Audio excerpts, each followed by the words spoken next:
Well, good morning. A very warm welcome here to Doha, ready for day 3 of the UCI World Road Championships. As we look down on the Pearl, getting ready for another day of spectacular racing. Well, yesterday we had a great day with the first rainbow jerseys being awarded to the junior women and the under 23 men. It was thrilling racing all day as we take a look at what Doha has to offer all its visitors.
The riders then are getting ready. As you can see, the weather conditions at the moment, 29 degrees centigrade. The wind has picked up. It's now 18 kilometers an hour, so much faster and stronger than it was yesterday and over the previous couple of days. We're getting ready to welcome 85 junior riders to the start line who will be aiming to win this title as they get ready here in this cold area and get warmed up. And the riders will be going off at 1 minute intervals, again in groups, again on the start line. So we will have 6 different starting groups with a gap between each group to allow for the 2 laps of the track. Total distance of 28.9 kilometers, the same distance as we saw yesterday in the under 23s. So this is the schedule. The men juniors at 8:30 and then the women's elite individual time trial at 1:15 this afternoon as we welcome back the riders, some of whom took part in the UCI team time trial at the weekend. So lots to bring you throughout today. I hope you will join us on Twitter as we bring you the racing throughout the next few hours. Australian rider getting ready, Mackie Carter, just concentrating hard. Riders in this area able to just roll the gears and warm up, keep the legs turning before the racing gets underway. A very early start for these riders. And all the technical things going on with the mechanics, the soigneurs looking after the riders, keeping them as cold as they possibly can. This is the last few years, the riders who have won this title. Germany have dominated over the last couple of years. They did the same yesterday in the under-23s. Leo Apelt was the winner. Leonard Kamner, who figured yesterday, he was the winner in 2014. And we remember Igor de Crane as well as a previous winner in 2013. Well, the Chinese rider giving us thumbs up, not long until they take to the start. And some very strong junior riders in this field. There's the Algerian rider, who will be the first rider to take to the start line. That will be Abderrahim Amari. but a little bit quiet in that area. As we look at the course for today, 28.9 kilometres. Alongside me is Rob Hales. Rob, the same course as yesterday. What have we learnt over the last couple of days about what this course offers? Well, it's quite a technical course. There's 18 roundabouts actually in total, because it is 2 laps of this loop that we see here, and as you can see, there are quite a number of 180-degree turns. So it's pretty technical. It hasn't given the riders too many problems over the previous races. This is the course that has been based over much of the time trialling, the final loop for the men's team time trial, the women's team time trial a couple of days ago. We have seen the odd issue with crashes. We saw the Belgian rider yesterday in the under-23 just dig his pedal on one of the bends. But fortunately, it's okay. Obviously, it's dry.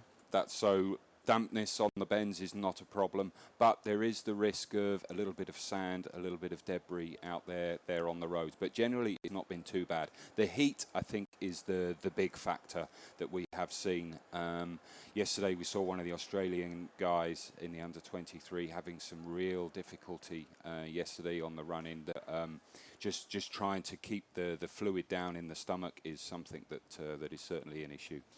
Yeah, it's presenting a few problems for the riders, but I was thinking about this yesterday, and you think there are riders who don't deal with the heat very well anyway. And I was thinking back to the previous championships, and certainly I know I've seen young riders who have just gone far too deep by the end of a race.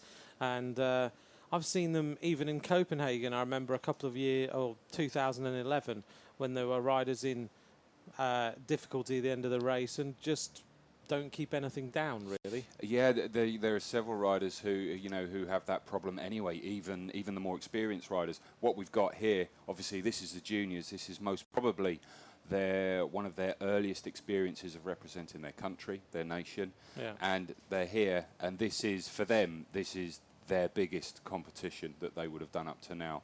This is the World Championships. So trying to keep a young rider, 17, 18 years old, they're keen as mustard. Yeah. They just want to get out there and get on with the racing, I'm sure. And, the time trial is crucial for pace judgment. And if you couple that with the heat, the intensity of the effort, you are asking an awful lot of your body. So if any of the riders, we could see a few more riders than we have up to now getting into bother. We have the time checks along the way, and that's been quite interesting seeing over all of the races pretty much. Riders vying for the medals, being very closely tucked in with each other over the first few time checks. But obviously, it's all about that final one when they cross the line. But the penultimate time check that we get, we've seen, riders within a handful of seconds. And then that's gone out to 12, 14, 15 seconds, maybe even more over those final handful of kilometres. And a lot of that is down to the heat and just pace judgment. You go out too hard, you really will pay for it. But also this morning, we're sitting here and it's not even 8:30 in the morning, and there's a record number of nations taking part in these World Championships, which I think many people are surprised about, because they thought potentially some nations wouldn't come to Qatar, but there are more nations than ever before, and that's why we're starting half an hour earlier than we were going to start. And the women's race this afternoon is even longer than it was going to be. Yeah, there is. So it's one of the nations who isn't here for the juniors, which I'm quite surprised and a little bit disappointed about, I have to say, is our own nation, United Kingdom, Great Britain. We don't have anyone in this race, which is a shame. But yeah, still a record number. This is the first rider, Abderrahim Amari of Algeria, a silver medalist in the National Road Race Championships and time trial of his nation. Goes off the start ramp and round this first right-hander. Again, as we take a look at this rider, not riding a low-profile bike at all. No, obviously we've seen it a couple of times with certainly yesterday with some of the, I have to say in inverted commas, the smaller nations, the smaller cycling nations, don't opt for the equipment. It's crucial in any racing. It really is. It doesn't matter how fit you are. in a flat time trial like this with high average speeds, if you haven't got the full kit, which I'm sure we're going to be seeing here with Massey Carter. He's a bronze medalist from the Oceania Road Race Championships, so a very good quality rider. And here, the difference is, well, it's night and day, isn't it? It is, isn't it? Look, I mean, he's got the Super Aero hat on. He looks very, very focused as he goes off the start ramp. And the complete low-profile setup, the Aero suit is totally different. And we noticed this yesterday in some of the nations, in both the junior women and the under-23. It's very marked. And we were talking about it a bit last night, weren't we? And I think Lucy was even saying, wouldn't it be great if some of the bike manufacturers just said, look, we'll do some sort of ambassador, some sort of sponsorship program for some of these little nations and just give them that opportunity? Because we were saying last night, you put them on an aero bike and they'll go 4 or 5 minutes quicker just by that. Yeah, it's, you know, we've seen it in the past at the track where people have come along and they've helped out with equipment. I guess the biggest one was that Speedo sponsorship, a big, huge sponsorship with Eric the Eel a few years ago at the Olympic Games. But yeah, it would certainly be a massive benefit. This is Igor Chazan of the Kazakhstan team, about to roll down the start ramp. Still our mascots there. I think he's doing better than anybody in the mascots outfit there at the side of the track. Well, let's hope he's got a hydration system built into that. I mean, that is one of the things here that, you know, hydration systems, bladder systems, I suppose Camelback is the most common one. That is allowed to be used here. Certainly, we saw it more in the men's team time trial. Yesterday in the under-23, there were a lot of riders using the classic bidon, as we've got here with Carter, the Australian rider. Hydration is crucial. You know, you have to start this race well hydrated because the opportunities to actually take a drink are few and far between. We do have a lot of bends. It is quite a technical circuit, which suits a more technical rider. But that said, there are some nice big open long stretches that suit the big, faster, more powerful riders. This is Florentine Lecamus of France, a winner of a race called Morbihan, which a lot of the juniors ride. Do you know that race? Yeah, I do, yeah, I rode down that area in my years with Cofidis, but there's quite a few of these riders in this field who will have raced against each other. I know the Morbihan race is something that has cropped up with quite a number of the different nations.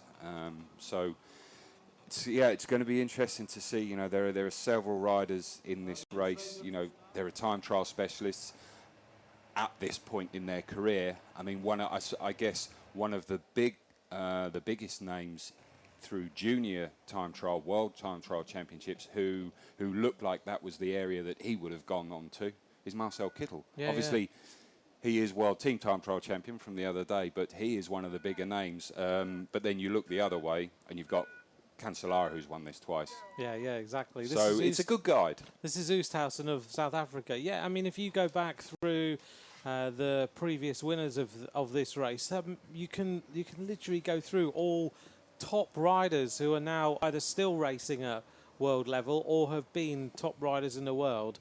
And there are some surprises when you go back to 2005, 2006, and Marcel Kittel is the winner back-to-back world championships. Yeah, Tony Galopin was bronze medalist 2006.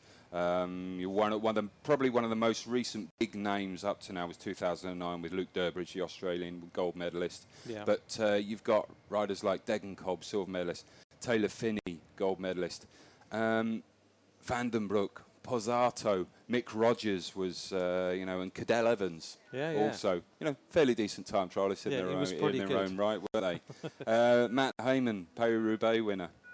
Yeah, amazing. So it's, you know, it really is a good hotbed for potential stars of the future. Let's just see Abdullah Al-Rashi of South Saudi Arabia go off the start ramp here and get underway. Yeah, and you go back even, and you think, oh, it wasn't a long time ago. Bob Jungels, world champion 2010, and rode so well in the Giro d'Italia this year, was also a couple of days ago another world champion team time trialist. Vincenzo Nibali. Where was Italian. He was bronze medalist in 2002. Was he? Yeah. Wow, okay. That's incredible. And Lawson Craddock also is a rider who's figured in the overall. He was a bronze medalist and a silver medalist.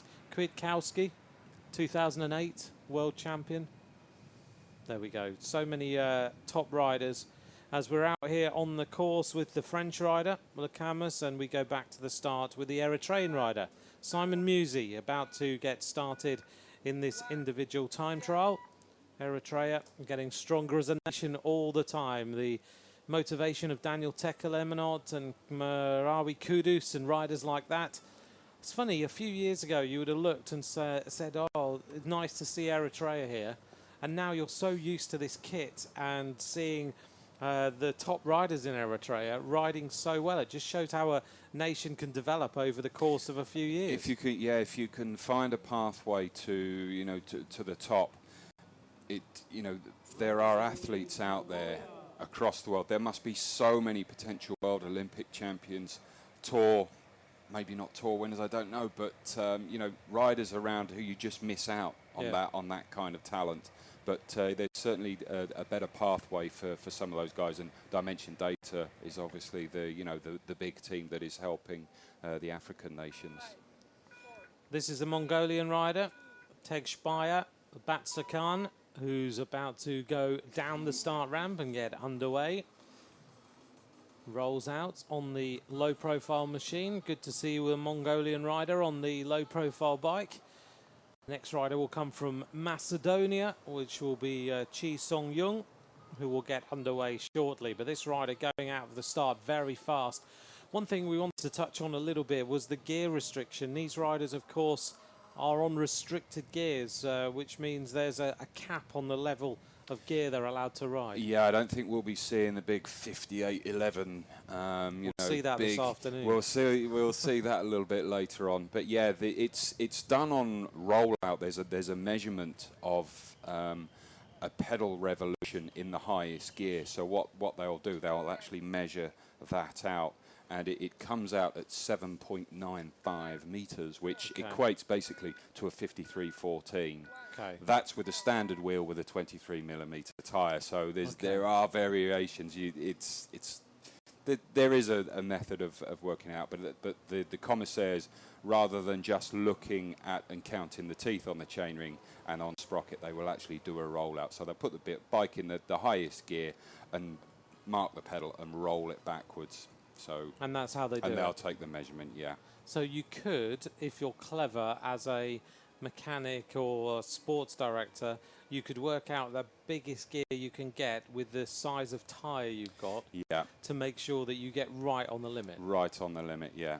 So and it could go wrong. I would imagine that if you were to run with, say, a 25 mil tyre on back, which most guys will be running in the road racing, maybe not on this course, but generally riders are using 25 mil tyres, I think you'd still probably get away with it.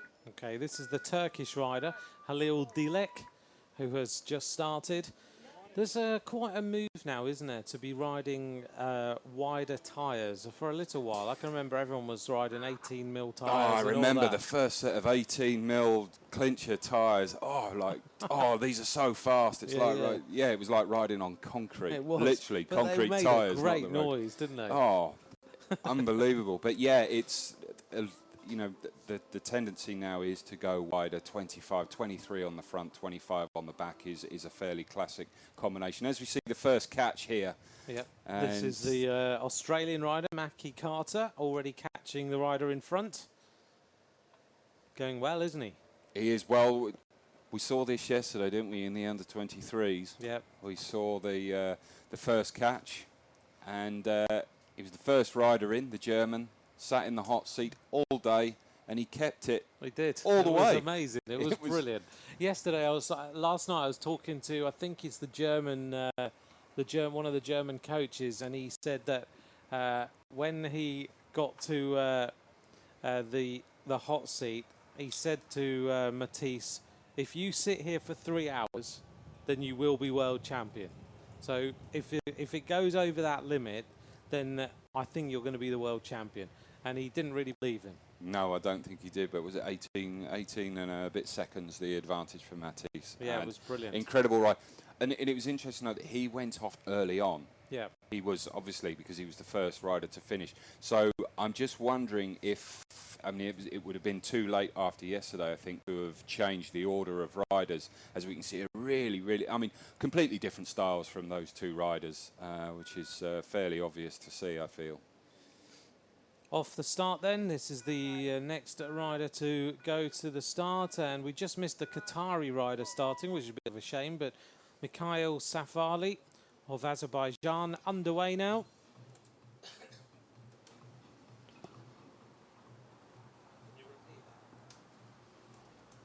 So I think the Qatari rider didn't take to the start, Qasim Hassan, which is a little bit of a shame to not see the first Qatari rider that we were going to welcome to the World Championships.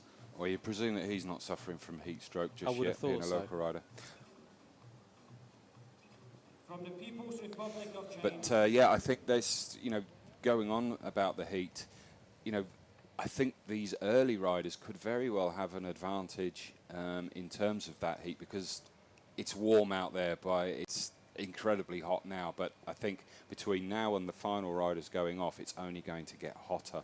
So, you know, would they have made a little bit of a tactical manoeuvre by putting their best riders out early on? Normally you expect them to go off in the last group and at the end, and actually on paper, when you look, that's generally what has happened. But I'm wondering if one or two of the teams after yesterday might be thinking, do you know what, we should have put you off early. The other difference is, obviously, if you are off early, you lose a couple of hours sleep because you've got to get up, you know, a lot earlier, you've got to eat. So there are various ways of looking at it. But if you suffer from the heat, certainly going off in this early stage would have been a big help, I think. Well, I noticed this morning, as we just saw Yu Beneng of China start, that we had breakfast very, very early this morning because the start's early. And I noticed that Andre Greipel was already at breakfast this morning, going out training, I think, really early. So he's out on the road just before it gets too hot. Try and beat the heat, and obviously for the men's road race on Sunday, they're going to have to be getting up fairly early to get, you know, get the nutrition in them and just make sure that they're up and ready for the big long day. Will it be the long day that we're expecting on paper? I think it sounds like it will be, but there was always the potential to shorten the race because of the extreme weather conditions. But, you know, it is hot here, yes, very difficult conditions, but probably no worse than they're used to in the Tour de France in mid-July in France. Yeah, Ognjen Ilic has just started for Serbia, just underway, and we're out on the course with this rider from South Africa. Yeah, I mean, yesterday, as we see the intermediate time split starting to happen at the 7.4 kilometre point.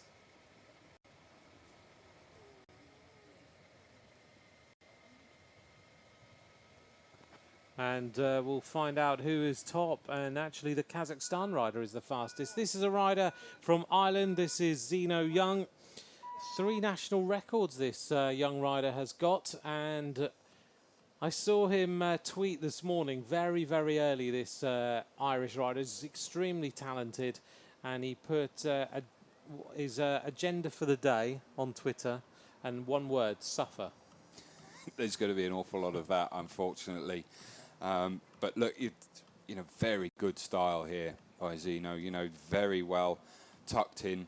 I know there's been a lot more development in the Irish team over the last few years, obviously on the track side. Martin Irvine, a former world champion, he's now retired, but former world champion on the track, done an awful lot of work, wind tunnel work, and the equipment side, and you can just see that as that seems to have translated to the young Irishman there. Yeah, but I think another person who's had a bit of influence is Michael Hutchinson, and Brian, who's the head of the programme. He's done a great job with the Ireland team. Zeno Young, I was reading a lot about him yesterday. He broke the Irish 10-mile record in August with a time of 19 minutes 41 seconds he produced on restricted gears. Well, that's all right. I thought you were going to say something a little bit quicker than that, and I thought my PB would have been under threat by a junior on restricted gears. Fortunately, not just yet. No. So he's apparently a really talented young rider. That's quick. Yeah, he's also part of the Ireland team. who broke the team pursuit national record in Aigle in Switzerland. So he's certainly a rider who we might see produce a very good time. And I was looking at his style here. While we're looking at this Kazakhstan rider, this is Igor Chazin, who is the leading rider through 7.4 kilometers. Mackie Carter is second by 6 seconds. Jason Oosthausen is third just by another half a second down. But I was looking at the style of the Irish rider, and he reminds me in style of Ryan Mullen. Yeah, We'll tall, take a look. there's quite a tall rider, but the style is, it's horses for courses. There is no one position for every rider. Every rider has their different way of being able to deliver the power. There's a balance between being in a powerful position but an efficient aerodynamic position. The higher up you go, if you can open up this leg angle, the hip angle between the shorts there and the Kazakhstan logo down the side, if you can open that angle up, it's very powerful, but it obviously means that your upper torso and your head is up in the air, and so there's going to be a lot more drag. The lower you go, generally you get more aerodynamic, but then the power, you're just not able to hold it. So there is a balance between the two, and it's finding that sweet spot. Well, this rider certainly is moving extremely well, about to catch the next rider in front, which is Abderrahim Amari, who has been caught by all the riders so far. But not surprising considering being on a road bike. The Kazakhstan rider is flowing very well indeed. Yep, riding very well. You can see he's using all of the road there, out across to the right-hand side. Doesn't even come off the tri-bars. It's a nice big open bend, but he's going fairly quick round there, but nice and efficient using all of that road. Not scrubbing off any speed, able to maintain as much momentum as possible, which is key. Obviously, if you slow down, you brake for a bend, which is you don't need to on this one, but on some of the others, we will definitely see there will be some braking round the bends. It's interesting to see him ride. He doesn't look like he's urgent at all. It's just very, very smooth. Look at the French rider. There's a little bit more urgency in those shoulders, isn't there? Yeah, just a little bit more fight. You can see he's a little bit lower on the front. He's just put a little bit more weight down onto his elbows, and that's where you're resting. And then basically you try and relax your upper body as best as possible, and then you allow the power to come from the hips down. And the more controlled you can be, the more sustained you are on the bike. If you can anchor yourself down, here you can just see the French rider, just a little bit of a wiggle through his body there, through his hips. There you can see he comes off the tri-bars, not quite as confident as the Kazakh rider, out of the saddle.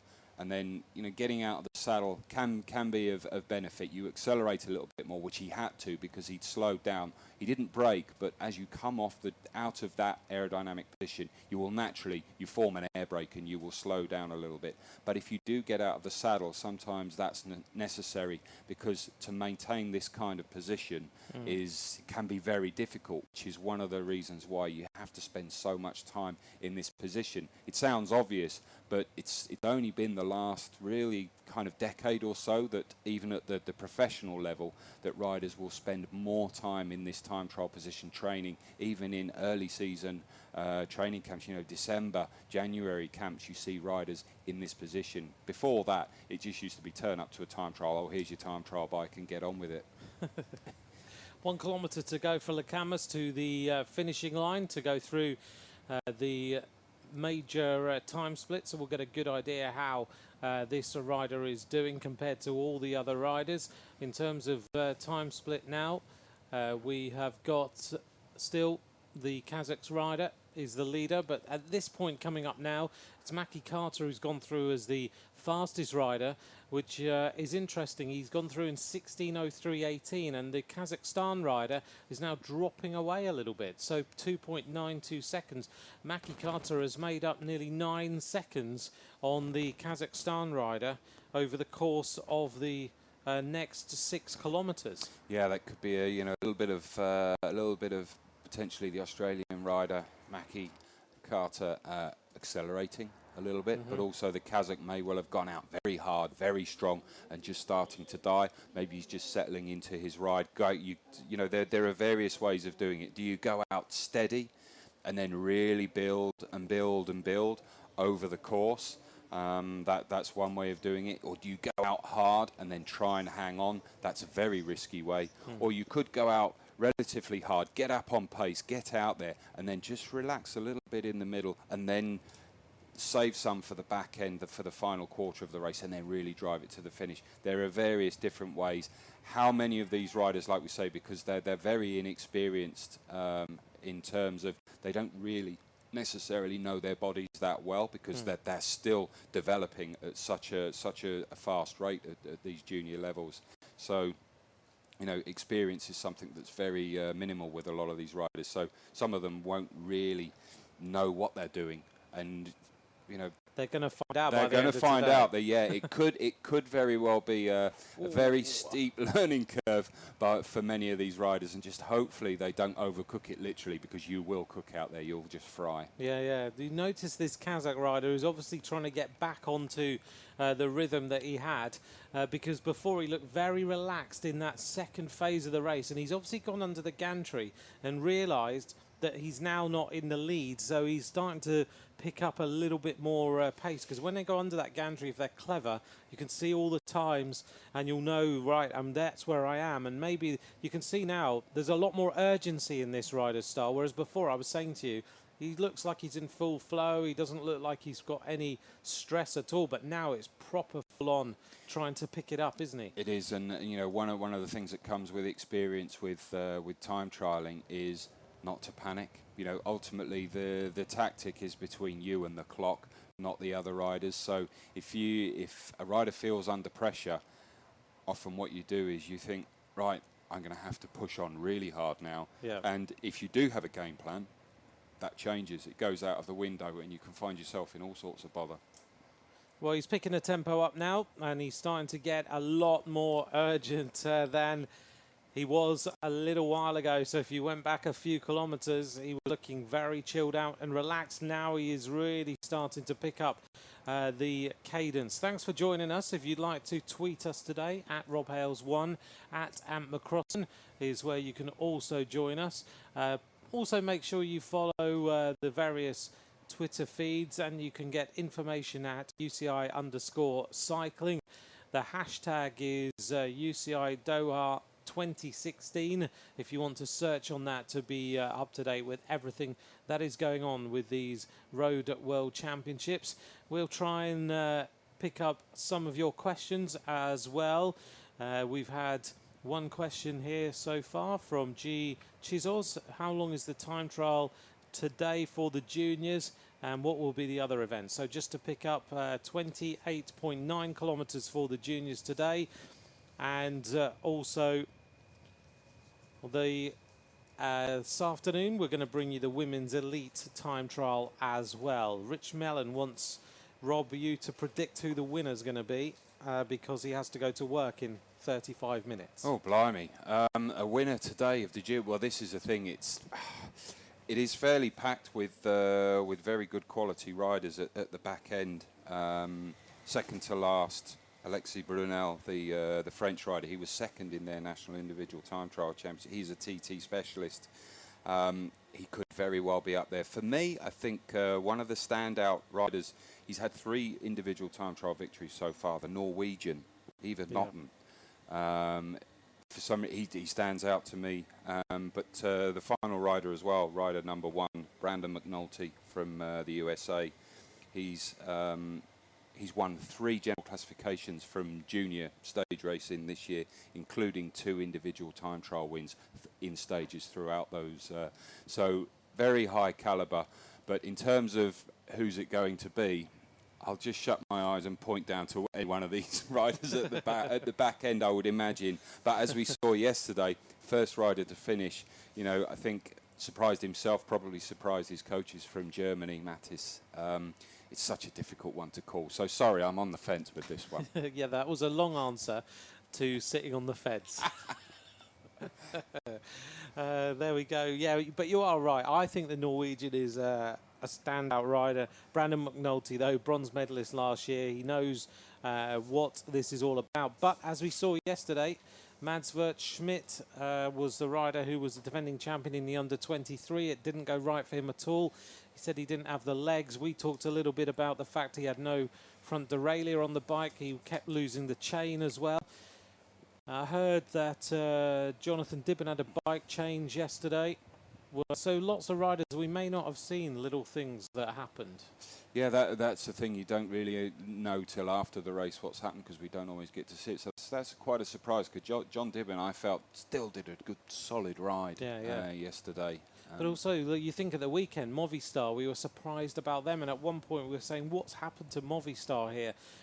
We kind of both said, did they have a technical problem? Did something happen? And actually what happened is Jonathan Castroviejo had a bike change and they all had to wait very for early on, yes. Yeah, which we didn't see on the coverage, which you know, was a bit of a shame. But if it's not there in front of the cameras, then you don't get to see it. But that would have given us, obviously, a big indication as to issues for Movistar early on. Well, I must admit, we're getting these great TV pictures here, which is bringing as much action as possible. And in time trials, it's really hard to cover every single rider and to see everything that goes on. And to try and actually bring you these shots in the first place takes so much technical capability. I was talking just before the start to the TV team because they always ask our advice as to what they should cover and who they should go out with. And interestingly, what you don't realise is if you go pretty much directly across from where Rob and I are sitting and not too far, the main Qatar International Airport is just there. And to try and fly helicopters and planes around this area with all the links is incredibly challenging because there are planes taking off every 5 minutes. Rather them than me, that's Exactly. all I can say. Yeah, logistical nightmare. But that's the way it is with things, you know, when it comes to bike racing. It's technically, from a television point of view, it's incredibly hard to cover. And we've had onboard cameras in the team time trial and everything else. And these pictures are lovely. You know, you're getting really clear pictures here of this Kazakh rider as he rides. And you've got to have links on the motorbikes and everything to get you these pictures in the first place. And technically, that's really hard to do. Yeah, you can get caught between a rock and a hard place. You know, obviously a lot of stories and you know, a lot of things, issues with motorbikes. You know, especially in stage races, in bunch races on the road. And you know, a lot of people say, well, you know, get the motorbikes out of the way. Caught between a rock and a hard place because if the motorbikes aren't there with the cameras on, then we don't actually get to see any of the racing anyway. And for me, a lot of the time, it's not actually the TV motorbikes who are having the issues with the riders and vice versa. A lot of the time, it's those pesky photographers. You can face Graham Watson and Tim Davala Yeah, afterwards. exactly. I'm saying nothing. The time splits. Let's just update you then. Mackie Carter is the leading rider. And we're heading towards the next time split. Mackie Carter, the fastest rider on the track. 16 minutes 3.18 is his time. Yeah, we're just seeing a shot back in the start house of riders warming up as well, and it's something very important. You know, if you overcook yourself in the warm-up, you go too deep on a day like this, you know, you can pay for that. But if you under-prepare, if you under-warm up, you're not, you haven't got the muscles ready, you haven't activated your body and your entire system, then you can go out and you can really struggle over the opening few kilometres, by which time you could very well have lost a little bit of time, which is very difficult to get that back later on in the race. This rider we're looking at has gone through the 22.6 kilometre time split with the, of course, fastest time because he's the first rider on the road. 28 minutes 4.46. Average speed is 46.804 kilometres an hour on restricted gears. That's very fast indeed. It is, you know, it is pretty quick. The issue for Mackie Carter here, the Australian rider now, is the fact that he doesn't have anyone else to chase. That's it. It's just him and that lonely open road just up ahead of him. But it's all about his effort now. He's just got to concentrate on his form. He's holding a good position. Here you can see great shot here from the front. How slipstream he is, extremely narrow, getting those elbows in. His hands up just ahead of his face, and what that does, it pops his head down and it rolls his shoulders round, gives you a very nice shape. Just slip through the air easier. We'll no doubt see a number of riders later on who just kind of stick a set of tri-bars on the front of their bike and think that that's it. Their elbows are out, their hands kind of come in, and they're very blunt on the front here. Just, you know, elbows. This isn't a bad position at all, but just still you can see where his hands are relatively level with his elbows, parallel on the front. His elbows are a little bit opened up, and what that does, it opens your shoulders up and your head pops up just a little bit. He's just not hiding away from the wind as well as Carter, the Australian rider. Noticeably, this rider with his radio you can see in the back. So there's radio communication between the car and the rider. Yeah. So he'll be getting information. Obviously, he's limited to the amount of information in terms of splits because, well, most of the field hasn't even started yet, which is one of the advantages, it has to be said, of going off later on in the race. If you want to be using getting that information, sometimes it can put riders off. Like we said before, puts you under pressure. You start chasing things that aren't really there. But yeah, it's interesting to know where his radio is. A lot of the riders tend to prefer to put it right up between the shoulder blades, up out of the way, and it fills that little void that you've got there behind the helmet and the start of your back in the nape of your neck. It does. It just tucks it out of the way. Interesting. So Mackie Carter is the leader at 22.6 kilometers. Igor Chazan of Kazakhstan second, 14.14 seconds down on the Australian rider as we wait for the arrival of the next riders. Other riders who've gone through 13.7 kilometers for people following the Ireland rider. Zeno Young has gone through 39.35 seconds down on Mackie Carter. The 13.7 kilometer point, it looks like Jason Oosthuizen of South Africa is looking good, just 2.93 seconds down on the time of Mackie Carter. So it could be that the South African rider is starting to close in. He's closed just a little bit on the lead. Although, bearing in mind that it was Igor Chazan who was the rider who went through the first time split much quicker than anyone else. We see Le Camus of France go through with the third fastest time, 39.26 seconds down on the time of Mackie Carter. It looks like he's going to set the standard for all these riders to actually beat. Other times, just having a look at some of the other time splits, no one really is getting anywhere close to the leading times. So it's really these guys that we are concentrating on. Here is Oosthuizen, who's going to go through now, and is going to be second fastest, fading away a little bit, 11 seconds. So Mackie Carter's ridden a very consistent time trial so far. Went through the opening split 45.861 kilometers an hour, speeded up to 46.170 by the time we get to 22.6 kilometers. Although he went through the second phase an awful lot quicker, so he's kind of started to fade a little bit, maybe in the heat, but apart from that, he's doing okay. Yeah, we saw this kind of profile yesterday in the under-23s, whereby you go out. Generally, the opening will be a little bit slower. It's you're only talking about a kilometre an hour or so, but bearing in mind you've got the start to soak up as well, and then that second, I should say, time check was generally the quicker one, by which time you then get yourself into the ride, and then it's all about hanging on to what you've got. If you pace it just right, generally it will feel like you're giving more effort in the final part of the race, but in terms of speed-wise and power-wise, it probably does die off a little bit. But your perception of effort is that you're trying a lot harder, and in reality you are, because you're riding then under fatigue, which is why if you go out too hard too early on, if you haven't got that extra to be able to give, then you really do lose a lot of speed, and you'll just lose time hand over fist. This South African rider really looks to be riding well. Oosthuizen, a lovely style, the aero hat tucked right in on the neck, and you can just see the speed as he travels along this lovely long straight fast road. And the riders must be, despite the temperatures, once you're flowing, they must be loving riding on these sort of roads because they're fast, really quick. Yeah, absolutely superb roads. So, you know, the conditions on the whole are very good. Yes, there are a few speed bumps around on the course, which you have to look out for, especially on full TT rigs. But you can just see here how purposeful the South African rider is here. Looks very, very good. Here it's just a little bit of an incline, very steady. That's where you really need to press on.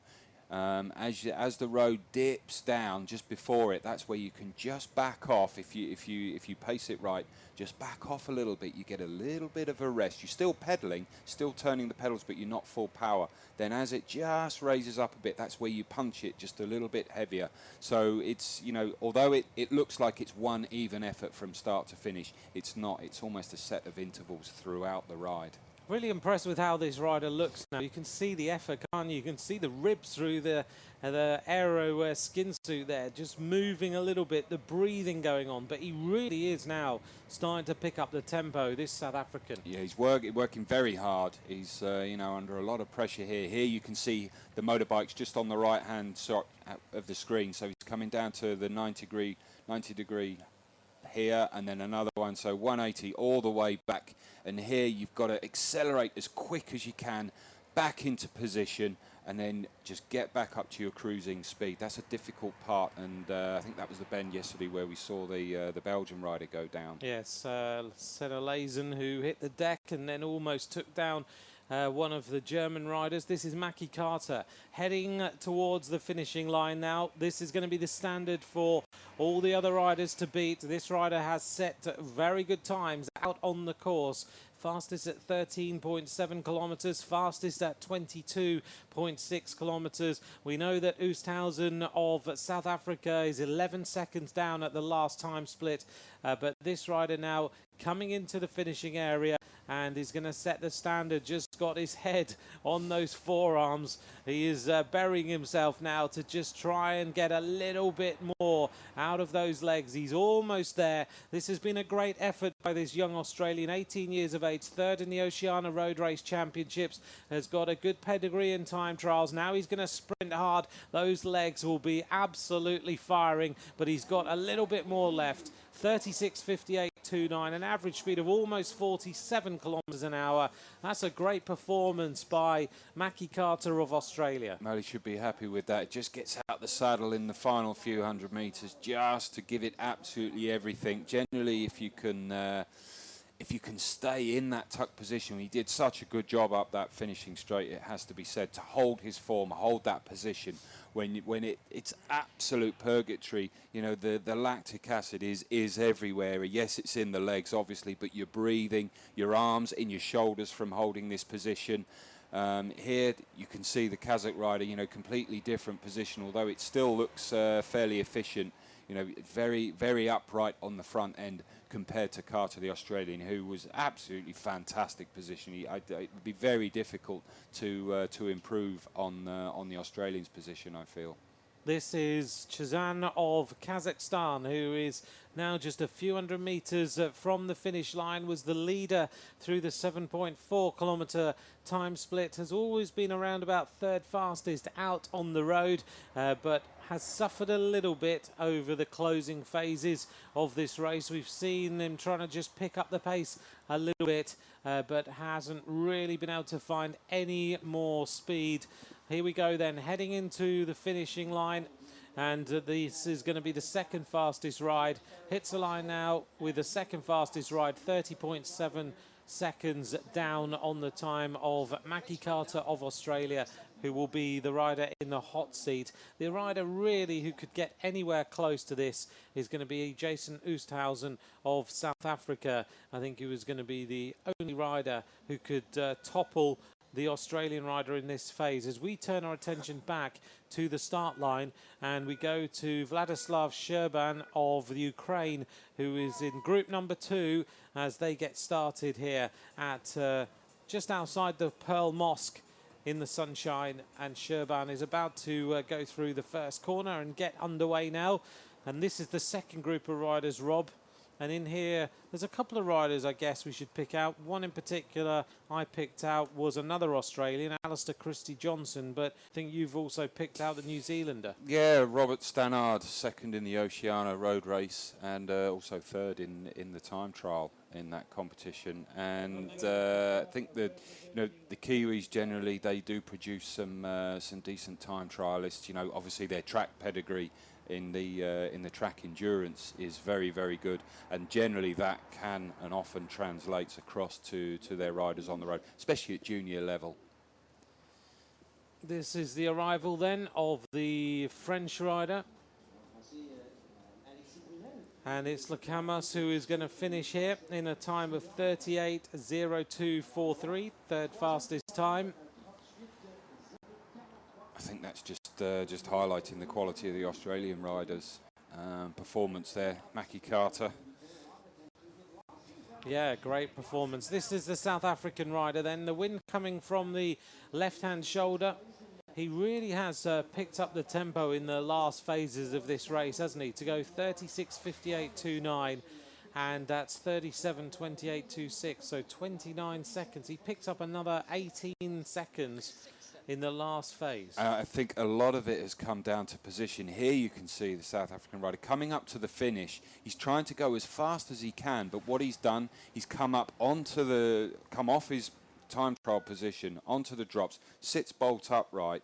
So you have a little bit more power, but you need even more power to hold the same speed. Yeah. Whereas the Australian, it was only in the last few meters where he came out of that to sprint for the finish, but he held such good form all the way through the ride. So you're saying that even we think that if you get out the saddle and sprint hard that you're going to go quicker.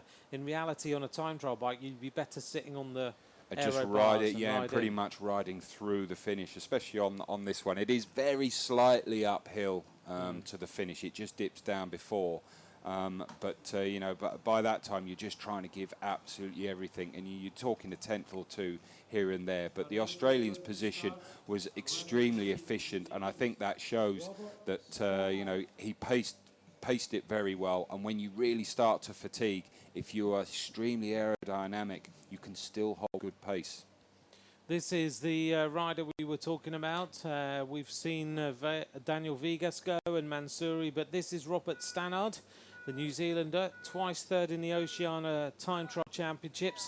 This could be a rider who could produce a very good time trial here. Goes off the start, nice steady rollout, and then we'll get up to speed after he's gone through this turn and get underway.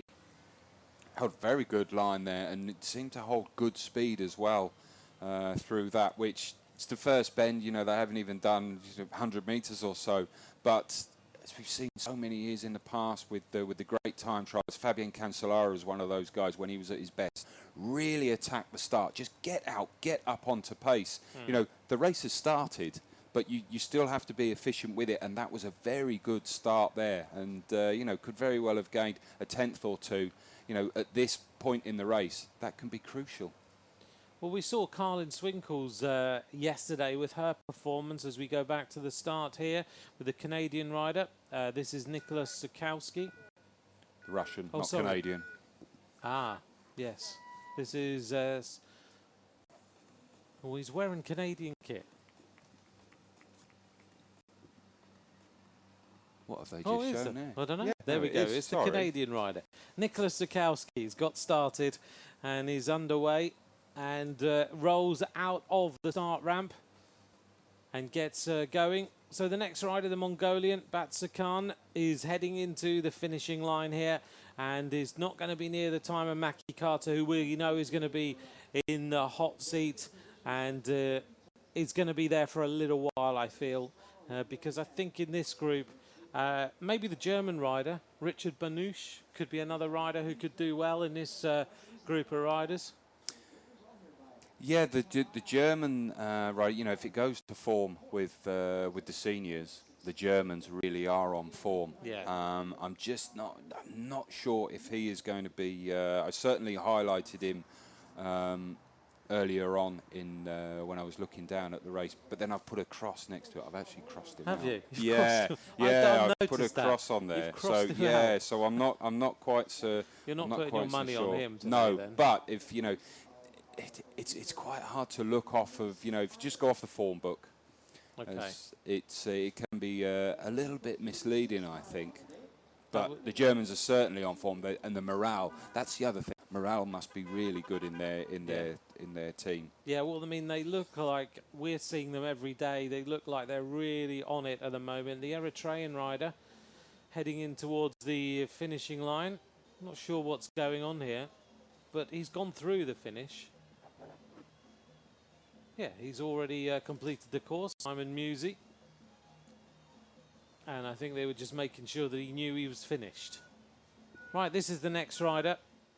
This is the Russian rider, Stanislav Konev, getting started. In fact, No, we've missed him. Yep, And it's the we Italian really now, want to it's Covi. introduce the Russian rider, didn't we? We did. We were desperate. Alessandro Covi of Italy has started now. All right, we're back on track with which rider we're seeing. Alessandro Covi of Italy getting into that aero tuck as quickly as possible, going out on the course and going to the left-hand side of the road to go the quickest way around that first corner. This is the Canadian rider, Nicholas Zukowski, getting underway, looks strong, and just getting into the first phases of this ride, just churning those pedals over. Looks good so far. He does look good. You know, a lot of development in recent years with the Canadian squad, and there you can see, very efficient time trial position. This rider then, Raphael Kockelman of Luxembourg. As you said, Rob, get out of the start, get underway straight away. Try and nick a few tenths of a second here. He's gone straight out of the start like a rocket. He's not holding anything back. He's just going to go straight for it and see what happens. Yeah, you have to be very careful with, the opening start. Here we can just see from the Turkish rider here, Delek, that, a completely different style. Yes, he's got the time trial rig. He's got the position on the skis, but his hands are lower than his elbows. His elbows are quite wide. It's very open. You're basically scooping a lot of that air in. So the fact that he's come out of that position probably doesn't matter, because he's coming from a fairly average position in the first place anyway. Delek finishes there and doesn't trouble the leader as we go back to the start. This is Jakub Truba of the Czech Republic. Goes off the star ramp, takes things relatively steady in comparison to the Luxembourger. This is the rider wearing number 62. Question on Twitter. Will we be bringing you live coverage of the men's time trial? Yes, we will, which will be tomorrow for the men's time trial. A lot of starters in that time trial as well, but a different course because they start at Lucelle and they ride straight in here to the Pearl. They're not doing laps in the same way as these riders are. So basically the same course as we saw in the team time trial. Yeah, in the men's team time trial and the women's a couple of days ago. 40 kilometres for the men. It's going to be a tough 40k as well.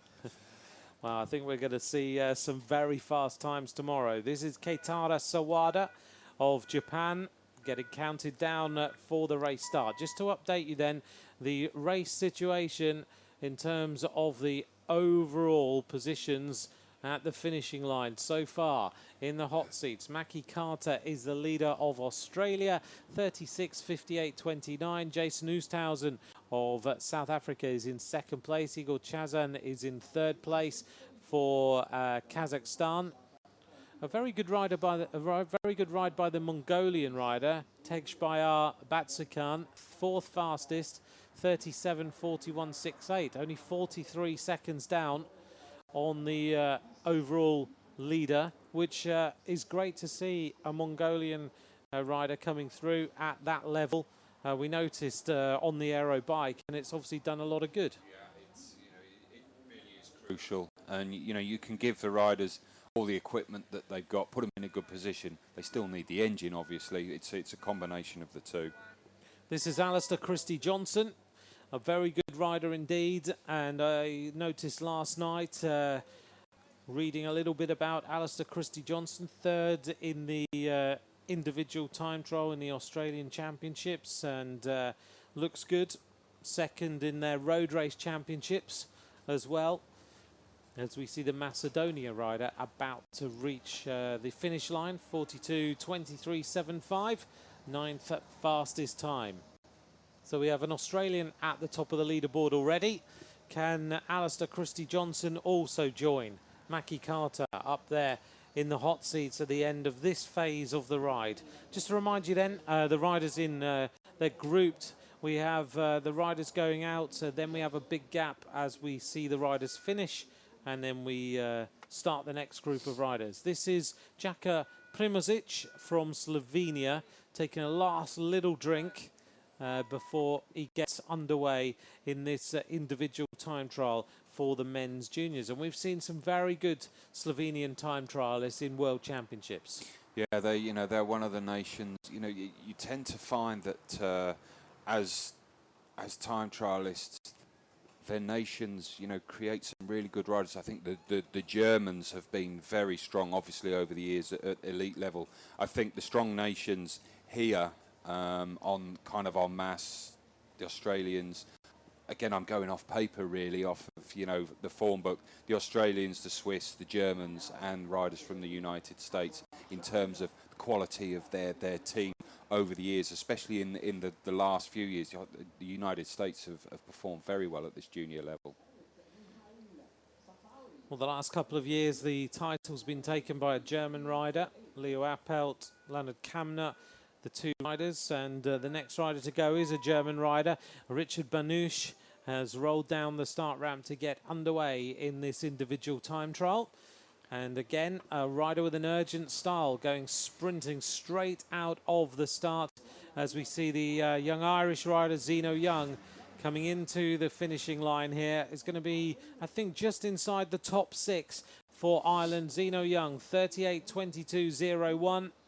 Average speed of 45 kilometers an hour. And you can see just by his reaction at the finish, has suffered pretty badly in that time trial. Will now try to recover. The three riders in the hot seats, Mackie Carter, Jason Oosthuizen, Igor Chazan, as we see the arrival of the New Zealander, Robert Stannard, at the first intermediate time split. And not really in the ballpark yet. 9:49.07. Yeah, 12, nearly 13 seconds off Mackie Carter. That's a little bit of a chunk, but again, you just don't know how he's pacing that. But Carter really did seem to do a nice even ride and delivered it extremely well, as we saw with the German yesterday, Mattis. Just a very nice even. So anybody who wanted to overtake him, overhaul the leader of the German, they've got to be right up there throughout all of the time checks, because he didn't fade at the end, and I'm fairly sure that Mackie Carter, the Australian rider, currently in the lead, didn't do that either. He didn't fade off much at all. A little bit, yes, but a lot less than the others. This is the Canadian rider Zukowski coming through, and is around about the time 8 seconds down on the fastest time through that point, which was the Kazakh rider. So is into 4th place in that first phase of the race. We just saw Marco Friedrich of Austria start, and that is the final rider in group number 2 of this junior individual time trial for men.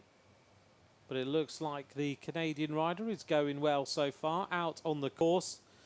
Just trying to get round that roundabout with and trying to pedal the entire way round, but wondering whether he's going to hit his pedal. He wasn't sure whether to stay on the skis or whether to come off them. Probably, if in doubt, come off them. You're a little bit more stable. You have a little bit more control. We saw one of the riders yesterday going around a left-hander like that. Nice big open left-hander, holding the left-hand side, but the painted white lines was actually raised up. He clipped his tyre, and his foot came off the pedal. If he was on the skis, he would have been in all sorts of bother. The Chinese rider finishes 13th, 42.44.86. This time trial today, 28.9 kilometres of racing. to decide who will be the world champion. Previous winners we talked about, if you just joined us, previous winners of this race or previous medalists, some huge names. Bob Jungels, the world champion in 2010. Luke Durbridge has been the world champion.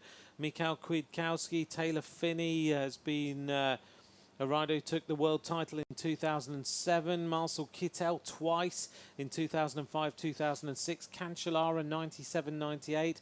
Cadel Evans, who joined us a couple of days ago, a bronze medalist in 1995. So if you can produce a good time trial as a junior at world level, the chances are, if you go through those names, that you are going to be one of the top riders in the world. Yeah, it certainly shows the potential of the rider, and it's a fairly good point for future form. It's you know, you can't guarantee it, and this is one of the things as juniors, you know, I've seen it so often, especially on the track, where if you're really good, you know, the world champion on the track, and they just disappear. Certainly the Australians, they have, you know, they're certainly one of the nations who can produce junior champions, and they definitely go on. I say definitely, the chances are they do go on. So there are one or two nations, but you know, there's a lot of obviously early development with riders, and that's one of the things that comes into play with juniors. If you're an early developer, the chances are you're going to ride well, and maybe you don't then go on and you're already kind of at you're very close to your best, which means you've got nothing to raise your game to. But you just never know. But it certainly can be a good pointer towards future stardom. This is Banush of Germany, and he's already seen a gold medal and a silver medal in his team, so I'm sure he will want to try and emulate the performances yesterday of Schachmann and Matisse, who did so well for Germany. Banush working hard here. Yeah, you know, he could certainly improve on this position. You know, his elbow position looks quite high, but actually it's a lot of it is the fact that his hands are run parallel. His forearms run parallel out from his elbows. If he was to bring his hands up towards him, what it does, it rolls your shoulders in and your head pops down and tucks in. So, you know, so often you can say, oh, those bars are too high. It's not necessarily the elbow pads that are too high. It can often be the hands are actually too low. Right. It's that, or you drop the whole thing, the whole setup, because you can see he's got some quite big stackers from the outboard bars where his brake levers are down, where you know, on your start bars, you know, there's a big gap there, which is good aerodynamically. That's good, but obviously if the rest of your body is then a little bit too high, then that's not necessarily ideal. His head is just a little bit higher than his back, so his frontal area is just a little bit big. Be a powerful position certainly, but not necessarily efficient. But he's putting it to good use at the moment. But as we saw with the Australian Mackie Carter, he, you know, fairly powerful position, but he was able to maintain that pace all the way through, and that's the issue. It's no good being powerful if you cannot maintain it and you start to suffer and you die off at the back end of the race. Just looking at some of the split times at the opening split of 7.4 kilometres, the Italian rider Alessandro Covi has raced through there 7 seconds down on Igor Chazan, but in terms of a reference point of Mackie Carter, that is only 3 seconds slower, or not even 3 seconds slower than the time of Mackie Carter. So the Italian rider Alessandro Covi looking good. Nicholas Zukowski, this Canadian rider we're looking at now, also looking good. 8.72 seconds down on the Kazakh rider, but only 4 seconds down on Mackie Carter. So these two riders looking like potentially, if they can keep this tempo up and accelerate the way Mackie Carter did, then they have a good chance of trying to go into the hot seats, which of course is where the riders will spend their time waiting to find out if they are going to be the one of the medalists in these World Championships. And going out early, as Rob mentioned earlier, if you've just joined us now, could be an advantage today. The wind is not too strong, although it's reading 18 kilometres an hour. I'm seeing not even the movement we saw on the trees yesterday, but the temperature is a little bit calmer. It's a realistic 29 degrees. It's not too bad. Not too bad, but it will be getting hotter and hotter. The sun is just starting to come up. You know, it's starting to move out over the top of the finish line here into our vision in the commentary box. We're all right though. We've got air conditioning. In fact, Good, I brought a coat today because I Did got you? a little bit fresh yesterday. Did you get cold yesterday? Well, this is a great ride here by the Australian rider, Alistair Christie Johnson, who's just gone through that time split, 2.61 seconds slower than the fastest time split, so he's in the ballpark for sure. The fastest riders then on the course right now, but I think we're about to see it beaten because the Slovenian rider Primožič is about to go fastest. This is a great ride. 9:23.92 by Primožič of Slovenia. 12.19 seconds down on 12.19 seconds faster than Igor Chazan. So that is the fastest ride we have seen so far. That's a big chunk, and you know, to put that into perspective, Mackie Carter, that's 17 seconds quicker. So is he opting for going out hard and just trying to hold on to that and hope that he can maintain that kind of speed, or at least if he does die off, which no doubt he will, he's got time in hand, or is he still out there riding steady and he's got more to give?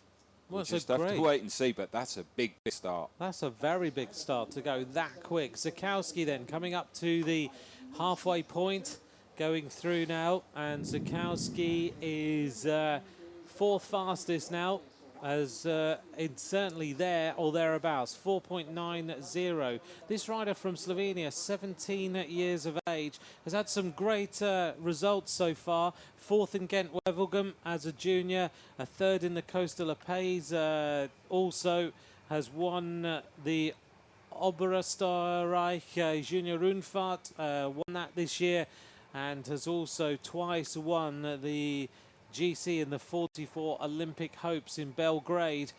Great rider, has just finished fifth overall in the Giro della Lunigiana, which is a race in Italy that a lot of these juniors have just ridden. He rode the Olympic Hopes race in Slovenia and won all the stages as well. So a rider clearly who's on some good form, Rob, although when we look at the European Championships just a little while ago, which have just happened, was only 28th in the time trial and didn't finish or didn't start the road race. So maybe at that point was a little sick or something, and as now the form has come back. Yeah, he certainly has had good form, and you know, he's showing that at the moment. There's another catch here, Rob. Alessandro Covi has caught the Russian rider, and the Russian rider's number flapping nicely in the wind. Well, that'll be slowing him down a little bit, but maybe he's hoping that it's going to add like a Superman cape or something like that, superhero cape. But yeah, it just looks like he's suffering a little bit. They'll be slowing him down somewhat, but certainly not to this extent. Alessandro Covi then, the Italian rider who has been setting some good times out on the course so far. Coming up to this 13.7 kilometre point, he was 19 seconds down on Primožič. Has he been able to find a little bit more speed as he comes up this hill and then over the top and races out on the course again? Covi is going to go through sixth fastest, 11.3 seconds down. Robert Stannard of New Zealand is there or thereabouts with a time of 5.47 seconds down on the time of Mackie Carter. This Russian rider looks to be able to stay with the Italian rider as they go through the finish line and out on the second lap. Yeah, if you can get yourself a rider out front and you just spot them, it gives you that that psychological advantage. Okay, he's been caught, so he knows that you know, he's not going to be performing for a medal, but you still want, you know, you still want to push yourself all the way and as hard as you can and do the best for yourself. So if you've got a rider out there, you just give them a little bit of a chase. Physical advantage, slipstreaming, a little bit at that distance. A lot of it depends on any kind of wind direction, but certainly if you've got someone you can focus on and chase, that really does help. You know, the flip side of that is for riders who have caught someone. If you make a good catch, ideally you want to catch a rider when you're at this fast section, as opposed to slowing down in the bends, because you get a bigger physical advantage from the drafting of the rider, as opposed to here. If you were to catch your rider right here, you're going slow, you've got to get round them and out of the way. But then once you have caught a rider, It's just clean air ahead of you, and it's a long, straight section, lovely road, and you get very little or no advantage then. Richard Banouche going right to the right-hand side of the road. The German rider now just trying to find a little bit more speed if possible. Do join us on Twitter if you'd like to. At Ant McCrossan, at Rob Hales1 is where you can ask any questions, and please feel free to do so. Many people have tweeted us in over the last few days as we get ready now for the finish of this junior men's time trial. Later on we're going to bring you the women's time trial. Tomorrow is the men's elite time trial. Then we move into the road race phase of these World Championships.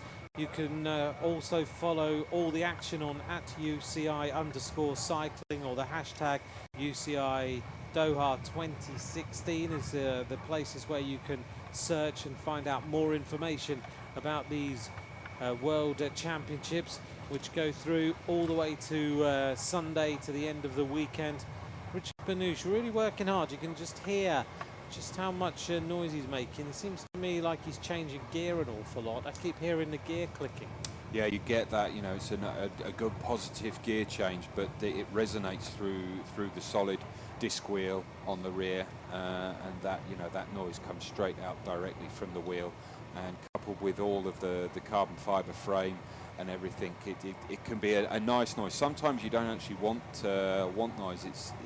You know, it can often be a sign of power being lost. It's always a good. I always enjoyed to hear it. You know, when you ride past, you know, the rider themselves, they can't hear it, but if you go past a wall or a building and it resonates back, it's always a great sound. Sounds great, good. doesn't Yeah, it? yeah. No, it does. Especially these deep section front wheels as well. They sound great if you move them side to side. It's always Good for morale. It's good for morale, for sure. This is Primozic, who is a rider who is right on the top of his game right now. Twice second in the national championships, and seems to be absolutely eating up the road right now. Doesn't dropping his head a lot, but just giving this absolutely full throttle, and can see the rider in front of him, which is, I'm just wondering who that is, because then the riders who started in front of him are Alistair Christie Johnson and Kitara Sawada. I wouldn't have thought it would be one of those riders that he is catching. It is Sawada, the Japanese rider, that he can see already. So this is a very fast ride. I wonder if he's going to be able to hold it over the second lap of this race, because if he does, he's going to go well to the top of the leaderboard. He comes up into the slipstream of the Japanese rider, takes a drink. Yeah, he's got a gel there. That's the first one that we've seen, actually, I think, from the time trials. Normally just the bottles that the riders are taking on. Much faster. What a great ride by Jakub Primozic. A time of 17.0012, 48.347 kilometres an hour. We didn't see Alistair Christie Johnson go through, who we are joining up with now out on the course. But this rider is now the second fastest rider through that time split, with a time of 48 kilometres an hour, 7.35 seconds down on Primozic.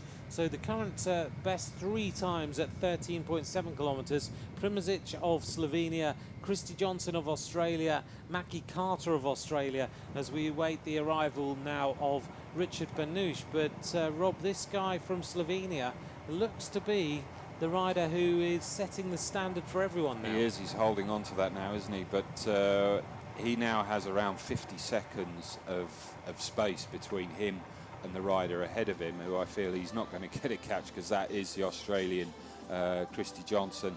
But Johnson, he could very well be coming up to another rider if he can keep this going, so he may well have a little bit more of an advantage now over the Slovenian rider, and we'll just have to wait and see how that pans out, if it does happen. This is Richard Banouche of Germany, looking to give his country another medal in these World Championships. They already took the medals yesterday. As he goes through now, and Banouche seems to be fading a little bit. 30 seconds down. To update you, Robert Stannard of New Zealand went through 7th fastest. Zukowski of Canada 6th fastest. So it looks like we're not going to see the German figure at all in the hot seats. He doesn't have the tempo today, but this is the rider who is the fastest rider on the course we have seen. Yeah, riding very well, just on these not really cobbled section clinkers as he goes across those, nice and stable. Accelerates out hard, still got a lot of fight in him, so he's obviously not overcooked it just yet. Back into position, up to speed, get tucked down into position, takes this roundabout straight across nicely, using every inch of the road there, going as straight as possible, not taking off any speed. Riding very well, not the slickest of style, but it's certainly quick and very purposeful. Well, if you think in terms of Slovenian time trialling right now, a rider who has won the time trial stage in the Giro d'Italia, Primož Roglič, ex-speed skater, so they've got a good bit of knowledge of top-level time trialling, which to call on, and Roglič is a rider who could do very well tomorrow in the men's individual time trial as well. So maybe he's picked up a few tips here from Roglič while they're in the hotel. The juniors all staying in the same hotels as the senior riders. Like this morning I saw the junior women sitting around the table with Andre Greipel in the German camp, and all that is just experience and morale, and they'll be a bit worried the first time it happens, but they just can feed the information and ask the questions. It's great for the riders, and I think for some of the more mature, the senior riders, more experienced guys and girls on the squads, a lot of them enjoy that as well, and they were there at some point, and so they have been there and done it. And it's great to have that, because the juniors used to be a separate World Championships. Now having it all together on the roadside is fantastic for that for that experience. And it's all about those pathways to becoming your best. And if you can experience, take that knowledge. If they can pluck up the courage to go and ask some of these, because it doesn't always happen. Some of them they're not that accessible, but a lot of guys, and certainly having someone like Andre Greipel in the German squad, they're in a hotel. That's great for the younger riders. It certainly is. Well, having said that, Stannard of New Zealand was fading away and wasn't going to figure. Typically, he's now turned this around and he has gone through the 22.6 kilometre split, and he's gone fastest, and he's now 9 seconds faster than Mackie Carter. So clearly here, Rob, he's decided to ride the opening phases nice and steady and accelerate hard towards the second part of the ride, and he's turned round what was a deficit of Mackie Carter of over 5 seconds to now a lead of 9 seconds at the 22.6 kilometre split. That's a big chunk. That really is. So yeah, has he ridden this well? Has he paced it to perfection? Well, that was certainly a good section in this ride. He's just got to hold on to that. And the amount of heat that the body is creating now is something, and he's obviously coping well with that. Yeah, so the riders really we're worrying about now are Alistair Christie-Johnson of Australia, wearing number 60, Jaka Primožič of Slovenia, and now Robert Stannard of New Zealand, who has gone fastest through the 22.6 kilometre split. Those are the three riders who seem to be riding strongly now in this race. The only other rider who's figured is Jason Oosthuizen of South Africa. He rode well as well previously before his finish, but right now out on the course it is certainly Stannard and Primožič and Christie-Johnson who are the fastest riders on this course. Primožič looking very, very quick though, jumping over those speed bumps. He's going quick, he gets air there. He doesn't even risk a pinch punch or anything on the front end of those bumps. He just bunny hops up onto them, onto the flat section. Really impressive. Oh, very good at the moment. You can just see him, his style could be a little bit better, could be just a little bit more precise with his position and a little bit more solid, but this is his style and it's working well for him. I mean, one of the riders who we have seen over the years who doesn't have the greatest time trial style, but it's certainly efficient. There you can see just bunny hops up over there, BMX style. Yeah, gets ready for the next one. And there we go. Great air. Good job there's not big crosswinds with the disc wheel. But yeah, Fabian Cancellara is one of those, very, very punchy. Yeah. And this is a very similar style. He is. He's great. He's thriving in these World Championships. This is his stage. This is his big chance to show what he can do. And right now, he is absolutely on it. He's kicking on all the time, lifting those knees, and really producing some great power. Yep, got very good kit. Scott, the bike manufacturer, doing an awful lot of work, behind the scenes just to try and improve their bikes. As we go back to the start house again, and calm and relaxed for a lot of these riders. Warming up on the home trainers, the turbo trainers, just activating the muscles. They're within the air-conditioned units here. There you can see the Argentinian rider there with an ice jacket, just again to try and help stop that core body temperature. You want the muscles to be warm, but you don't want your core temperature to be overheated, not before the start, because, well, within a couple of minutes it will be overheating, it will be hot. But if you're already hot in the start ramp, then that's not an ideal scenario. But the muscles, they certainly need to be well warmed up and activated, ready for this effort. Well, I read one of the interviews with Carlin Swinkles yesterday, and she said you come out of a very cold room where you've been warming up, you've been keeping the core temperature as cool as you possibly can.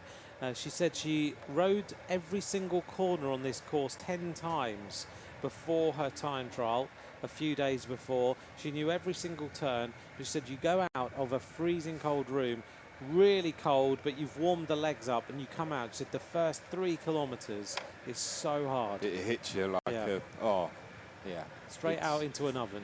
It's, we have this problem stepping out of the commentary box, don't we? We do, yeah. It's been very, very cool in here.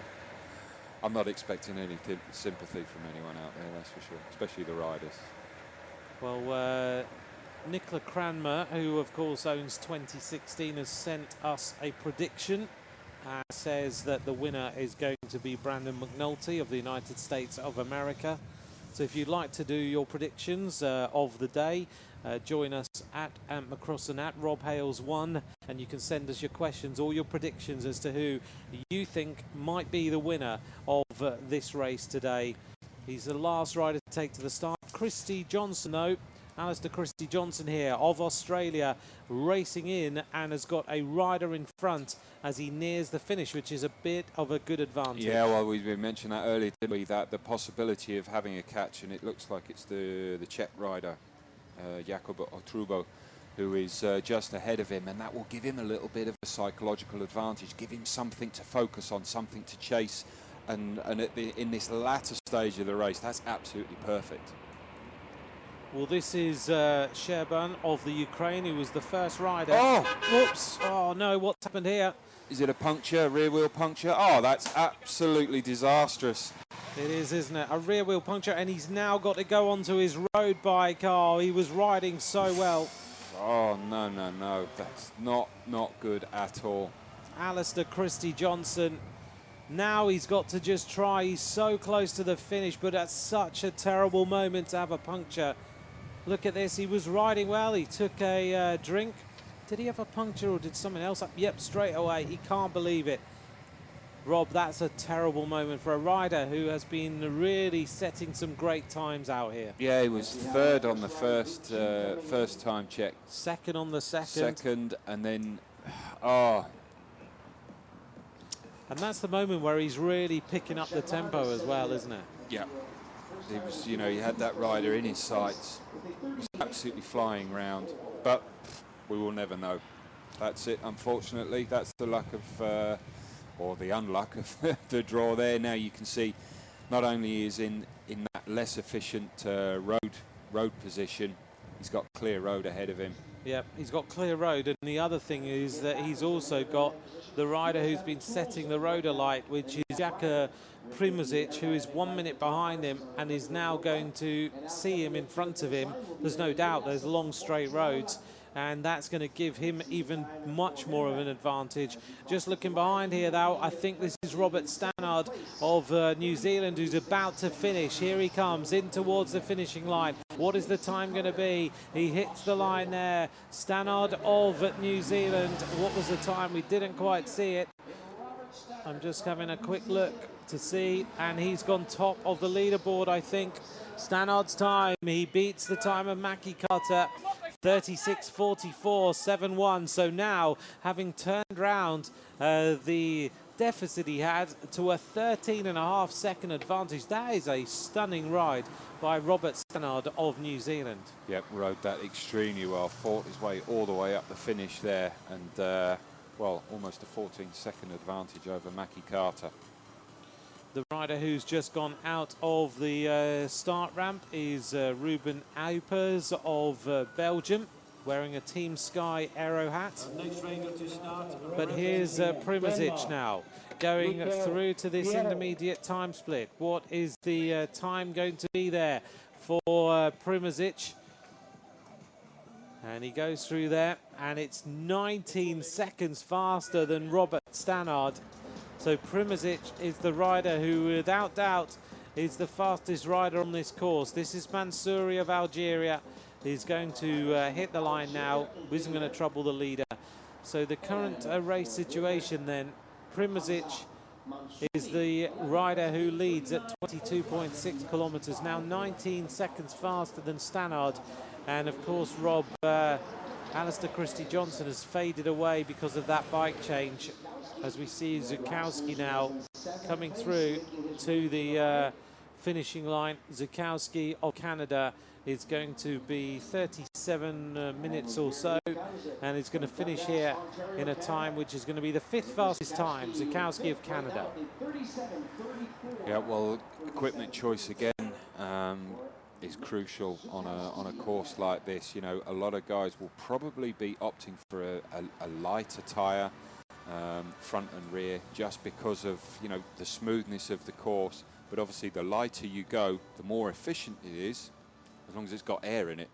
Obviously, once you know, you're opening yourself up to the potential for other punctures. But unfortunately, that's just bike racing, and you know, you can't really foresee that kind of problem coming. No, I mean, it's one of the only punctures we've seen so far out on this course, and a terrible moment for that to happen for Alistair Christie-Johnson, but he knew straight away, didn't he? It must just have gone totally. Yeah, he went down for his drink, and you could just see the back end of the saddle just bobbing a little bit. We saw it with one of the riders yesterday, but yeah, it's very few and far between, and that's just awful luck. This rider is the fastest rider on the course, Jakob Primozic, who is right on the front of the saddle, as we see Niels Eekhoff of the Netherlands about to take to the start. The Dutch over the coming few hours have got big opportunities for medals in this World Championship. We think this afternoon in the women's elite time trial, Anna van der Breggen and Ellen van Dijk, two possible winners, as Eekhoff then goes out of the starting area and gets underway. We're waiting for the arrival of Jakob Primozic of Slovenia at the finishing line. What is his time going to be? The top three riders at the moment: Robert Stannard, New Zealand; Mackie Carter of Australia; Jason Oosthuizen of South Africa. They are the top three and in the hot seats, as we see the arrival now of Covi of Italy heading into the finishing line. Yeah, Covi just struggling a little bit at the back end of this race. He was, you know, fairly well positioned in the earlier points in this race today, but just out the saddle. This is where the road just kicks up a little bit. It's certainly no climb by any means, but you can just see there with around about 150 meters, it's a little bit of a dip, and then it just comes up towards the finish. So do join us on Twitter if you'd like to, at @McCross and @RobHales1. Shannon's messaged us and agrees with Nicola Cranmer that Brandon McNulty will win the rainbow jersey for the United States of America later on. He's going to have to beat the time here of a rider who looks to be right on the absolute limit now. Primozic of Slovenia, giving this as much throttle as he possibly can. Rob pulling himself right forward in the saddle, right on the tip of it now, just trying to get as much energy out of those legs on the final run into the finish. Yeah, well, it's all about giving as much as you can now. There's very little pace judgment now. It's just about emptying the tank, giving it everything you can. You know, he still has to be careful that he doesn't go really into the red, because he will die off. But it's flat, there's no climb, you know, you don't have to pace yourself in that respect, but just the last couple of minutes of effort now for the Slovenian rider. This is Mark Hirschi of Switzerland, twice a national road race champion, third in Ghent-Wevelgem. Being filmed there by their press officer, Selina, as she makes sure that Switzerland get as much publicity as possible. Always looks after Fabian Cancellara after winning world titles and Olympic titles. But here she now underway for Switzerland, a talented young rider. The Ghent-Wevelgem, a race that can give you a good indication of a rider who's able to ride on the flat. Yeah, you know, if you can perform well in that kind of race, that will certainly suit you if you can deliver the kind of effort required for a time trial on a flat course like this. Obviously, it takes it away from the more climber type of rider, the lighter riders, you know, the bigger, stronger, rouleur type riders, more powerful type of time trialists. It will certainly suit them on this course. This is Raphael Kockelman racing into the finish for Luxembourg now, and the time has gone past 39 minutes, so Stannard, Robert Stannard of New Zealand, will still be the leader of this race. 36 minutes 44.71 is the stand for the riders to beat. You're losing your voice. It's that, well, there's a lot more to come later on. Not overly keen with his result there, I don't think. And there we go. There's the hot seats for now, but for how much longer are they going to stay? Could be musical chairs coming up in the next few moments. The arrival then of, my voice is back now, Rob, it's early morning. The arrival of the rider from Slovenia. It's the air conditioning in here. It's bound to wreck your voice in the end. But then you wouldn't want to be sitting out in the sunshine. The arrival then of the rider we've been tracking all the way around this course very shortly. It's going to head in towards the finishing line. We're waiting for the arrival of Jakub Primožič to see what sort of time he is going to produce. He's making his way into the finishing area. The rider from Slovenia, who went out from the start and didn't hold anything back at all.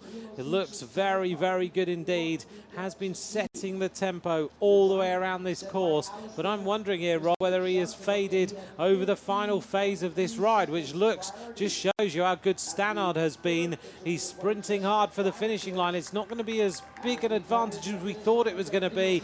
Primožič hits the line, 8.47 seconds, 36.36.24. And that just shows you how good Robert Stannard was over the final part of this race, because Primožič was way ahead. I think the final part of this race has really hurt, which leaves the top three with Primožič of Slovenia, Stannard of New Zealand, Carter of Australia, and Oosthuizen of South Africa disappears out of the hot seat. Yep, that's just died off a little bit there, didn't he? But still holding off. We didn't get a finish time for Alistair Christie-Johnson, the Australian. He will still be right up there, I think, in the top 4 or 5, I think. But obviously, his having that bike change, he didn't have the timing chip on there, so that will go down to hand timing. But unfortunately for him, it looked like he was going to be within the medals until that disastrous puncture in that final quarter of today's race. Yeah, we wait for the time. In fact, it's just been updated, Rob. Alistair Christie-Johnson, third fastest time, so he goes into the hot seats. He drops Mackie Carter down into fourth place. And to just give you that idea, 14.17 seconds down on the time of Jakub Primožič finishing the final part of this race. And we've got a problem here for the Belgian rider. He lost the bottle there. So he's got no bottle at all, which has got to be the worst thing that can possibly happen in the early parts of a time trial where it's 30 degrees. And that's going to play on his mind now, because he literally has no hydration at all for the rest of this race. Yeah, that could very well be disastrous, as we've seen with riders. If you don't quite get it right, you really can fade and die off in this in the final part of this race due to the heat. The conditions are very, very difficult. So yeah, to lose your hydration that early on in the race could be disastrous. Yeah, Richard Banouche now coming into the finish for Germany. It's not going to be another medal for them right now. Primozic is the leader, 36.36.24.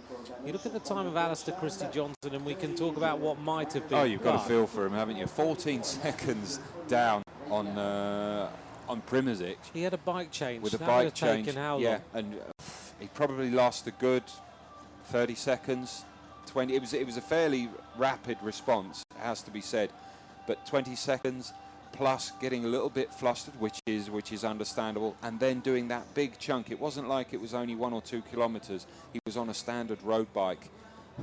Oh, got a feel for the lad. Yeah, you do, because you translate all of that and try and work out how much time he actually did lose. You've got to be looking at a rider who was going to go into the gold medal position potentially, because Primozic, I think, has faded over that final bit of the race. He certainly started to suffer. You could see how he was right on the front of the saddle. He started to lose the form a little bit, and he had a massive advantage at the previous time splits, which only translated to 8 and a bit seconds at the end. Another rider we really have to feel for here, though, is Ruben Apers. Is he allowed to take a bottle from anyone on this course? No, he shouldn't be. No, he won't be allowed, really, which is a shame, because again, you've got to look at you know, the health of the rider, but unfortunately, he's not going to be able to take anything on board from the team car. Well, he's now going to have to really think carefully here. There's no way of keeping yourself without getting dehydrated, and he's just got to sit and concentrate and try and take it away from his mind as to what's happened there in losing that bottle. This is Marco Friedrich, who is racing into the finishing line now. He's going to be outside the top 14 or so riders. And the next group of riders that we are looking at then in this group, there's some very good riders in group number 3. We saw Marco Hirschi start, but there's also Clement Davy of France and Ian Garrison of the United States of America potentially could be very good indeed in this time trial. Yeah, another rider, 18 years old, Ian Garrison, won a stage in the Junior World Cups. So a rider on good form, certainly. There we can see just that fight and that effort up to the line, trying to give absolutely everything that you can.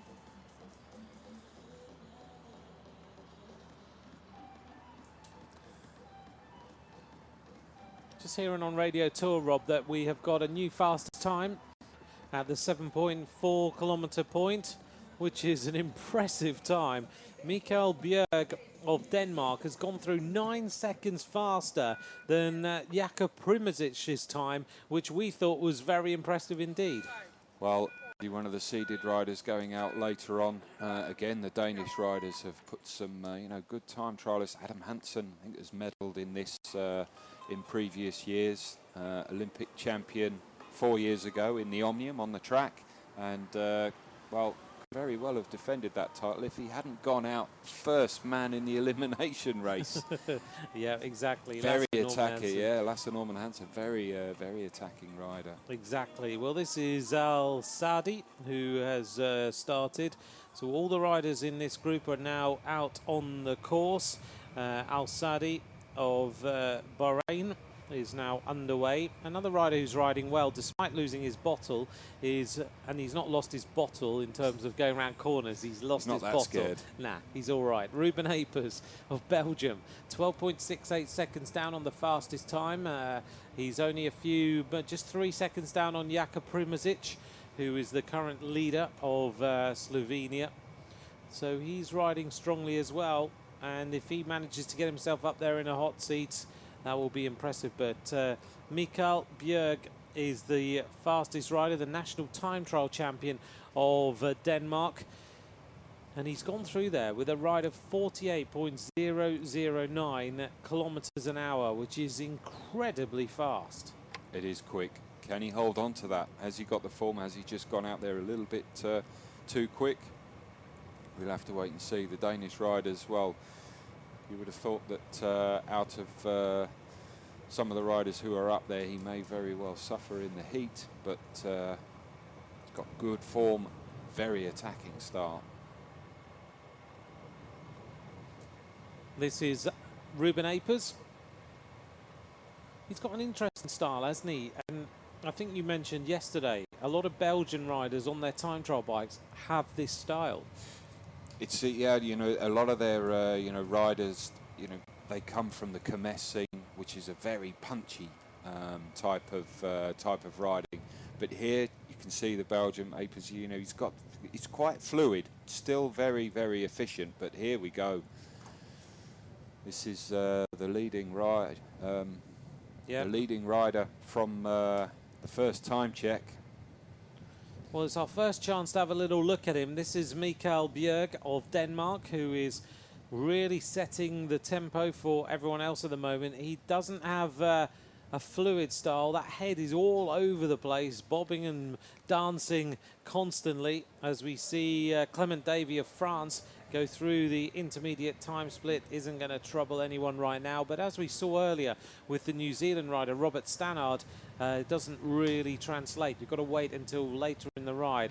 Looking at this rider then, he's got he's got short socks, no overshoes, really punchy, head all over the place. But he's certainly going quick. He is, you know, his upper body very, very well positioned, you know, for a tall rider. He could do, you know, he's got long limbs, long legs, so he could actually get a little bit more benefit from longer overshoes, as long as they're a good quality aerodynamic overshoe, because some of them, they're just fairly standard Lycra. But if he's got one that's had a little bit of technology gone into it, he's got some more gains to come. Looking here then at the Belgian rider, he's about to go past our commentary box. This is Ruben Apers. He still looks very, very good, despite the fact that he's got no drink on that bike at all. He's obviously put it out of his mind as he goes through now. Yeah, well, he's got to get that out of his mind. He's got to get himself on with the job. Well, he's certainly riding well. He's the fastest rider to that point, 0.7 seconds faster than Jakob Primožič. But this Danish rider is already in the finishing straight, and he's going to go through this opening 13.7 kilometers. He's already there, Rob. He's just going to go past us right now, and he looks like he's going to set the fastest time. This is Mikael Bjerg of Denmark. Goes through then, and it is the fastest time by 26 seconds. That's a big old chunk, isn't it? He just comes past our commentary box. He is certainly fighting the bike. Oh, and there we go. So he was able to take from the side of the road, which is, you know, that's good. So that would have been radioed through to the soigneur there on the side of the road. Well, I don't think anyone's going to fine this rider for taking a bottle, because the health of the rider is much more important. That he is okay out in this very warm conditions. But he's second fastest so far. Yeah, and they couldn't have come at a better time. Certainly, as we mentioned, wasn't able to go back to the team car for any assistance, unlike in the road races, obviously. But no, that was a good move there, and a good catch, it has to be said, because going through at that speed, if he'd have missed that one, there didn't seem to be anybody else. You would have hoped that they would have put another soigneur, you know, 100 metres or so back down the road, just in case, just to give him a second chance, a second option. But he didn't need it. It was all or nothing, that moment. It was, got it in one hit.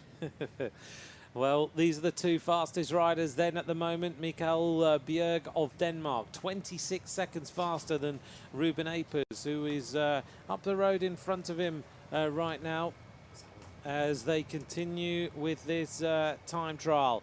The two fastest riders, Bjerg and Apers, continuing with this individual time trial right now, and top of the leaderboard.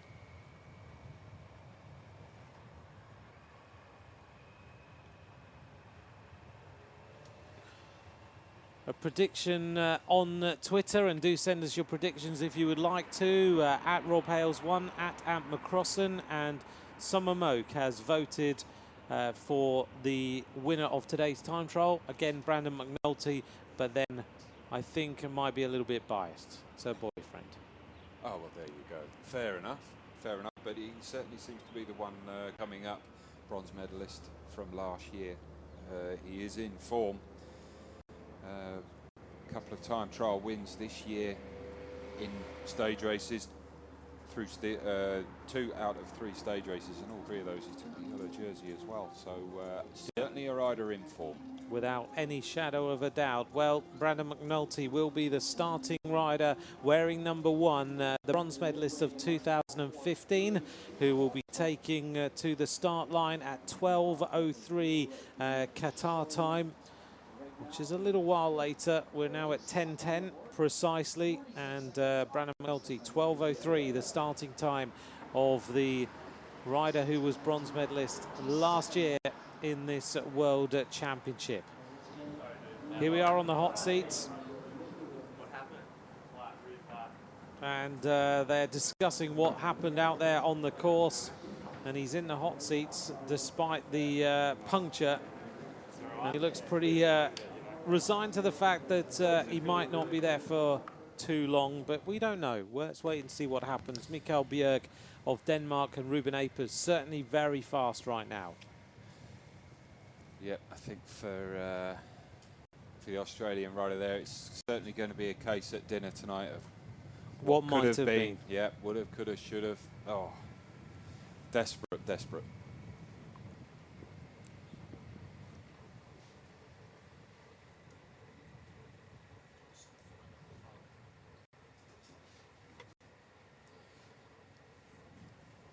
Well, here we can see the Canadian, the Danish rider, sorry, Bjerg, still holding good form.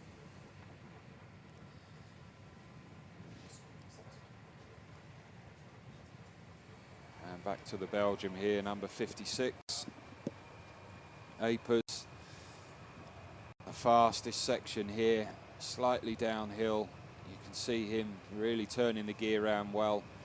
So we mentioned about the gear restrictions, not that big gears that we'll be seeing with some of the other riders, the under-23s yesterday and the senior elites, but using that small gear to good effect.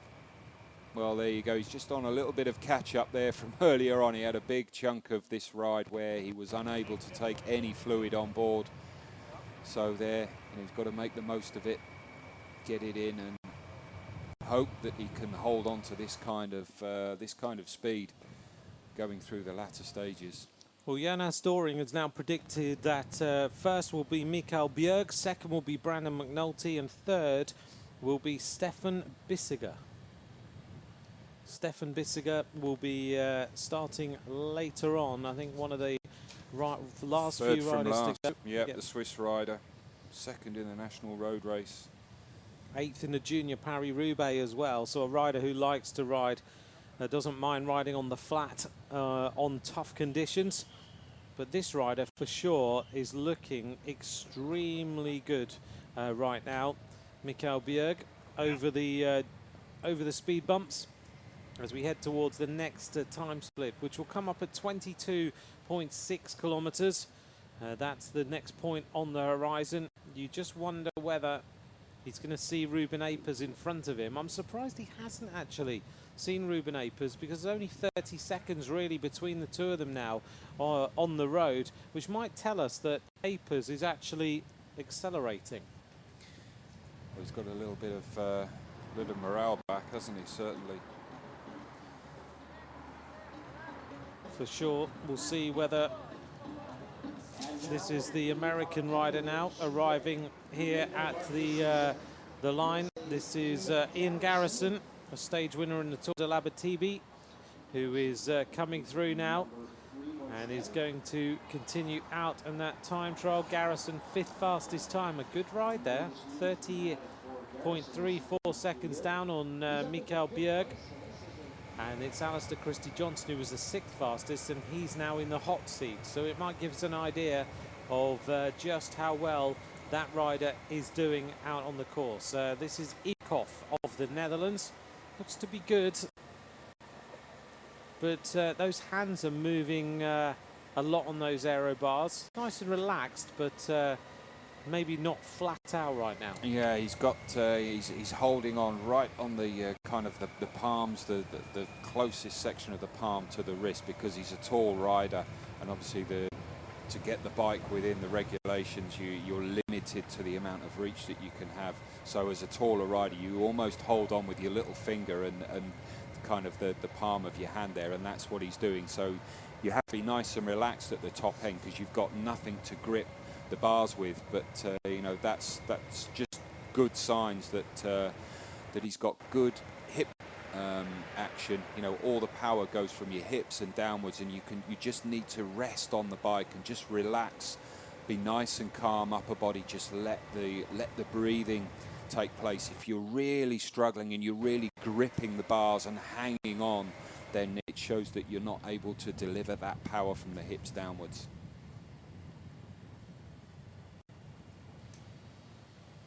Mikael Bjerg continuing with his great time trial. Denmark, of course, have got a good history in this, having won with Mads Vert Schmidt in 2011. Took the victory, then went on to take the under-23 title last season in 2015. Lasse Norman Hansen, as Rob mentioned earlier, the bronze medalist in 2009. So Denmark have produced some good medalists who have gone on to great things in world cycling. Lasse Norman Hansen, the Olympic Omnium champion from London 2012. And this rider doesn't look to be slowing down at all. We wait for him to arrive at the 22.6 kilometre point, and then we'll get a good indication of whether he is slowing down or whether he's been able to keep the tempo on, maintain the pressure on those pedals. So far, Bjerg has been the leading rider through 7.4 kilometres and 13.7.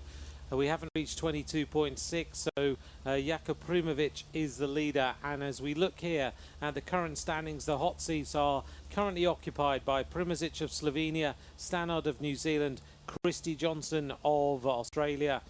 And those are the top three riders in this race so far. But we still have a lot of riders still to come. We're in group number 3. We're reaching the midway point of this competition as we see the arrival there of Stannard and Primozic when they finished earlier on today.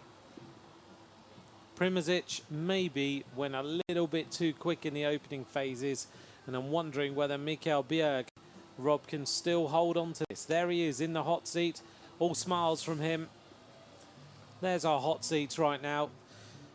They produced great rides. Primozic, Stannard and Christy Johnson are the three riders. As we take a look back here now to the rider from Belgium, Ruben Apers, who continues with this time trial. And Rob, I'm trying to work out whose aero helmet he's wearing. He's got, yeah, it looks like Team Sky issue. It's got a British flag on the back as well. Who's he robbed that from? I'm wondering whether someone's giving it to him as a little bit of a lucky thing to wear today. Well, let's hope it does bring him luck, because well, he had a bit of bad luck earlier on with that, losing that bottle, and since then, you know, every time we've gone back to him, pretty much he's been taking a gulp from that bottle just on catch up. But you know, it's good he didn't panic. He just got on with the job in hand. Good effort by the team, by the management, just to make sure that they had someone by the side. And there you go, look at that, wow. That's a great ride by Ruben Apers. Well, let's not worry too much about the aero helmet he's wearing. It's giving him lots of luck. Yesterday our TV director gave us the pictures of the front derailleur of Mads Vert Schmidt, but we won't ask him to get the name on the back of that aero hat. But that's an incredible ride by Ruben Apers, but it's an even better ride by Mikael Bjerg, who's gone through 40 seconds faster than Ruben Apers at the 22.6 kilometre point, and he can almost see the Belgian rider in front of him. And considering that they are the fastest two riders we've seen so far, the fact that Bjerg is about to catch Ruben Apers is absolutely exceptional. And this is only going to help the Danish rider as well, having someone out there ahead of you. Very, very good ride by him. He could almost freewheel into the finish at the moment. The amount of momentum that he is carrying You know, we can see him, how forceful he is as he comes out of the bends there. You know, just a little bit of a wobble on his upper body, but that just because of the amount of power that he's got there through his legs. Could perhaps do a little bit of work with the core body strength, but that's something that will come as he develops. But really, really good riding by both of these two here. Well, this is a great performance by these two riders. There's lots of discussion, Rob, on Twitter right now about overshoes, lace-up shoes and socks and no socks. And you've spent days of your life in the wind tunnel as part of the Secret Squirrel Club of British Cycling, so you know the numbers. What is the situation as far as overshoes, good overshoes, aero overshoes, no socks like we are seeing Mikael Bjerg wearing, and then the contrast between that and thinking about heat of your feet? Well, that's the other thing. You know, if your feet, if they overheat, and depending on the fit in your shoes, you can start to cramp up in your feet. Obviously, that's one of your purchase points on the bike, one of your contact points. It's quite a big one as well. You know, you need to be able to get all the power through. You know, generally speaking, if you've got a good quality overshoe, one that, you know, i.e. meaning one that's been looked at through the wind tunnel, you know, the material is very important, just the same as a skin suit. You know, they're a very bog standard skin suits. They look good, but actually under testing they don't work well. There's an awful lot of technology that goes into a good quality aerodynamic skin suit, and the overshoes is the same. The legal limit is halfway up between your calf and your knee, so you can't have a full, you know, a lot of the domestic scene in the UK, they go right up to just below their knee. But again, if it's just a fairly bog standard one, then it will make very little difference. But generally, it's deemed that you know, a longer overshoe is generally better. But we have seen one or two riders here not using them. Bradley Wiggins, just trying to think what he uses on the road now, because he's obviously you know, over the years has been right up there with the best technology on the track.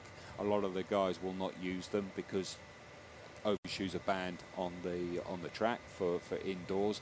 What they tend to use then is a longer sock, standard sock underneath the shoe, and then you have more technology that then goes into the actual shoe itself, because you need to clean that up. That hasn't been the case before, because you've always been able to cover it with an overshoe.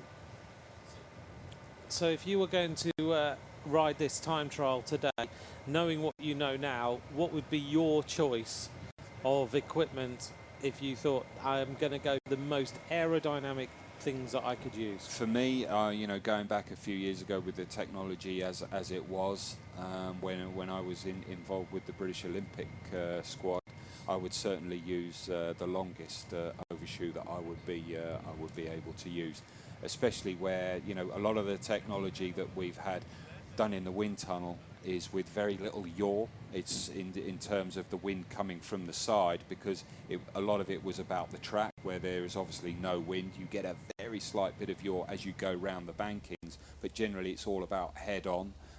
Today is, you know, fairly similar, because although there is a little bit of wind, you know, crosswind in places, it's not too much, so you could probably transfer most of that knowledge from the track onto this course here today. There's the current standings at the 22.6 kilometre point. This rider is the fastest rider we've seen so far. This is Mikael Bjerg of the Danish team, who is now 2 kilometres from the finish line. And he is giving this absolutely everything he can. This is his moment to try and win the world title. He's gone out at the midway point of all the riders today. 85 riders taking to the start line, and he has not held anything back since he started earlier on. He has gone through all the intermediate time splits. We thought that Primazic's time was an exceptional time, but it looks like this Danish rider, albeit now I think he's starting to suffer a little bit because he is constantly moving about on the road, just looking for the best line, is the rider who could go top of the leaderboard. The big question is, does this Belgian rider have anything more left? Because Mikael Bjerg surely can see him not far in front of him. In fact, there he is, and he's chasing him into the finishing area. Yeah, at the moment he doesn't have any slipstreaming advantage, but that psychological advantage, someone to focus on. You can see him there, and it just gives you normally a little bit of an extra incentive. Right, this is my next point. If you break the ride down, you know, you don't start from the starting gate and go, right, I've got to get myself to the finish. You break it down into points, and this is very good in this latter stages on this big, open, fast section of the course to have someone to focus on. You know, it's not just the rider, he's got his team cars there as well to be able to just get a little bit of advantage. You know, it's breaking the air up ahead of him. Even at this point, he's probably just about starting to get some kind of physical advantage. But at this point, it's all about the head and being able to focus and really fight and drive it in towards the finish. Here they go then. These have been the two fastest riders we have seen. Who is going to go top of the leaderboard? I think the answer is going to be Mikael Bjerg, but Ruben Apers, don't forget him. He's going to be amazed when he realises that the rider behind him has almost caught him, because he is going to go top of the leaderboard. But then immediately I think we're going to see Mikael Bjerg eclipse that time. These two riders have produced a great performance so far. Ruben Apers is going to blitz the time of Primožič as he races now into the final 100 metres. But what is the time of Mikael Bjerg going to be? As Apers now hits the line, he goes top of the leaderboard, 48 kilometres an hour. But just behind now, look at this time here of the Danish rider. He's going to absolutely smash the time of Primožič, and he does by over 48 seconds. He beats Apers. He beats the time of Primožič by over a minute. 35:17.47 by the Danish rider. That is an absolutely exceptional ride. Well, if that doesn't get the Danish rider a medal at the end of this race, then it's going to. There are some obviously amazing riders to come. That's a fantastic quality effort there. The speed there, and just that time. He fought that all the way round. Very well delivered. That was very good indeed by both those riders. Suddenly we've seen a complete change. Mikael Bjerg top of the leaderboard, Ruben Apers second for Belgium, Jakob Primožič of Slovenia in third place now, which is incredible. There we are then, there's the time. He beat the time of Primožič by 1 minute 18 seconds. Mikael Bjerg top of the leaderboard, 35:17.47. Ruben Apers 48 seconds down. Primožič now in third place, 1:18 down, and suddenly the whole race completely changes. Mikael Bjerg, his split times fastest at every single intermediate time split. 9:14 for 7.4 kilometres. Then fastest through 13.7, fastest through 22.6, and the fastest rider at the finish. The big question now is, has anyone got the ability to beat the Danish rider and take this world title? Well, the rider that's been tipped by many to take the gold medal, Brandon McNulty, the rider number one, final rider off. He's got something else to focus on now, hasn't he? If, you know, it's all about him, and this is the thing, all these riders here, it's all about them and their own effort. But when you get someone post a time like that, you know, it gives you something to gauge on. Some people will use that to their advantage and really be able to focus, whereas others put a little bit of panic within them. But whoever is going to take the victory, if anybody is going to be able to take the top step away from the Danish rider, it's going to take one hell of an effort. It's going to take an incredible effort to be able to do that. Anyone who's looking for start lists of the various time trials to keep up with things, if you go to uci.ch, click on World Road Race Championships, and then click through to that, you'll go to the bottom of the page and you'll see tabs of all the different disciplines, and you'll be able to find the start list for all of the races. Well, here we're getting ready now for the next phase of the race. This is going to be group number 4 coming up shortly, but we've still got to bring these riders to the finish line. Ian Garrison now of the United States of America, stage winner in the Tour de l'Apetite, is going to race through now to try and set a good time. Exceptional rides by Mikael Bjerg, Ruben Apers, to go top of the leaderboard. Garrison needs to beat a time of 35.17 at 4.7 as we see Ilya Gorbishin of Kazakhstan racing into the conclusion of this individual time trial. Couple of minutes down then on the time of Mikael Bjerg, and finishes 11th fastest, 2:36 down on the time.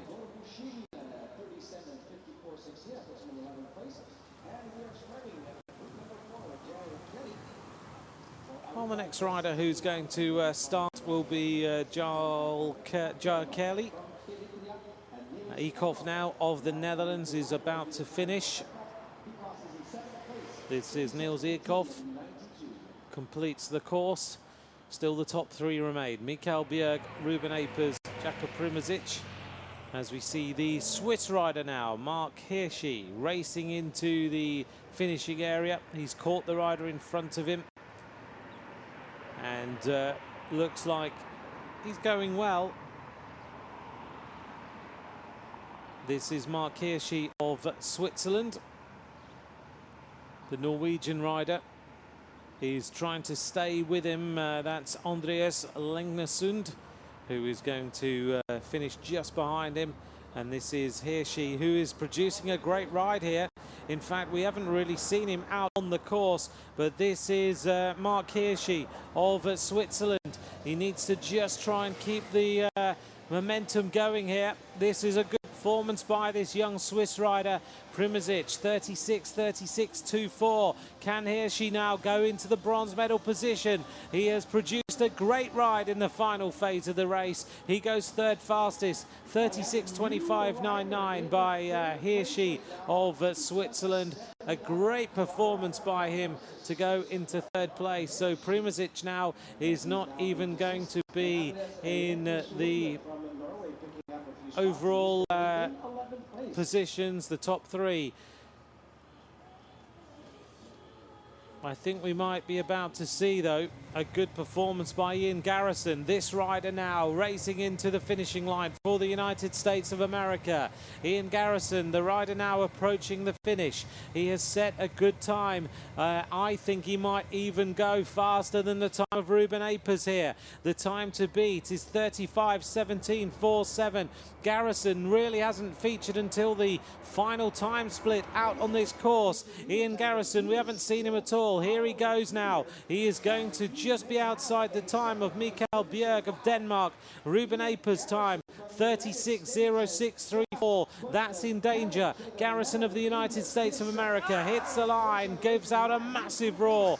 35.35.37, second fastest time by the American rider, who only featured in the third time split. Suddenly produces a crazy ride over the last bit. He must have accelerated flat out over the last phase of this race, and suddenly we have a completely different top three. Mikael Bjerg, the leader, only 17 seconds behind Ian Garrison, and Ruben Apers now in third place. The Swiss rider, Mark Hirschi, having been in the bronze medal position for just a moment, is in fourth place now. A great ride, Rob. Ian Garrison of the United States of America featured fifth fastest through 13.7 kilometers. He was eighth fastest in the opening split, and then suddenly featured second fastest and goes into the silver medal position. Very good performance there, and that information, I'm sure, from that ride will be relayed back to his teammate, number one, Brandon McNulty, last rider to go in today's race. Yeah, a fantastic performance by him. This is the next rider to finish, number 50 there, Clement Davy of France. We think about Garrison's ride. He was a long way down. He was 30 seconds down on Mikael Bjerg at the 13.7 kilometer point. He closed it to 24 seconds. And at the finish, he was 17 seconds slower than Mikael Bjerg. So he really has ridden the final part of this race very well indeed. Clement Davy of France about to complete the course. And it looks like he's going to be just outside the top 19 riders, maybe 19th here. Clement Davy pushes Zeno Young down one place into 20th place so far. Just looking at some of the other time splits, I don't think we're going to see anyone else up there. Well, it just goes to show that ride of Ian Garrison there, that if you go out early on and those are early time checks, you don't panic. You know, as long as you know within yourself that you're riding to, you know, on schedule, don't worry about anybody else. You know, don't panic if you know that you're down. You know, as you say, 13.7 kilometre time check. Ian Garrison was 30 seconds down. You don't panic and you just ride within yourself and you do your effort. It's you against the clock. Well, you're absolutely right, Rob. A great performance by him over the final half of the race. This is Tanakan Chasombat of Thailand who has started. We are into the group number 4 of these riders, not with the aero bars or anything. So has got to just ride this entire race on the normal road bike. Representing Yeah, it's a long ride, that on you know, on this kind of position. Out on the course then, and we are picking up with the next group of riders who have started this race. This is the Rwanda rider, Jean-Paul René Ukunwabo, who is racing here for Rwanda, who are another emerging nation. Interestingly, this season in Great Britain, I was lucky to meet some of the young riders from Rwanda who came over to ride all the British races. Very well supported, and also to be noted that Matt Bramier, one of the professional riders for Dimension Data for Quebec, has had a big collection of kit for Rwanda cyclists. It became a little idea that then became huge and got to the point where he had to work out the logistics of getting huge amounts of cycling kit to Rwanda. He was lucky to be helped out by one of the logistics companies, and now he's pretty much kitted out most of the Rwanda young cyclists with donated kit. I wonder who sent that Pinarello bike. I know, that's what I was wondering. Yeah, no, and that's the thing, you know, to be able to help those nations. You know, we mentioned about some of the bigger manufacturers coming in and helping out at certain events, you know, donating equipment, loaning equipment, because, you know, it's a big thing. You know, if you're already at a disadvantage from coming from one of the smaller nations to then to be able to, you know, have equipment which is so important given to you, you know, it's a good morale boost, and it just means that you're going to be able to produce, you know, the best effort that you're able to give. Our next rider taken to the start is from Azerbaijan. This is Karim Shirliev. We don't have the Qatar rider starting, who was wearing number 35. representing Azerbaijan. And the next rider to race through here is Oosthuizen of South Africa, who's coming up to complete the course. This is Damian Oosthuizen of South Africa. 38 minutes has gone by, going to finish in the top 25 riders, I think, by the looks of things. Completes the course, 38.57.81, 24th fastest. Yeah, again, one of those open positions up on the front. You can see his hands, wrists opened out, down below his elbows. It just means that your shoulders pop out very wide. You know, he's got fairly broad shoulders anyway, and he's just opened those up out there. Rider from Trinidad and Tobago, this is Cole, 40 minutes 17.82. The rider from Trinidad and Tobago. 5 minutes down on the time of Mikael Bjerg, the leading rider from Denmark. The top three, Bjerg, Garrison and Apers, in the hot seats right now. Looking at this phase of riders, there's no standout rider for me who could get to the top of the leaderboard.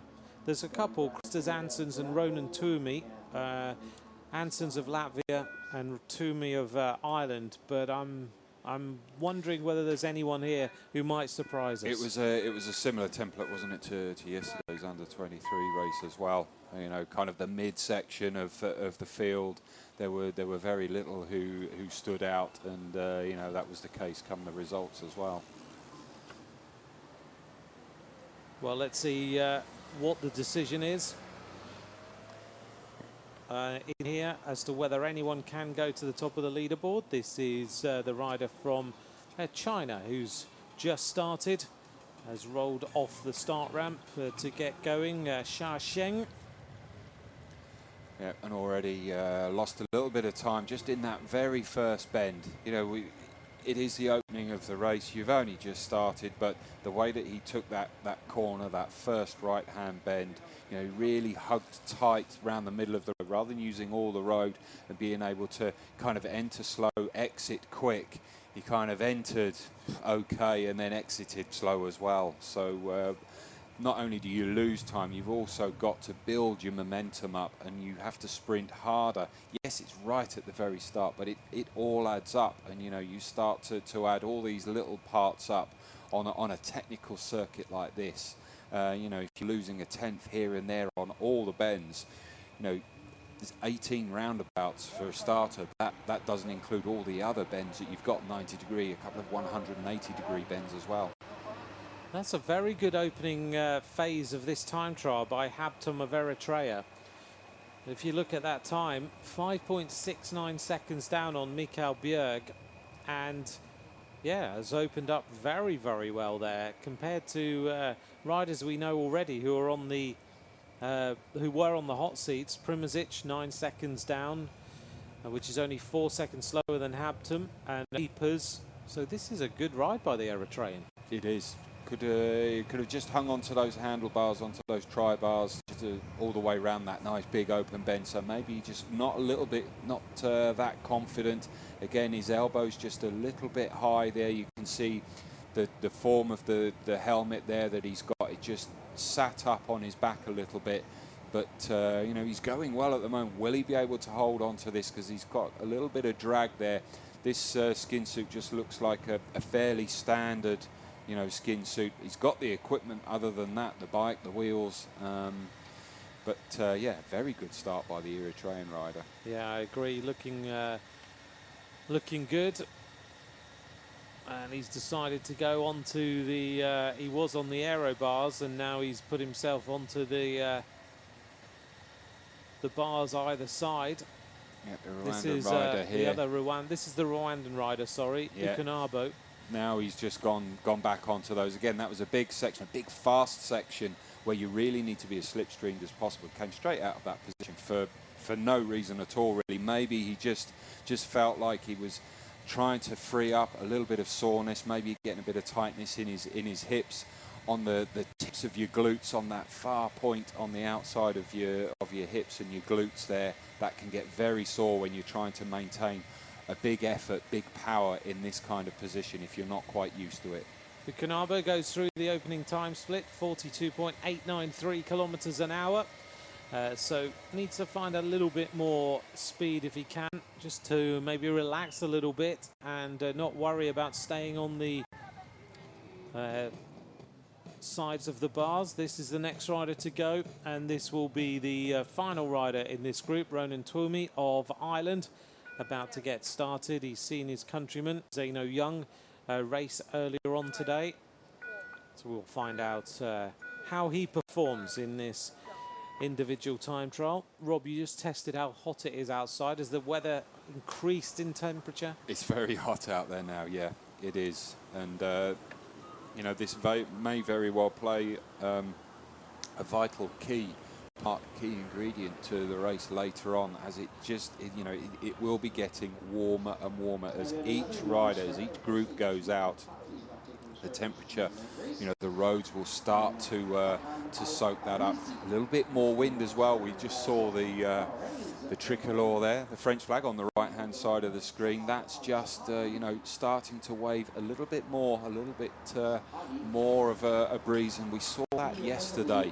So it could get harder and harder, the conditions out there for some of the riders. Yeah, so it could be that riders going later could find the wind a little bit stronger and the sun a little bit hotter. So the final phase of riders, as we talked about earlier on, the decision, do you go early, do you go late? That's a big decision, and traditionally you go late if you're one of the top riders, but it might not be the best decision of the day. It might be a fact that, yeah, you get to the end of today's stage and some of the riders later on think, you know what, we should have, you know, maybe gambled and gone early on. Like you say, it's fairly standard that the better riders, the more seeded riders, go later on in the race. Yes, if you've got 2 or 3 riders from one nation. They can't all be clumped up in that final group, even if all three of them, as we saw yesterday, all three Germans had the potential to get the medals, but they had to be split up because of the logistics of team cars. You know, you've only got one team car per rider, as we can see the Argentinian rider there really just limping himself across the line. Not in good shape, bit of cramp. Yep. By the looks of it. He's cramped up. It's not been an enjoyable time trial for him at all, the Argentinian rider who has completed the course now. There's a bit of discussion going on, Rob, on Twitter. Don't forget you can tweet Rob and I at RobHales1 at Ant McCrossan. A bit of discussion, including Nicola Cranmer, who's watching, discussions all about aerodynamics, because everyone wants to know how they can go quicker on a bike, don't they? Would you choose visor or sunglasses? Generally, visor. It's, you know, it's built into the overall package of the helmet. You know, if you're looking at budgets and the overall, if you're starting from scratch, you look at the biggest gains possible and you work your way down pretty much. And the biggest gain is actually the skin suit, because that's the biggest overall area of the bike rider. So position on the bike and then the skin suit, and that's actually getting more and more expensive. You know, a good quality, very technical skin suit, you know, it's up into the hundreds of pounds, hundreds of dollars. The helmet, obviously, that's one of the first parts that hits the air. And it's not necessarily a case of, as we're just getting a bit of a slow motion, oh, and a bit of a dig of a pedal there. I was just wondering what was going to happen. The director, you know, when they show a slow motion shot of a rider like that coming into a bend, you expect something, as we saw with the Belgium yesterday in one of the 180-degree right-handers, just dig in the pedal there, just trying to accelerate a little bit too soon before the bike kicks up and straightens up. Here's the current standings if you've just joined us now. The race situation, Mikael Bjerg of Denmark, he's the leader, 17.9 seconds ahead of the American rider Ian Garrison, and Ruben Apers is in third place. They're the riders in the hot seats. There's the rundown of the top 10 of this race so far, and there's at the bottom of the screen all the different social media you can follow this racing on. Looking down on the Pearl as we see the arrival now of the Eritrean rider who is racing towards the conclusion of the first lap at 13.7 kilometers. Went through the opening 7.4k. Awet Habtum in a very good ride of 5.69 seconds down on the rider who's in the gold medal position. This is the Eritrean then. Abtum about to reach this point in the time trial, and we'll find out whether that opening sprint 7.4 kilometers was too quick, or whether actually this rider has got a lot of speed in the legs and is actually going to figure in this individual time trial for the junior men. Always difficult to pick out a winner here as Habtum goes through, and this is good. A second fastest so far, 22.39 seconds down for the Eritrean, but at the midway point is in the silver medal position. Yeah, he's lost around about 15 seconds or so over that section, but so he is losing a little bit of ground, but he was that close up to the top spot going through the first time check that he's holding on to it relatively well. How he can maintain that over the second half of this race, we will have to see. You would imagine that the weather conditions won't be hampering him too much in terms of the heat, but the wind is starting to pick up. I'm just looking down at the cameraman just out in front of our commentary position, who is taking the shots head on through the finish line, up the finish straight. He's got an umbrella above it to try and shade him from the sun, because poor guy sat out there in the blazing sun all day with no air conditioning. He's now hanging on to it for Grim. It's inside out at the moment. He's having all sorts of bother. God, he is as He's well. got to multitask, and as we all know, men aren't very good at multitasking. He's got to keep focus on the riders and hang on to his shade. So good luck to him today. He's going to have to do that for the next few hours. That's not great, is it? It's not a good sign. But yeah, it just shows that the conditions are changing from the earlier riders this morning. Calmer, a little bit still warm, but certainly not as intense as the heat is at the moment.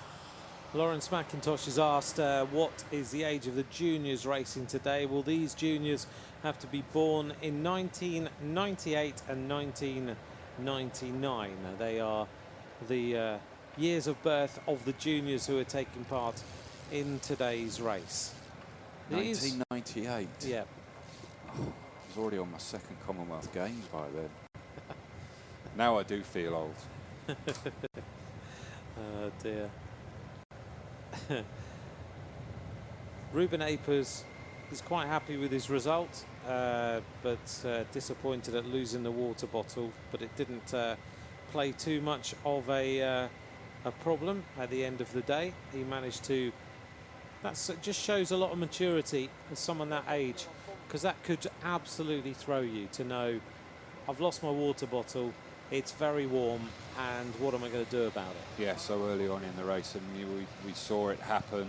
We got that great replay of him, hitting a bump, and the bottle just goes flying. I mean, we saw it. Anybody who saw the road races in the Olympic Games, it was no surprise when they were hitting the cobbles on that seafront section. There were bottles everywhere, but at least they could pop back to the team car. Unfortunately for Apers, he had to wait until the feed on the side of the road, so he had quite a while to wait. This is the Serbian rider. This is Veliko Stonic, who is staying right in the middle of the road and about to catch the rider in front, Xiao Sheng of China, and going to go past very quickly indeed. Just to update you then, if you've just joined us, the race situation.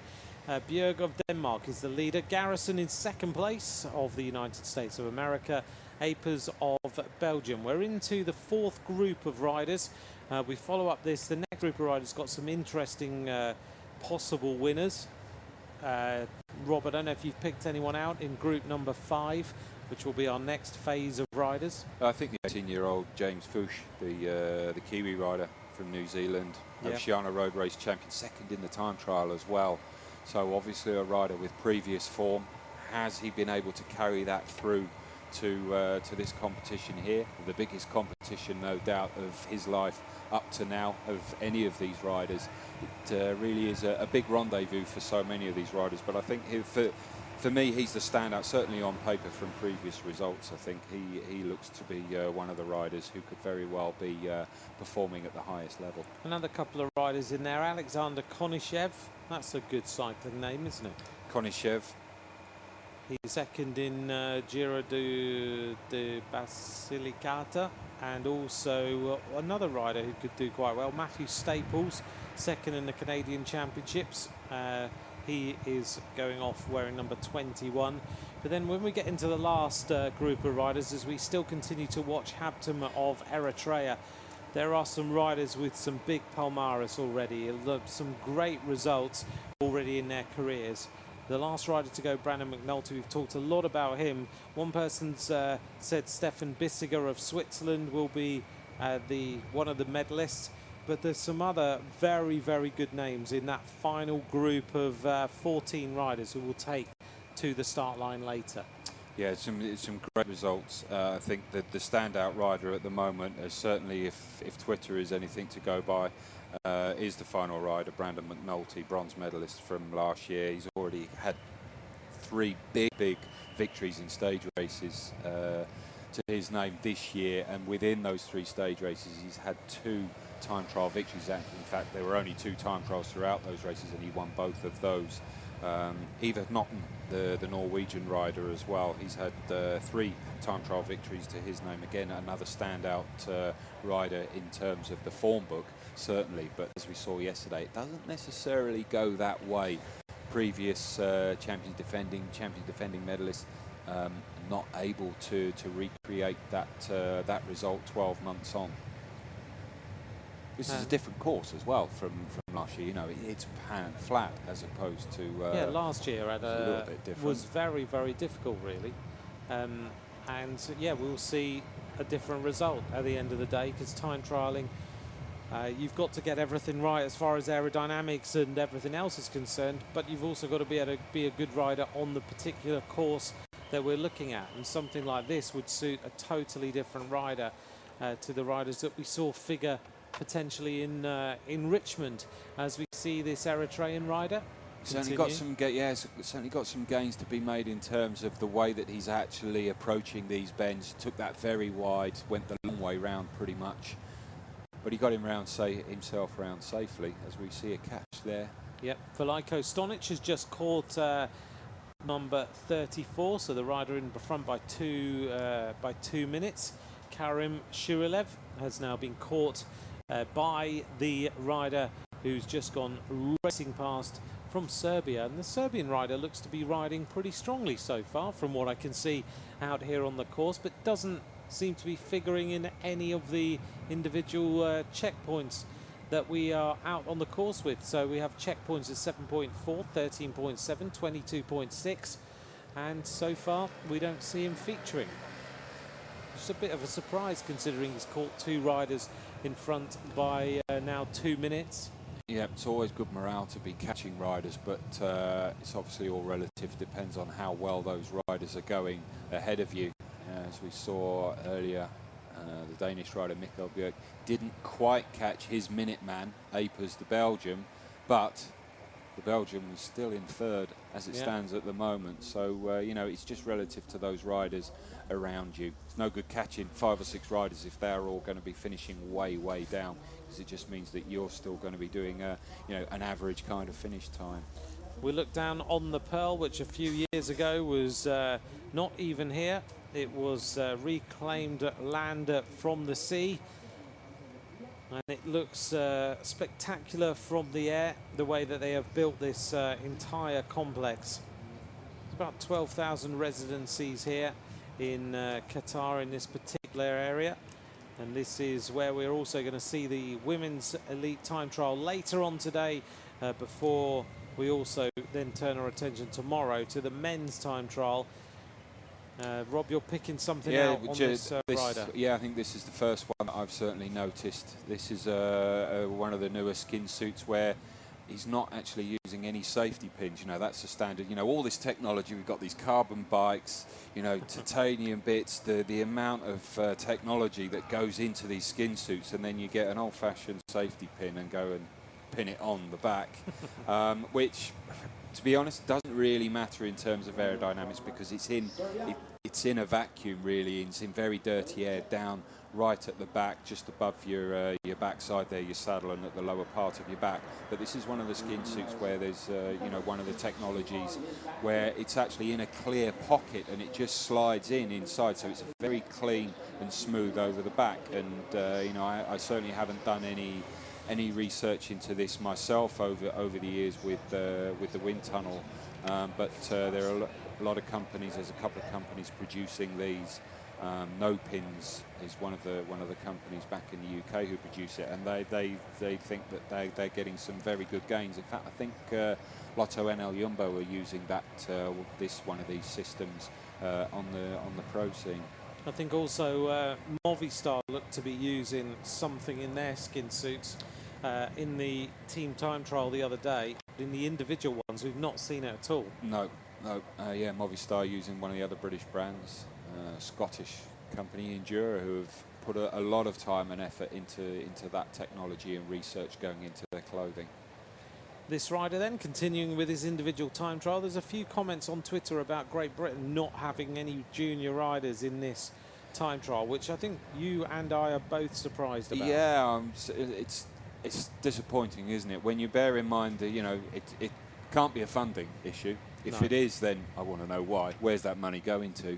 I probably don't want to know. But this, you know, to have juniors, this is such a big stepping stone for them, and it's a really good experience. Whether or not you feel that you can perform at the highest level, that's kind of irrelevant. It's, you know, it's a real big feeder for the younger riders, and it brings them into you know, exposes them to the upper level. You know, the world's best should be here. Whether you're the best in the world doesn't matter, because someone has to fill the field, obviously. Yeah. And you know, they've got a full complement throughout the rest of the squad. So it's a shame, a bit of a disappointment that Great Britain aren't here with their juniors, because I remember, you know, I did a couple of junior worlds myself. way back, and I can still almost remember them. Can you? Believe it or That's not. good. But yeah, it was a great experience. Well, Habtum now is approaching the next intermediate time split. Is he still producing a ride? Well, the answer is he is. He's fourth fastest through that point. He's fading away just a little bit. He's 42 seconds down on Mikael Bjerg. But this Eritrean rider, in terms of a junior performing at world level, we've not seen an Eritrean rider really produce a ride like this at junior level so far since they became an emerging nation. So this is a great performance by this rider, Awet Habtum, who is looking good. 47.4 kilometers an hour, Rob. That is a very good performance. It is, bearing in mind, you know, he's coming out of his aero tuck position quite early.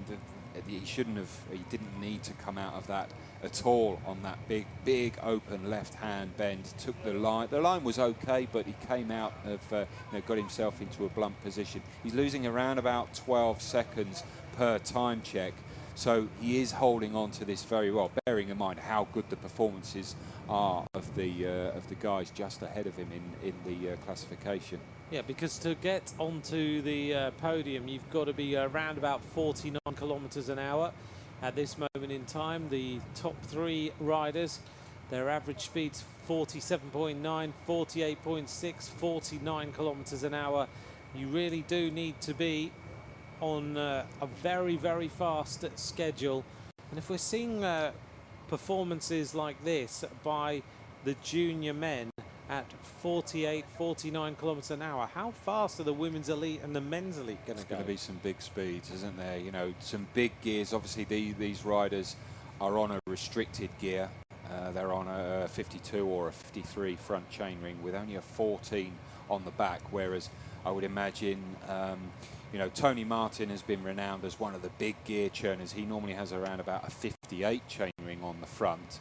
Whether he'll use that here, he may very well do. He'll have a nice chain line because he'll be further up the chainring, up the sprocket, sorry, to give him a nice, efficient, straight chain line. The average speeds are going to be high here, but the maximum speeds not quite so much, because what we've got to bear in mind is if you've got a rolling time trial where you've got a bit of a climb to go up, then obviously over the top you've got a descent, and you can be hitting 70, 80 kilometers an hour at times. That's where you need the real big gear if you're going to continue and try and pedal and keep the force down. Here obviously the maximum speeds are a little bit lower, so the actual size of gear won't necessarily be as big as a standard rolling time trial, even though the average speeds are higher. Well, this rider not far now from the finish line. We've talked a lot about chain line and about size of gears so far, in giving you a little bit of insight as to the technology that's being used by these riders and all the thought that goes into just trying to make them as fast as they possibly can be. This is Senna Lazen's corner as we went out of it, and these riders safely through there as Habtum now will set himself up for the run-in to the finishing line. Still maintaining the tempo, trying to stay nice and steady on the bike. That head is dropping quite a lot now. Will be under a lot of pressure, starting to feel the heat. We're starting to have very, very tired and sore legs on this run into the conclusion of this time trial. But maybe having gone out second fastest in the opening splits might now be really suffering quite badly. Well, if you do go out too quick and you're not quite as efficient, you haven't quite got the technology in your position correct, and you can't hold and maintain a really good, efficient aerodynamic position, this final quarter is where it really does start to show. You can get away with it to a certain extent in the early parts of the race because you're a bit fresher and you've got the force, but once you start to lose a little bit of force and a little bit of strength and endurance in those legs as you start to fatigue, that's where you really can start to unravel with your efficiency in your position.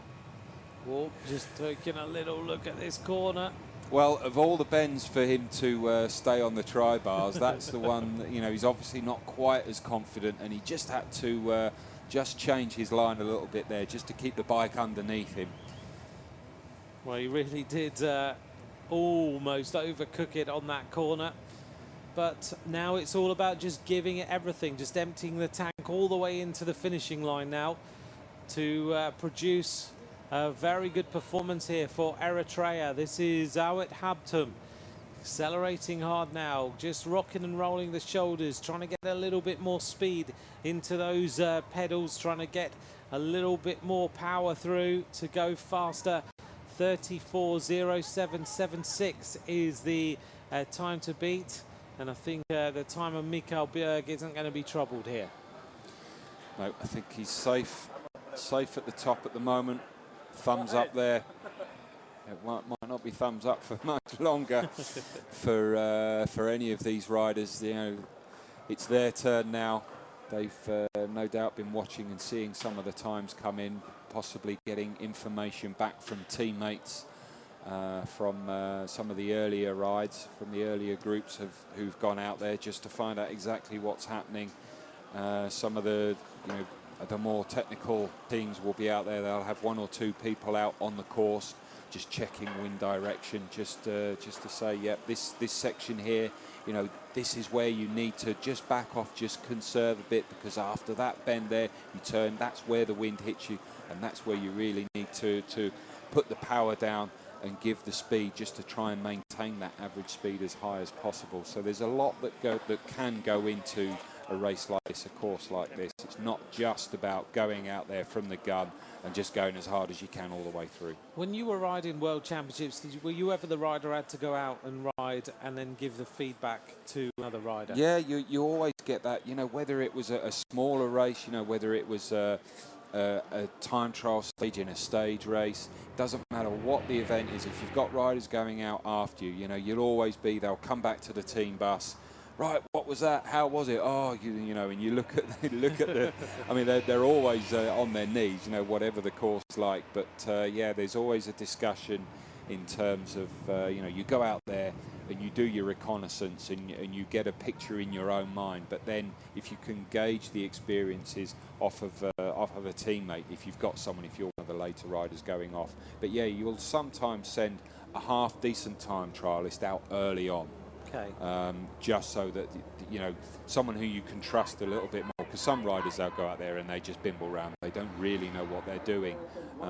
Certainly here at the Worlds, you would hope that they're a half decent time trial specialist, so then you can get, you know, you can gauge the experience from them. So yeah, if you've got a half decent time trialist, put them out early, and then you can rely a little bit more on information that they can pass on.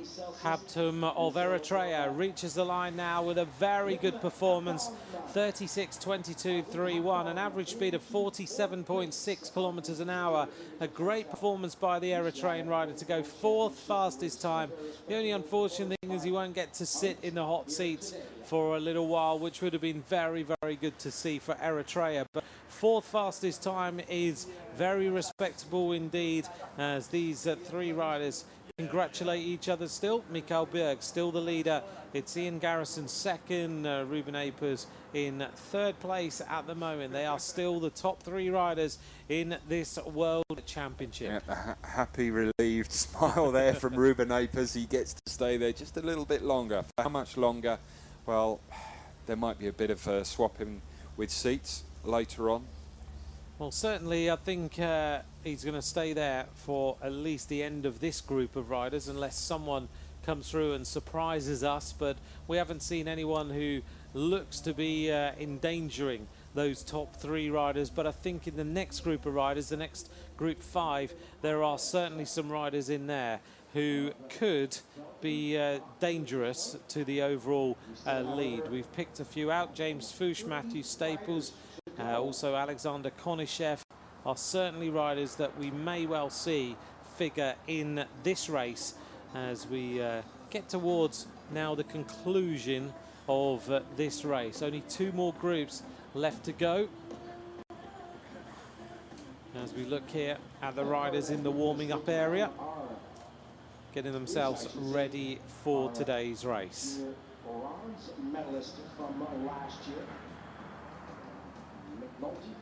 So this is the area where all the riders can go on the rollers, on the turbo trainers, and just keep the legs turning over. That's the New Zealand rider who's going to go in this group. This is James Fuchs that, Rob, you've mentioned a little bit. Yeah, you know, the importance of the warm-up, and you know, the New Zealand riders, you know, very high quality in their track endurance, where a warm-up is crucial. You get it wrong, there is no room for manoeuvre. Here you've got a little bit more wiggle room, but overcooking your warm-up is something you don't want to do, and James Fuchs certainly got some fairly decent credentials to his name already, so should be fairly experienced in the warm-up. The Ukrainian rider, Daniil Nikulin, is the first rider in group number 5 to go off the starting area. The race situation, for those of you just joining us now, Bjerg of Denmark leads. Garrison, United States, is in second place. Apers in third place for Belgium. Nikulin then of the Ukraine, holding nothing back as he goes out of the starting area to try and get right up to speed. And as you mentioned, Rob, another rider who's prepared to put it all on the line right from the race start, doesn't hold anything back, just gets right up to top speed to try and set the fastest time. Yeah, go out, get on pace as quick as you can, but then settle down fairly quickly as well, because otherwise if you continue that momentum, that pace, that force that you're putting through the pedals, you get into the second minute, the third minute of that, before you know it, you've dug a massive hole. And on a course like this, where there are no descents, no easy sections on the ride, then there's very little comeback from that. We see the next rider start, and this is the Spanish rider, Inigo Olasigui, who's got started. Earlier on, we talked, some people might have missed it, talked about tyres a little bit and the selection of tyres as to whether, what the current thinking is, whether you should be using wide tyres, narrow tyres, tubulars, clinchers, what's the best? And we've seen the fashion now change into going from tyres that we remember time trialling on, which 18mm Walber something or others. Narrower the better. Oh, really pumped up to 180 and just sing on the road. To now we see riders riding 23mm, 25mm. The choice of equipment is there. What's the current state of thinking into technology like that? Well, generally a bigger tyre will give you much more, you know, it's actually less rolling resistance in terms of when you're going in a straight line, because what it does, it has a little bit more compression, and so it soaks up any bumps. I mean, they're not bumpy by any means, most of the roads that we've got here, but even so, if you've got a very narrow, highly inflated tyre, it can be very dead. It's like riding on wood in terms of a wooden tyre, not a nice wooden smooth track. Yeah. And even on the track, you go for a wider section, certainly on the back. On the front, that's the first point that hits the wind. So you generally on the track, you go for a narrower tyre on the front, because that helps push you through, and then a wider one on the back. On the road, however, it's not quite the same. And as well, a lot of the rims now, the faster rims and wheels, they're going to a wider section as well, bigger, wider rims. And so to fill that void, you don't want then a really narrow tyre on the front, because then you get a bit of a gap either side. Yeah. So you want that nice round section, good compression. So generally a 23 on the front, and probably a 23 or possibly a 25 on the back for the time trialling. For the road race, certainly 23 and 25, possibly a 25 on the front as well. But for this course, however, maybe they'll stick with a slightly narrower for the front, just because it's a lot smoother. There we go. And did you choose tubulars or clinchers? Oh, tubulars every time if I could. Okay. Old school. Yeah, they tend to roll better. You know, there was a lot of discussion on, yeah, but a tyre now, the technology is a lot lighter than a tubular, because you know, the technology was a lot better. But what you have to take in consideration as well is the overall weight, the overall package, which if you've got a rim with an aluminium braking surface, which most of especially if up to a few years ago, the 700C, the clincher tyres were, then they're heavier than a tubular carbon rim. Now you're getting carbon clinchers as well, but you have to go for a good quality one, because obviously the technology, you heat up in the rim, you over brake, especially on descents, you melt the resin in a carbon rim, and all the force is actually going outwards where you pump the tyre up, and that's where I've seen all sorts of things. Yeah, that's all sorts of disasters. Yeah. A few riders have finished now. No one is troubling the hot seats. Mikael Bjerg, Ian Garrison, Ruben Apers are the top 3 riders, as we see the Algerian rider, Abdelrauf Bengayoun, about to take to the race start.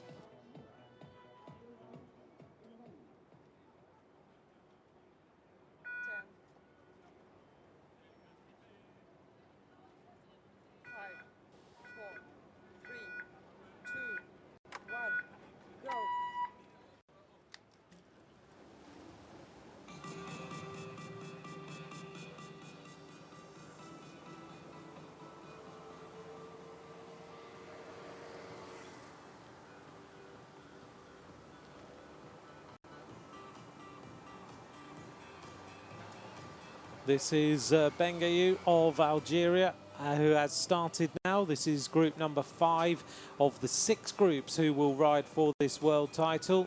Next rider to go, James Fuchs of New Zealand. Our hot seats still occupied by the 3 riders, Bjerg, Garrison, Apers. Who's going to trouble them? We think that James Fuchs could be the next rider to trouble them, maybe Alexander Konishev.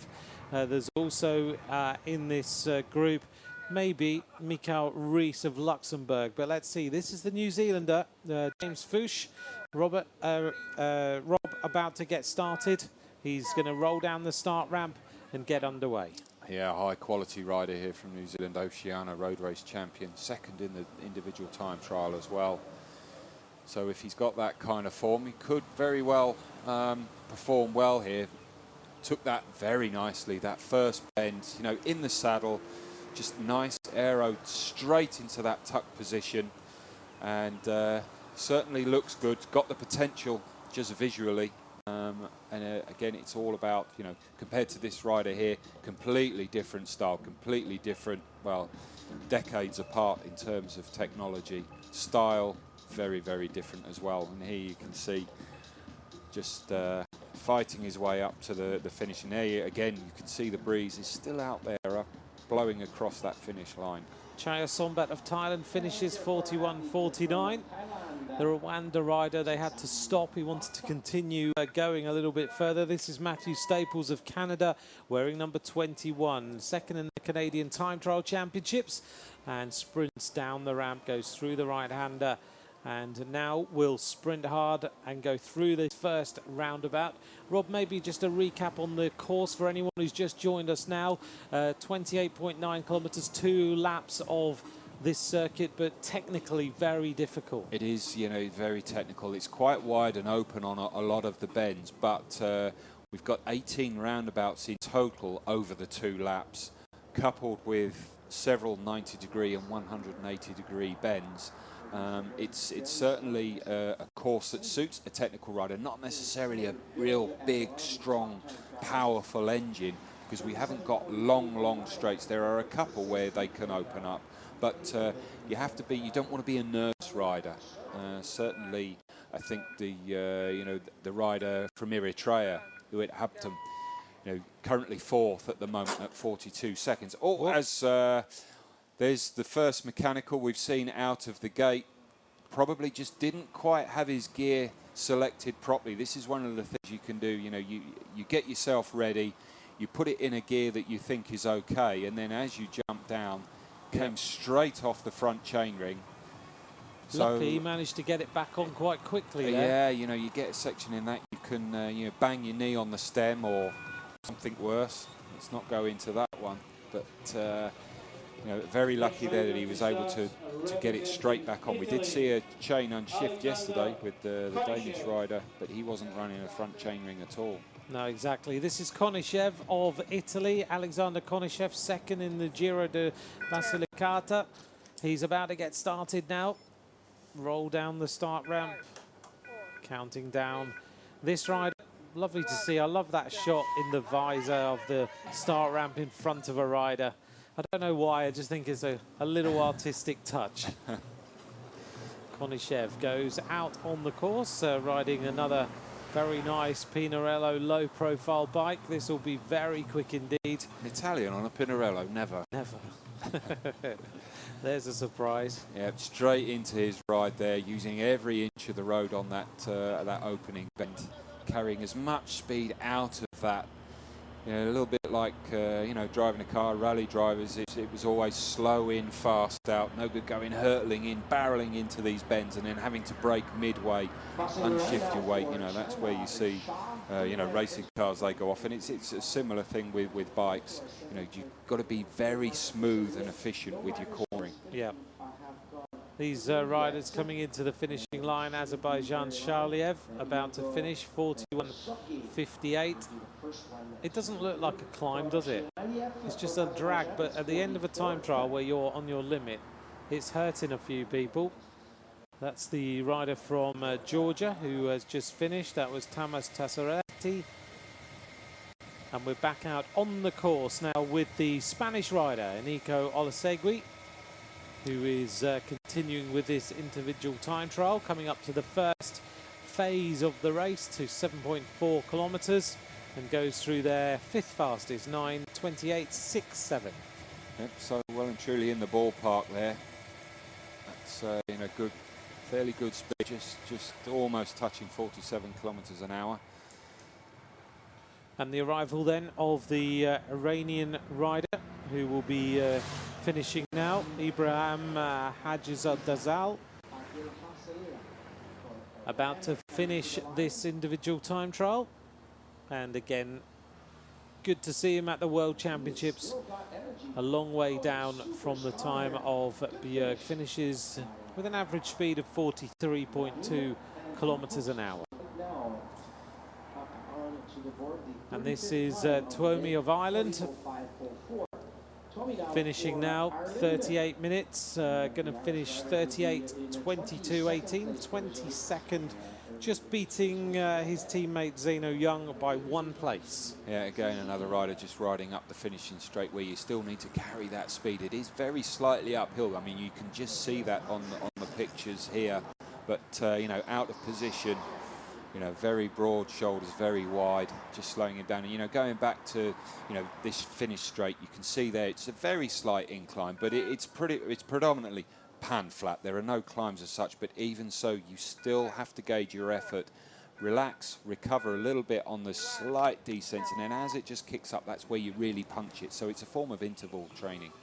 Ayumu Watanabe of Japan has now started this individual time trial. Only one more rider left to start in group number 5. If you're wondering why we keep talking about groups, the riders are in group together, and that's because we're doing 2 laps of the circuit. So we have about 14 riders take to the start, then we have a gap to enable them to do their ride, and then we start the next group. So we have one more group of riders to start, and that will bring us to the conclusion of this individual time trial. We're waiting to see whether anyone can beat the first split time of Mikael Bjerg, the current leader of Denmark, 9:14.90, 48.009 kilometres an hour. This is the final rider in this group. This is Barnabas Peak of Hungary, about to get started. Counting down then, leaving it very, very late to get on the bike. Bit of a panic there.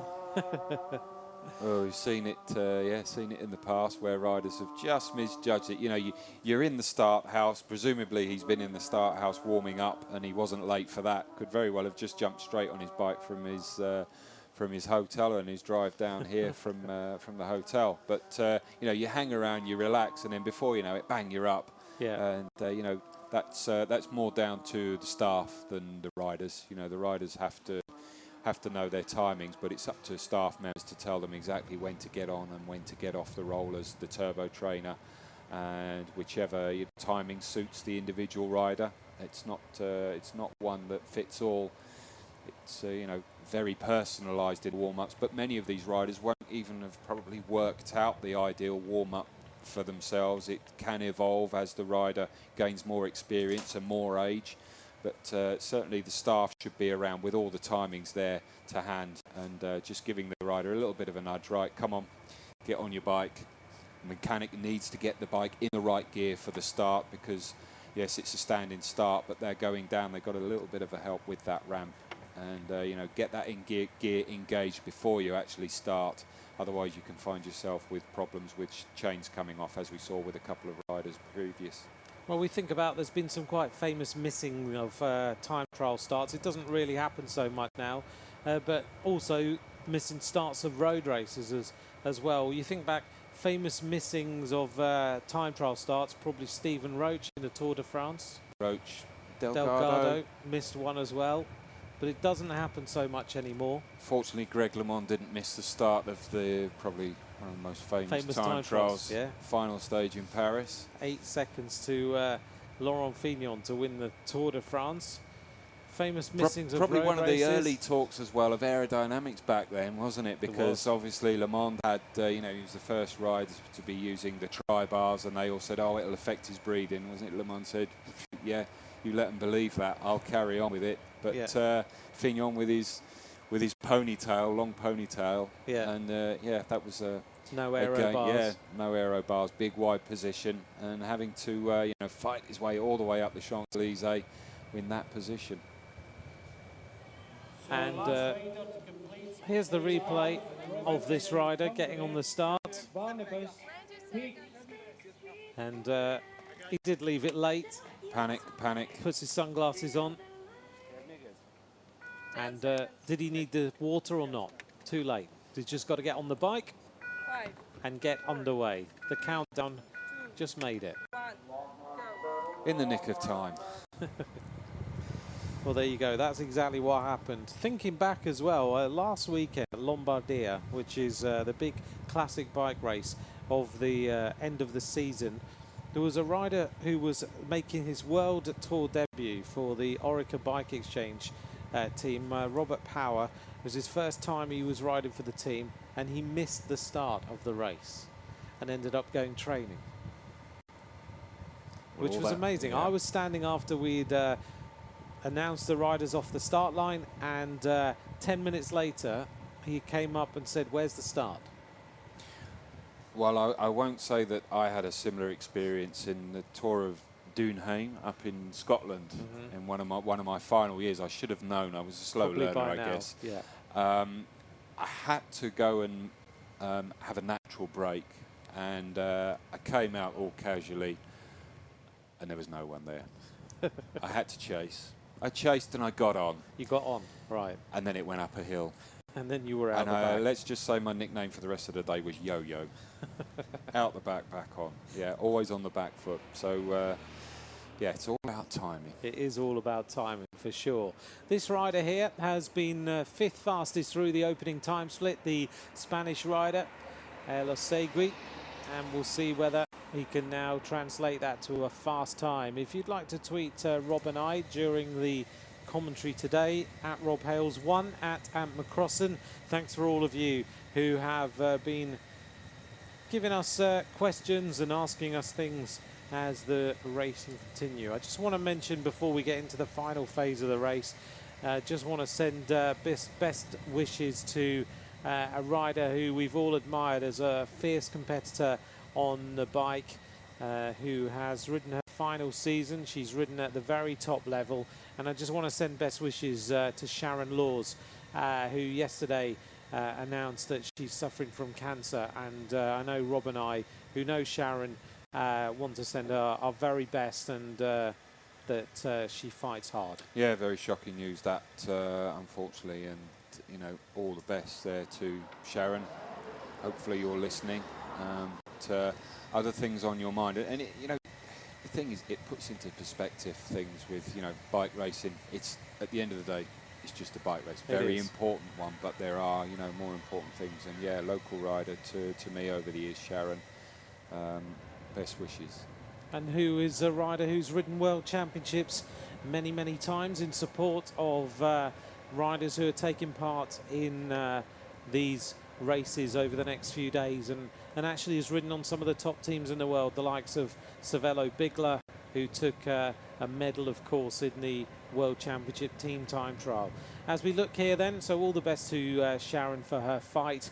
We wish her the very best. And I know that many of her colleagues and teammates are very shocked by the news yesterday, and our thoughts are with them too, to give her as much strength as possible. Here's the hot seats then, as we turn our attention to these 3 young riders who are still sitting there, looking pretty cool and getting ready to find out if they can take the medals. They look like they're concentrating hard in the middle. 50% of a boy band, that. It is. What should we call them? Oh, blimey, let me think. We'll come up with something. I hope they're not listening. Well, let's hope they are. Maybe they'll come up with something. That could be our next question on Twitter. It is. So if you're watching on Twitter, name the boy band. We're waiting then for James Fuchs of New Zealand to go through the first time split, because we think that potentially he's one of the riders who could produce one of the fast times. Just looking here, Awed Habtum went through second fastest earlier on. Mikael Bjerg, the leader. Primozic was the leader at 7.4 kilometres. But when we got to the finish, it's been the same 3 riders there for a long time. Mikael Bjerg, Ian Garrison, Ruben Apers. But we are going to see, I'm sure, some fast riders. How's the wind doing out there, Rob? It's 1 minute there's nothing. The trees out ahead in front of us are just moving a little bit, and the next minute it's quite fierce. So it's gusty out there, which means that it's a little bit hard to judge. Here you can just see Almeida coming past a couple of the parasols there, just helping out with giving a bit of shade to the poor old souls out there all day long, looking out after the circuit there, and they're okay. The poor old cameraman here on the finish line, well, he's disappeared completely because I saw that his parasol had gone. I don't think it had blown away. I think they decided to dismantle it, but he's come down for a little bit of a rest, which is probably why we're not getting a real head-on shot of this rider here coming up through the finish now. Yeah, this is Almeida of Portugal, racing up to the 13.7 kilometre time split as he goes across the line now. We'll find out what his time is. I don't think he's featuring in the top places so far. Almeida, 19th fastest, takes a drink as he goes over the top. But don't be surprised, there's a few riders who started slow. Ian Garrison was 6th fastest at this point, and he ended up on the podium so far. 2nd fastest time of the day. The American rider who rode a great time trial with that just ability to just accelerate into the second phase of the race. The rider from America producing a great performance. Almeida here looks good on the bike. Maybe a few little tweaks to position would make him quicker, but he doesn't look so bad so far. As continue. John Cannings, the boy band foregone conclusion. I quite like that. That's good. I think I prefer the hot and sweaties. Do you? Well, they are at the moment. Or at least they were. They're probably freezing cold now. Probably They'll are, probably all yeah. be in for the road There they race. are. They'll help us out. Have they got commentary in the hot seats? Mikael Bjerg, Ian Garrison, and the rider from Belgium, Apers. If they became a boy band, he'd get a sponsor on that cap, wouldn't he? Well, they're relaxing and waiting. It's going to be a long wait. The German rider yesterday waited over 3 hours before he was crowned the world champion of the under-23 time trial. And we're just waiting for the arrival at this first split of James Fuchs, Matthew Staples, Alexander Konishev, as we look down on the Pearl. But Almeida out on the course. He's riding well, but he's not troubling the leaders right now. He's got, here's him going through this corner. Looks okay, and almost went the wrong way. There we go. Yep, just fortunately he realised at the last minute. It's not often that you see riders go off course. No. But when you do, you could do without losing any more time, certainly. Yeah, exactly. He needs He doesn't want to be going off course at all. I guess a little bit disorientated as he went through that turn.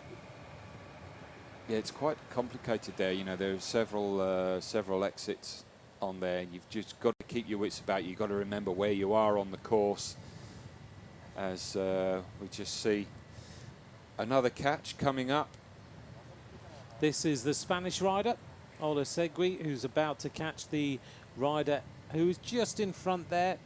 I think looks like the Ukrainian rider, Daniil Nikulin. Yeah, Nikulin, I think he knew it was coming, didn't he? He looked over his shoulder, which is an unusual one. Don't worry about the Spaniard. You just concentrate on your own effort. Yeah, he suddenly realised that the Spanish rider was there as they go round. Probably the worst place to catch him. Well, this this is not the ideal situation to catch a rider. Really, you want to be running them down on a faster section where you're at maximum cruising speed, because then you get a lot more advantage, physical advantage of that slipstreaming, where as you slow down, obviously the benefit becomes less and less. And here it's turning into a bit of a benefit there for the rider from Ukraine. He's able to get some free speed. Not that it's going to do his overall chances much good now. A lot of this is mental concentration, isn't it? Because the ability to ride 28.9 kilometres, I'm sure a lot of these riders know they can go very, very quick. But in the heat, in the concentration, under the effort, the focus is so difficult, because we saw the Kazakhstan rider earlier who seemingly looked very relaxed, went off the start, looked really quick, then relaxed, and maybe the focus just goes out of things. So mentally you've got to be really, really tough to bring yourself back. You do, yeah. You know, on a course like this, there is no place on here where you can really relax and recover as such, because, you know, if you've got a rolling course, then you can always, you just push on over a climb. You go into the red a little bit, you know, you make a hard effort, but then you know that if you do that, you can afford to push on beyond, you know, go above your threshold, because you know that you've got some recovery and you've got a bit of a descent where you can freewheel, you tuck in, or if you do, even if you don't freewheel, you can just pedal and lighten off on the power on the pedals and get some recovery. Here you're on a treadmill. This is, you know, you're on the hamster's wheel here. There's no way other than to push your own body, you know, through the wind, through the air, on the flat. There's very little times. There are a few places, but it's very, very minute, and that's why you have to ride very controlled and extremely well, ride within yourself most of the time. It's a little bit like, I think Chris Boardman said when he went for his first hour record, constantly asking himself, can I continue at this pace? If the answer is yes, then he's not going hard enough. Okay. If the answer is no, he's obviously going too hard. Yeah. But he knew the right answer for him was maybe. And it's that judgment. Obviously, at that point in Chris Boardman's career, he was very well aware of judging his own effort. A lot of these guys out here at the moment, they're so young, they're so new to it that they don't quite know. Do the coaches, more the psychological coaches, give you mantras to have in your mind to help you keep bringing yourself back to the effort you're doing? Yes, some will, some won't. There were, you know, I've seen riders in the past where, just trying to think, where they've had a little sticker, a little dot on the inside of their visor, just off to one side, and you think, what's that all about? And it was just something for them to look at, just to every time they saw it, they caught it in their eye. That was something that they, just to remind themselves.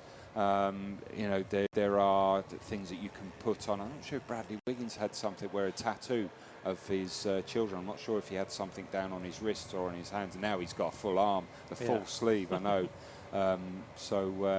You know, there are things like that where you just have to concentrate.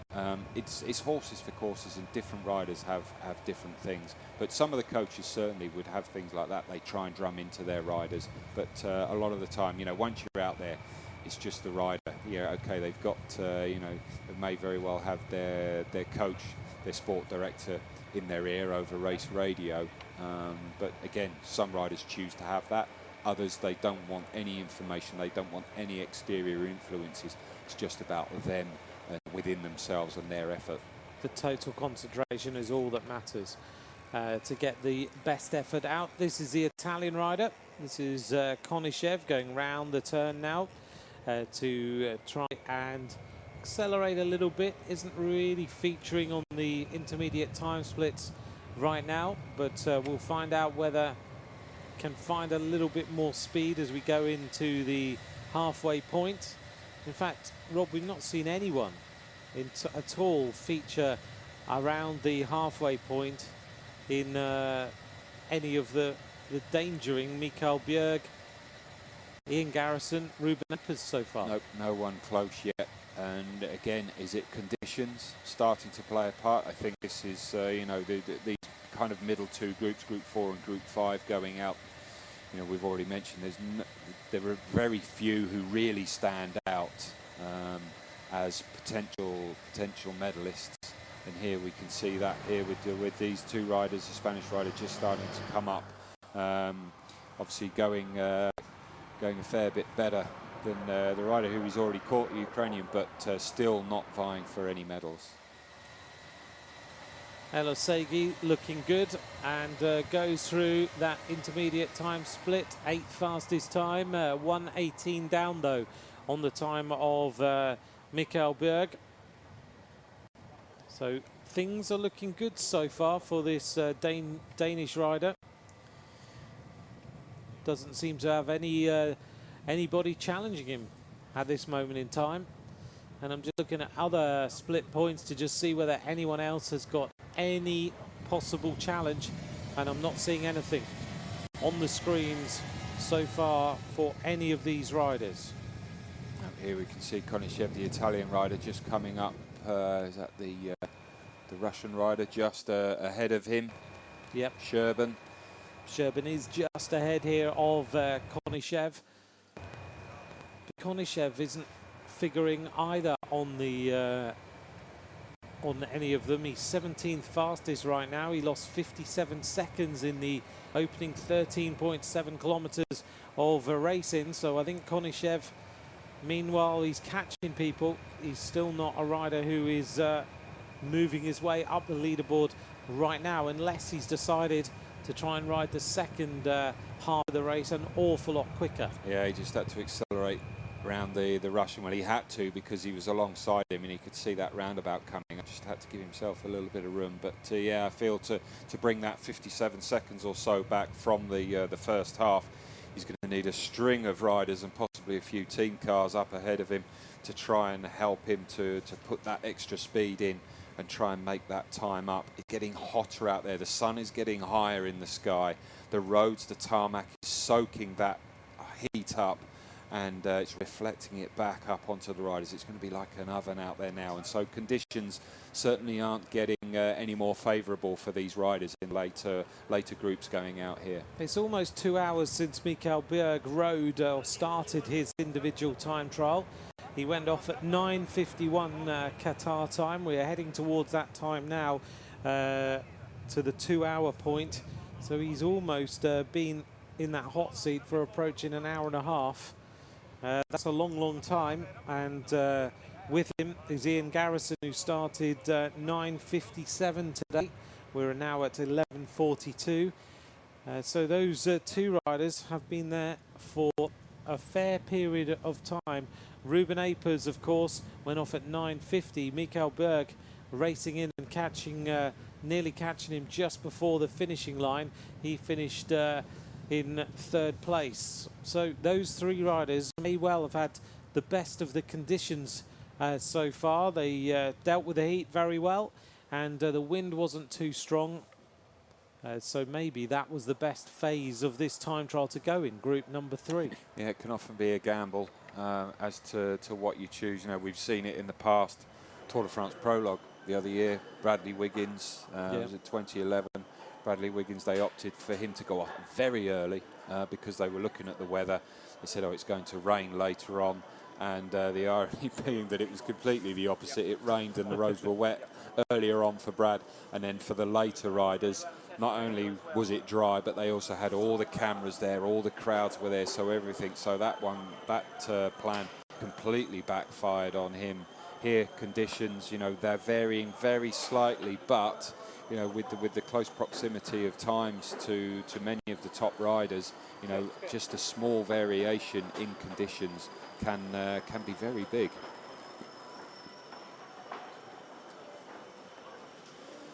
So here again, the you know, a lot of the later riders here warming up, so crucial.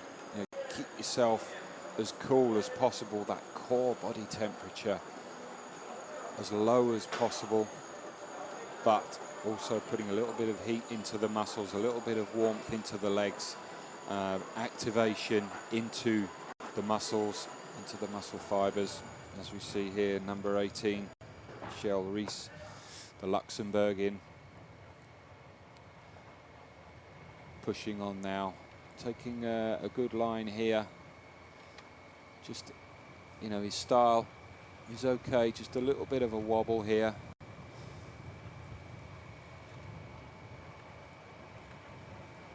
Not been figuring too much.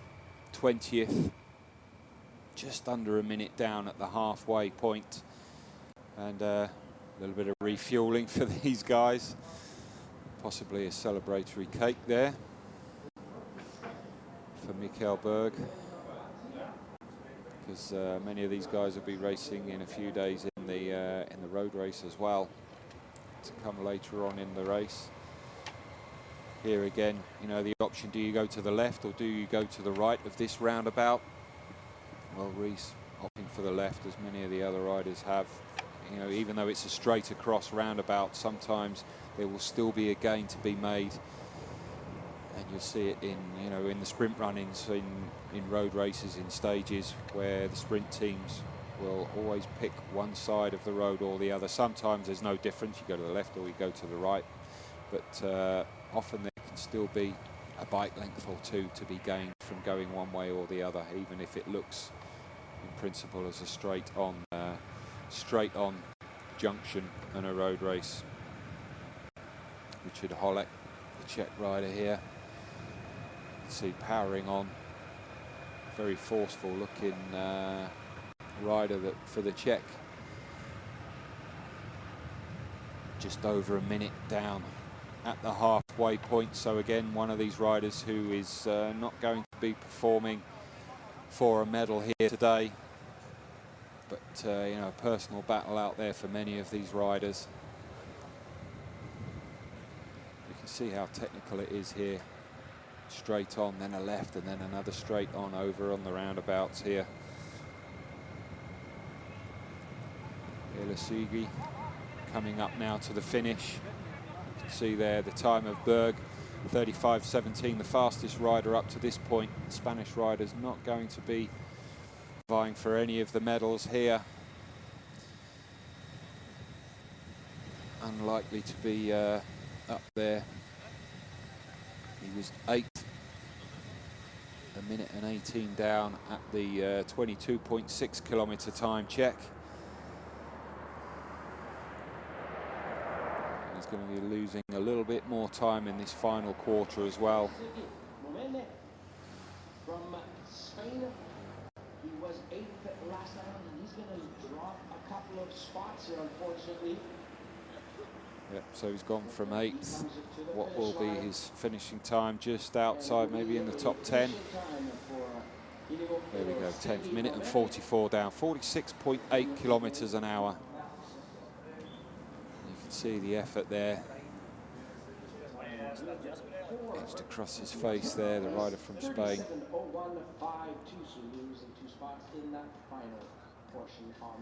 Fighting his way across the line. Looks at the camera there. Oh, that's it. I'm done. I'm cooked. Game over.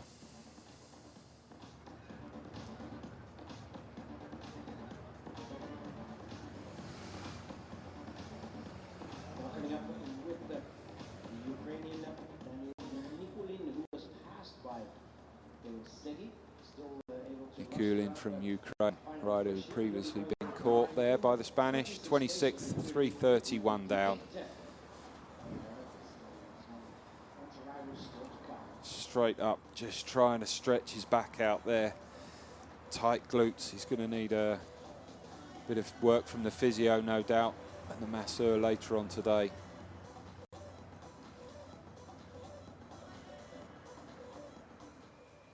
That's hurt him, hasn't it?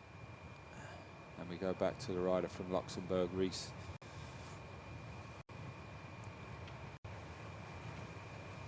Again, current leader at this time, intermediate time check. Berg 27.54, Rees 29.33, 13th, a minute and 39, 45.8 kilometers an hour. No one to chase now, no one in sight out ahead of him as the Polish rider now comes into the finish here. A few minutes down now. Can he hold on to a top 20 for now? Doesn't look like that.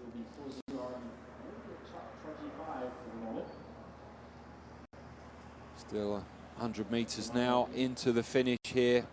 Just popping outside 38 minutes. 2:55 for the Polish rider, Masujek.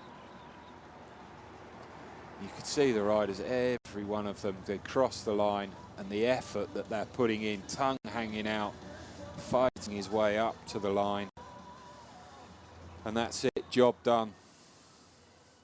Just pops a button on his computer, and he'll be checking the stats later on when he gets back and recovers.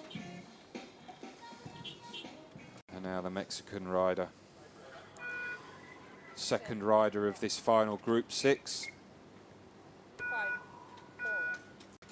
Luis Villalobos about to get underway then, Rob. And the final group of riders. Is someone going to unseat Mikael Bjerg, who still maintains his position in the hot seat? No one's troubled him. Up to now, he's looking good, but there are some high-quality juniors coming up in this final group, but it's hot out there now. It's very hot. I just checked how warm it was outside, and it's a lot warmer than it was earlier on this morning when we arrived. We're seeing the arrival here of Almeida of Portugal, and now we know, because the sun's coming round to our commentary box, that you can just feel the temperature going up for these riders now, but everyone seems to be dealing with it very, very well indeed today. We should just remind everyone, these riders, of course, are on junior gears, which is restricted as we see this Australian rider, Harry Sweeney, about to start, the Australian time trial champion. So can this Australian rider get on the podium? Yeah, he doubled that up with Oceania champion as well. So rider with previous good form, and you know, nice steady start here by the Australian, straight into his position there, opting to go for the coupled the hands over. You know, this is a position preferred by many riders. I tried this position myself in the wind tunnel, and it wasn't for me. It wasn't the preferred position actually for me, to have my both hands with a little bit of a gap, around an inch, 2-inch gap between both of my fists out in front of my face, was the optimum position for me. Other riders have done a similar test for them, and they actually prefer, and it's favourable to have their hands over. So again, it's one of those things, it's not one size fits all. You have to find out which individual position suits the individual rider. This is Nick Chemezar of Slovenia. The Slovenian road race champion has now started. Only 10 riders are left to start this individual time trial. Then we'll keep a good eye on the different points on this route. This is a rider coming up to the line from Vietnam, Piang Hong, who is going to be outside the 40-minute mark. But good to see a Vietnam rider here taking part in these World Championships, the first Vietnam rider we've seen. Just to remind you, if you've just joined us, the top 3 riders, Mikael Bjerg of Denmark, Garrison of the United States, Apers of Belgium, they're the top 3 riders. But we're now down to the final phase, the 14 riders, of which we know The best names in world junior cycling are in this group, apart from Mikael Bjerg, Garrison and Apers, who are at the top of the leaderboard already, as we see Bastian Flicker of Germany, who won the a stage of the International Cottbus Road Race recently and the general classification, roll off the start ramp. Yeah, third in stage 2 of the Trophy Morbihan stage race. So again, he's you know, a decent time trialist, as to be expected. That's why he's here on the start line. And the German's certainly in good form if the under-23 competition from yesterday is anything to go by. Well, James Fuchs is about to finish 38:31.75. I hope us tipping him as a rider who might finish up there hasn't hindered him too much. He's not really had a great time trial today. He's down in the top 20 odd places when he gets to the finish line here. This is Markus Waldauer, the Austrian time trial champion, who's about to get started. So he is another good time trialist. All of these riders we're seeing now have got previous results at world level in a lot of big races, but has Mikael Bjerg produced the time trial of the day? Just using every inch of road and a little bit more there. He just really pushed himself. You could just see him having to, you know, push the bike underneath him just to keep him away from the feet of the barriers there. Got away with that one, but straight then, didn't panic, straight back into position, up to speed, nice tucked in position. Here we can see him just negotiating the bend, and he just misses the apex, comes out the bend, relax, and there you go, that right knee comes out just to flick him back in, but then he's straight down into the position. So no great worries, but could have been a dreadful start there. This is the next rider to take to the start line now. Going to roll down and get underway. This is the Belgian rider, Jasper Philipsen, twice a winner of E3, which is another tough classic bike race, fourth in Paris-Roubaix. I'm being asked whether I'm not allowed to say how many degrees it is outside. Well, I don't carry my onboard thermometer most of the time. It's about 34. It was 29 this morning. It's toasty. Yeah, it's nice. It's not as hot as some days in the Tour de France of Vuelta right now. But it's just, that's the way it is. It's hot. Konishev racing up to the line, 37.40.65. Yeah, really lost his form there. He looked so good in the early parts of the race, but there you could see him really wiggling his way up, going the long way, scrubbing off a bit of speed, but certainly didn't lose that 2.5 minutes up the finishing straight. Russ Mullows hoping for an Australian champion, as we see now the Danish rider Julius Johansson about to start, 17 years of age, 7th in that race in Morbihan, which a lot of these juniors have just ridden. And this Danish rider has a lot to live up to here. Mikael Bjerg, top of the leaderboard, 35.17.47. And he goes out of the start. Different style here. I think I remember Mikael Bjerg wasn't wearing socks. He was just wearing, or wearing very short socks. This rider, full overshoes, Rob. So he's decided to go with the full overshoes as opposed to not wearing the socks and trading off the aerodynamic advantage for the heat. Yeah, preferring that option, as is Sweeney here, the Australian rider, number 12, Harry Sweeney, looking good at the moment. This is Vadim Pronsky of Kazakhstan. He won the mountains classification in the Giro Bicicletta and also won a stage in the Giro della Lunigiana. He is a very good rider indeed. All of these riders, as we introduce them, have got good palmares already. But this Kazakhstan rider, an awful lot of creases in that skin suit, Rob. Yeah, it's you know, another, you know, a crease basically is not ideal. You want it to fit. It doesn't. You don't want it tight, too tight, because what that does, it stretches the material. It opens up the fibres of the material, and that's where the air gets caught in. So it needs to fit right, but not be too tight. Also, if it's too restrictive, obviously, especially where it's hot in conditions like this, you really don't want that. But yeah, creases and wrinkles generally that's not good. Well, thanks to all of you for joining us for this junior men's individual time trial here in Doha in Qatar for the run into the finish now. We are going to find out soon who is going to be the world champion. Still the top three remain, and they've been there a long time. As we wait here for Jarno Moorbach to take to the start, the winner of the Junior Paris-Roubaix, 6th in the European Championships. So another rider who likes the flatlands and has already just finished 6th in the Europeans. He just overshot that corner a little bit. He was right up at the barrier side. He went off that start round very, very quickly indeed. Only 4 riders now left to take to the start. Well, as winner of the Junior Paris-Roubaix, we used to riding on the edge of the road, trying to find in the grass. Yeah, trying to find the smoother sections. Now here we go. This is on paper. This is my pick. This is your pick on paper. Okay. As we've seen, it doesn't necessarily go to form, but I certainly favour this guy. Got my finger crossed for him. Okay, Ivar Knotten of Norway, stage in Course de la Paix, 3rd in the European Championships recently. A very good time trialist, smoothly through that first turn and underway, but he's got some great results, hasn't he, Rob? He's had 3 individual time trial victories already this year in stage races, so certainly a rider with form.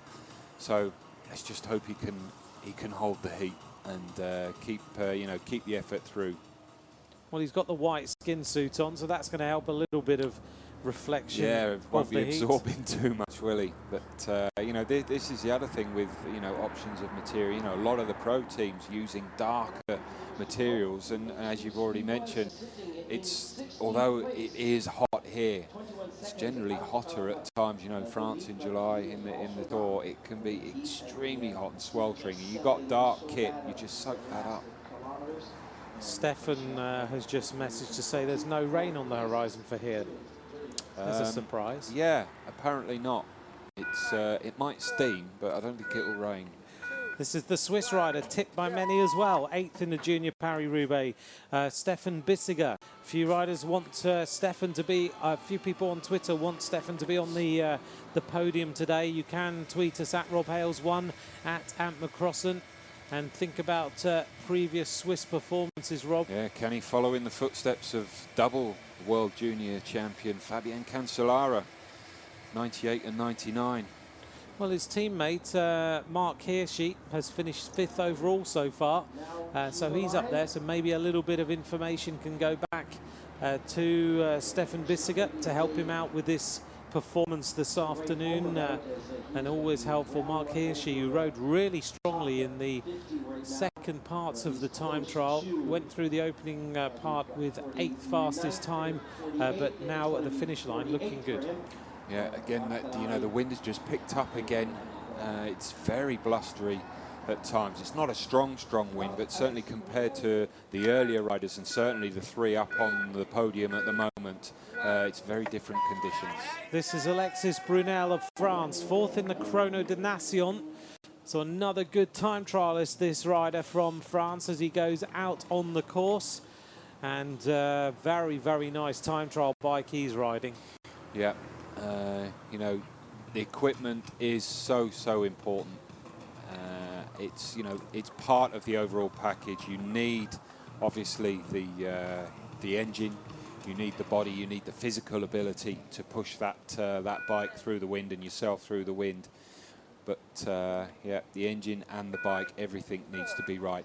Is it going to be right for this guy? Here's this guy that everyone's tipping. He's been tipped all day as the winner. He was a bronze medalist last year from the United States of America. Brandon McNulty is now underway. All the riders have taken to the start of this individual time trial for juniors. This man has got all the expectation on his shoulders. Now he needs to produce a big ride here for the United States, and it's a time of 35:17.47 that he needs to beat. So 35 minutes and we'll know who the world champion is. Well, I'm rubbing my hands with this one. This is going to be I'm hoping a great battle. Let's hope it's not a little bit of a damp squib in terms of yesterday, where it was the early riders, first rider to finish actually yesterday in the under-23s who took the gold medal. Are we going to see, something similar to that today, where it's the early riders who take the medals? Well, Mikael Bjerg started at 9:51 this morning. It's now 12:04. He's been in that. Hot seat for a long time. Let's start to look at the time splits out on the course now to get an indication of how these riders are doing. And Bastian Flicker of Germany has gone through the first split with the third fastest time, 7.90 seconds. The Australian rider Harry Sweeney's gone through with the fifth fastest time, 9.80 seconds down on the time of Mikael Bjerg. So two riders, Rob, already showing up there on the leaderboard, and we haven't had that in the last couple of groups of riders. No, well, if they have seeded these riders, looks like they've done a fairly good job of it. So it's going to keep the suspense all the way to the finish line here today. Well, give us your predictions. Who's going to win? This is Harry Sweeney, who is looking good. Fifth fastest time, an average speed of over 47 kilometers an hour over the opening 7.4 kilometers. So he's looking like he's in the ballpark. So Bastian Flicker also there, 47.335, and he is going very quick through the corners. Yep, Sweeney there, Oceania and National Australian Time Trial champion, riding very well out there. He knows exactly what he's got to do. Certainly in terms of those riders who have gone before him, who have really set the benchmark, and it's going to take an almighty effort under the conditions that we've got now coming into midday here in Doha. It's going to be very difficult to better those times, but of all the guys in the field, there are a number in this group who could very well do it and have the potential to be in the medal positions. Well, looking here at Harry Sweeney, this Australian youngster, who is now trying to set the fastest time. He's ridden a consistent opening 7.4k. When we get to the midway point, we'll get a better indication of how he's doing. But look at this. The Danish boys are on fire right now, because Johansson is about to hit this intermediate time split and is going to go fastest. 9:11.73 for the opening 7.4 kilometers. Rob, that's an average speed of 48.2 kilometers an hour. Oh, there's a little bit of an unease in the chair there, isn't there? Just sees that go through. Well, obviously for Berg, he's fairly happy with that. It's a teammate, but even so, yeah, he still wants to beat your teammate, don't you? You do. You still want to be the world champion. He's been there for so many hours now, and this is now shaping up, Rob, to be a great fight between these riders, because Julius Johansson of Denmark, 17 years of age, is we know he's a good time trialist, and he's now translated that into great speed, 3.17 seconds faster than Mikael Bjerg, and we haven't seen anyone go anywhere close to that for a couple of hours now. It's been within 16, 17 seconds, no faster. Yep, certainly showing the promise that he has got coming into this race. And back now with the Australian Sweeney. Big open straight. This is where you really need to, get into the groove. He's coming into a big open right-hander. Stays down on the tri-bars. Just stops pedaling just for momentum. Just for a moment, sorry, keeping momentum round that bend, making sure that he doesn't clip his pedal. 1 kilometre now to the finish of this opening lap, so coming up to half distance now for Sweeney. Yep, this will give us a good indication now, everyone, as to how Harry Sweeney is doing out there on the course. He looks good so far. He's got the hands firmly wrapped over each other on the aero bars as he works his way uphill now. A very important phase of this race, because it's a long drag to the finishing line. He's doing the right thing. He's going right to the right-hand side, then he'll cut across to the left-hand side of the road to take the shortest line to this finishing line here. It's Harry Sweeney of Australia.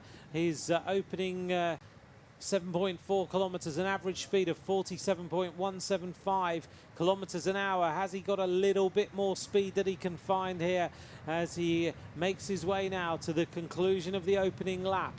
He looks good. He's looked very strong so far, but I'm wondering whether the pace of that opening 7K has hurt him a little bit. Yep, he's losing just a little bit of time now. He's coming up to around 17 minutes. I think it's going to be just over 17 minutes for this section here. Well, he goes through fourth fastest, 16:59.99. I was close. I was 100th out. You need to be a bit more accurate in your predictions, Rob. Here's the rider you've tipped, Rob. This is Knotten of Norway as he reaches the intermediate time split. Well, he's there, 9:18.22, 6.49. He's in the ballpark. He is. Can he taste the hot dogs? I don't know, not yet. Maybe at the finish line. We'll see. Not the ideal race food, certainly on a day like today. No, certainly not. I don't think he'll be wanting one of those. So at the finishing line, the fastest time is still Mikael Bjerg. At the intermediate time split, he has been eclipsed by his teammate Julius Johansson at 7.4 kilometers. But now we see the arrival of the next rider. This is Flicker of Germany, Bastian Flicker, who opened up with an 11.07 seconds slower than Johansson. But Flicker looking now to see whether he can get close to this time of Mikael Bjerg. And I don't know if he's going to, you know. It looks like he may have started fast and now faded a little bit. And it's this second 6K or so that is hurting these riders. And I'm wondering whether you're right, Rob, that it's the wind that's picked up a little bit that's hurting their chances. Yep, the wind and the heat. You know, fortunately, we haven't seen anybody, not in front of the cameras at least, not being able to hold down their race food and the fluids. We have seen that on occasions, because it really does put these riders, their bodies, under so much pressure. You know, and you know, under this intensity for this duration, it's very difficult. This is the German rider, Bastian Flicker, making his way up towards the midway point. 13.7 kilometers of racing have been completed, and Bastian Flicker is the rider who wears number 10, reaching the line now, and we'll find out how close he is to the time. He's nowhere near, which is a bit of a surprise, because he opened up with a great opening phase, but now he's 9th fastest. Yep, 38 seconds down. So that's going to be a very big ask for him to try and get those back on current leaguer Mikael Bjerg from Denmark. But the rider we know who's the fastest rider on the course is this man at the moment. We will find out how he is doing when he gets back here to the finishing line. I'm just wondering how the bronze medalist last year is doing out on the course. Brandon McNulty, we haven't quite got his times. We haven't seen anything yet of him, have we? No. No, still not featuring on the time splits yet. But he's not far away. In fact, here he is, and look at this. Whoa, he's gone through with the fastest time. 9.944 for Brandon McNulty, the bronze medalist last year, by 2.7 seconds, or 2.2 seconds on Julius Johansson. So McNulty in the opening part of this time trial has said, right, this is what it's all about. This is shaping up to be a fantastic competition. It really is. And as expected, well, as hoped, the better riders are coming out later on. I think it's good that we've got some really good hard times to beat early on in the race, just to set the scene. But then these guys here, in Johansson is riding well. Is he got that information now? But McNulty has just bettered that the first of the split intermediate times. He looks good on the bike though, doesn't he? He's so right over the front there, hands on the aero bars. He's hardly rocking at all, Johansson, as we see Philipsen of Belgium reach the line there. Doesn't really figure. But behind him, here comes this man who is really blazing now. Johansson of Denmark, reaching the intermediate time split at the midway point, and he's the fastest rider. 5.42 seconds ahead of Mikael Bjerg of the same country from Denmark. Just touching 50 kilometers an hour, just short, 49.926 kilometers an hour. That's quick. That's very quick. That's a great performance. Here's the time split at 7.4 kilometres. Fans of Brandon McNulty, get ready, because this rider is already showing he's got the speed in the legs today. 2.29 seconds faster than Julius Johansson of Denmark. 5 seconds faster than the time of Mikael Bjerg. This really is shaping up to be an absolutely stunning finish to this junior time trial. Bearing in mind, Rob, this is 50k an hour, and those of you who've just joined us, these are on restricted gears. It's not fair, is it? No, they just have no respect for us the older generation. Exactly. So do give us your predictions at Rob Hales 1, at Ant McCrossan, if you would like to message us in today and let us know who you think might do the business today and win this time trial. Oh, and we've got a rider just ahead now of the Danish. He can Johansson, he can see him. Is that Philipsen, the Belgian rider, just ahead of him? So again, you know, here you can see the road just starts to drag up a little bit. This is where you really, really need to push. Try and maintain that momentum, because then you get up, you freewheel, you just start to recover, just a micro recovery, and then you get back up to speed again. Make yourself round this bend, open it up, get as far to the right as possible, because that's a tight left-hander there, bearing in mind the curb comes out. This is a technical section. Straight back into that position, tucked aero position, just lifts that right-hand foot, puts all his weight through the left-hand pedal, just to keep that momentum, push the bike down, push that weight, and then you can get through on this faster flat section here, straight section, and he's chasing that rider down. Now he's starting to get a little bit of physical advantage in that slipstream. He looks really good, doesn't he? He went through to that corner so quick.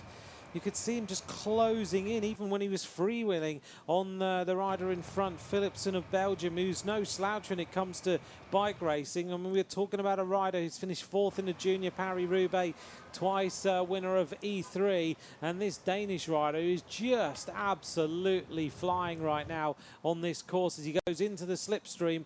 Sorry about the little bit of picture breakup as we go around this part of the course, but now he is going to pick up the pace as he catches the rider in front of him. Well, it's normally not an ideal scenario to catch a rider when you're going slow, but at least he did it coming out of the bend rather than going into the bend. So the acceleration part, where you're trying to go from your slower speed out of that bend, that could be very expensive and very draining.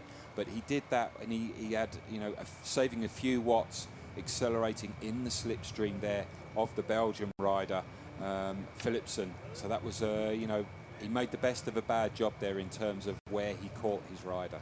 Just to remind you then, the fastest riders through 7.4 kilometres, Brandon McNulty of United States, Johansson that we're looking at now, Mikael Bjerg and Ivar Knotten. So the riders we really are thinking about now, Brandon McNulty, Julius Johansson, Ivar Knotten are the three riders who could topple Mikael Bjerg from the gold medal position. But let's not forget riders like Harry Sweeney of Australia, who's 15 seconds down at that first phase, dropped away a little bit, but maybe he's decided to ride the second half of this race a little bit quicker. Right now, though, Johansson is absolutely flying. He disappears from the wheel of Philipsen of Belgium. We want to see now Brandon McNulty, this American rider who was the bronze medalist last year. He is the rider everyone has been predicting will be the world champion, and as we've seen so far, it doesn't always come true. We've seen defending champions like Mads Schmidt just not being able to produce the goods on the day, but it looks like this American rider has got everything going on. This could be a great finish. Here's the Norwegian rider, Robbie. Looks a little bit like he's under pressure as he tries to get himself back into the aero tuck. He's 18 minutes into the ride. The pressure's starting to tell, but he was 4th fastest through 7.4k. Yeah, can he make it 4 time trial victories this season so far? He's going to have to really be diligent here and make sure that he conserves energy while still maintaining that pace, and that's the fine balance that the riders have got to try and get through here. You can see this section not quite as efficient, I don't think, as the Danish rider as he went through there. Certainly Johansson looked a little bit more confident going through those bends. This is the French rider, Alexis Brunel, heading up to the midway point of this ride in this individual time trial. Who is going to take the gold medal? Right now, there are 3 riders in the hot seats. Bjerg of Denmark, Garrison of the United States of America, Napers of Belgium, but look, just behind the Frenchman, the arrival of Brandon McNulty of the United States of America at the midway point of this ride. What is the time going to be? He goes through and he hits the line there, and he is faster by 8 seconds on Julius Johansson and 13 seconds faster than Mikael Bjerg. Well, and there you go. You see him take a drink, just keep topped up all the way through. But that's good opening lap there by the American Brandon McNulty. Julius Johansson now catches another rider. He catches Marcus Wildauer of Austria and goes straight past. He literally goes past as though he's got the brakes on. Johansson now turns left and is going to accelerate hard to try and continue to the 22.6 kilometre point to set the fastest time. But so far, the riders we're worried about, McNulty, Johansson and Notten, are the 3 riders who could take the medals away from Mikael Bjerg and the other riders who are currently in the hot seats. Yeah, Mikael Bjerg currently the 3rd fastest through that middle section, that 13.7 kilometre. Notten, the Norwegian rider, 13 seconds behind him. So he's still there, this rider here, number 4. Negotiates that roundabout very well. It's all to play for all these riders out here now. It could be all change in the hot seats. Well, for a while we thought it was going to be what happened yesterday, that they were going to sit there and that was it. Well, as we've seen previously, it's all about that final quarter, that section between 22.6 kilometres, that penultimate time check into the final here. And some riders, if they haven't quite got it right, they will lose an awful lot of time in that final part. And that's why you really do have to be conservative with your energy. You need to keep pace, you need to keep momentum, but also you've got to remember that it's a long way to done, and it's not done until you've crossed that final line. McNulty, though, looks strong, doesn't he, as he goes down, slightly downhill here, and now sets himself up for the next part of this race. McNulty is the fastest rider in this individual time trial so far. Sometimes all the pressure on your shoulders is a little bit too much and you aren't able to deliver on the day, but so far this rider has got it absolutely right. The bronze medalist of last year is transforming this into a possible gold medal. He has done everything right so far. His average speed to the 13.7 kilometre point, 50.338 kilometres an hour. He rides a really high cadence. He's got the aero overshoes, aero socks on actually. He's wearing shoes with some aero socks on as well. Yeah, he's probably got a very high quality shoe. You know, if you choose to go with an open shoe, that i.e. you don't have an overshoe, an over sock over the top of it, then you know, a lot of the shoes, they have buckles, they have laces, which sometimes can be detrimental. Not always, but sometimes. And so if you go for a shoe, which we've got here as well with Johansson, he's got a shoe over the top of his sock, but he's got gone for the long sock option because generally material is quicker, more aerodynamic than your own skin, even if you've got shaved, or even when you've got shaved legs. So there are different variations, but here, as you said, very high cadence here for McNulty here, the American rider. He really is riding an incredible tempo. He's isn't probably he? run out of gear actually, the speed that he's going, and that's the thing with restricted gears. It's a lot of it when you're on a faster section like this. It's about actually how fast you can pedal, and high cadence is very important in this situation. He's riding a clever race as well. This is very slightly downhill now. He took a drink because he knows he can't go much quicker than he's going right now. He thought this through. Yep, and you know, you've got to have a plan. And when you're going really fast, when you're going way above your average speed, that's when you can recover a little bit. It's when you're below your estimated average speed, when the road starts to kick up, that's where you really need to push on. Go into the red just a little bit more. Here, the road just rises up a little bit. That's where you push on. Here, maintain that speed. Get back up just above your average speed. And here, this slight downhill section, this is where, even though he's still following the pedals, he can just back off with the power just a little bit. Slight bit of recovery here into the roundabout, and then accelerate through that, out of that roundabout, and then get back on pace.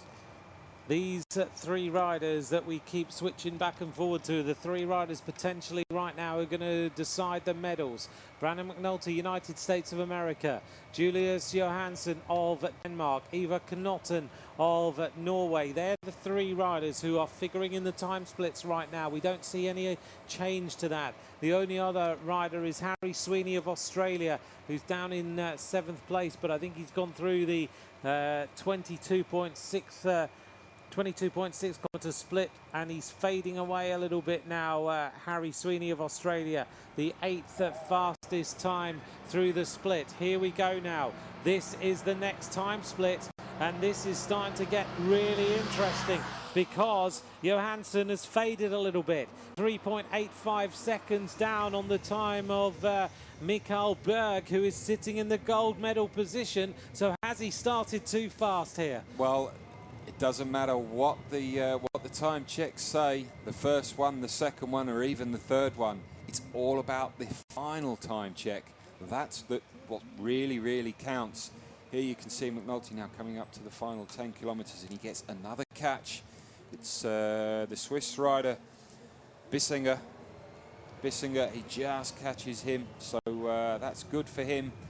Fortunately, didn't go for the left because the road was just closed down. The Swiss rider, now he looks over his shoulder. He realises that the American's with him, and you can just see him start to accelerate a little bit, which means that he wasn't quite on pace, not quite delivering his tempo correctly. This is a great ride by Brandon McNulty, but now we're seeing how well Mikael Berg rode this race, because he has eclipsed the time of his teammate Julius Johansson, who's out on the course now by 3.85 seconds. We're waiting for the arrival of Brandon McNulty to that time check. Eva Knotten also is not far away from that time check now, and we'll find out what his time is. This is looking like it is going to be literally a few seconds between the top three riders for the gold, silver and bronze medals. The question is, who's going to hold on to a medal? Yeah, nail-biting time, isn't it, for the guys in the hot seats at the moment. We just saw the catch there. Knotten got his rider there.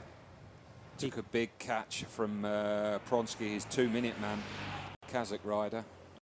Pronsky then is caught as we see Villalobos of Mexico. 35 minutes have gone by. He's not going to trouble the riders in the hot seats. So just to remind you now, the top three riders: Bjerg of Denmark, Garrison of the United States of America, Apers of Belgium. They are the top three riders as we head into the final few minutes of this individual time trial. And all our hopes are coming true after the last few hours, that we are going to end up with everything getting decided in the last few minutes. That's exactly what is going to happen here in this individual time trial, because it is Johansson, Knotten and McNulty who are fighting it out to try and beat Mikael Berg, Garrison and Apers to the medals right now, and it looks like it is going to come right down to the last rider finishing to decide where the medal is going to go. All down to this final 10 kilometres, this final third of the race. As expected, the heat, the wind, is that going to play a part? Is that going to be detrimental to these last riders going off? I feel sure that it is, and we've seen it so often in previous races. Riders really going out there hard, looking like they're maintaining, looking like they're pacing themselves well. They've got their judgment correct, and then it all falls apart in the final few kilometres. Bustamante then finishes for Colombia. We're back out on the road with Eva Knotten of Norway. We're just waiting for him to arrive at the intermediate time split, which he does now, and he's fourth fastest still. So it looks like one of the riders on the hot seats could stay in a medal position, if not two of them. But we'll wait and see what happens. Ivo Knotten, fourth fastest. He's 39 seconds down, but I think he is not going to beat the time of Ian Garrison of the United States of America. It is Harry Sweeney now heading up towards the finishing line. He's had a tough final phase of this race. He went out and rode really well, but he has faded away in the last few kilometres. The wind really is starting to pick up. You can see there on the flags, block headwind up the home straight. You know, the hardest part of the ride, just slightly uphill, the very end where you're really fatigued there. And wow, dropped down 2 minutes and 7. Oh, he's had a horror out there. 2 minutes down. He started off so well. He was looking great in the opening part of the time trial, but he has really suffered in the final few kilometres. This is the fastest rider on the course, but is he going to be the fastest rider at 22.6 kilometres? That's the big question now. His teammate is sitting in the hot seats. He is still holding on to the third fastest time. Yep, Ian Garrison there, 24.47 down. Mikkel Bjerg, the Danish rider, is currently in the hot seat, the top spot. Can he hold on to that? McNulty, can he continue with this momentum that he has had? Here you can see Bjerg, the Danish rider, 27.54. What is McNulty going to do? Whoa. 30-second. Well, he is maintaining it thus far. What a ride by Brandon McNulty as he goes through the final intermediate time split with an advantage of 30 seconds on Mikkel Bjerg. Now he needs to really focus into the finish. Fair play to Mikkel Bjerg. He congratulates the ride there of Brandon McNulty, who looks so fast right now. So the top three through the 22.6 kilometre point. Is this where the medals are going to go?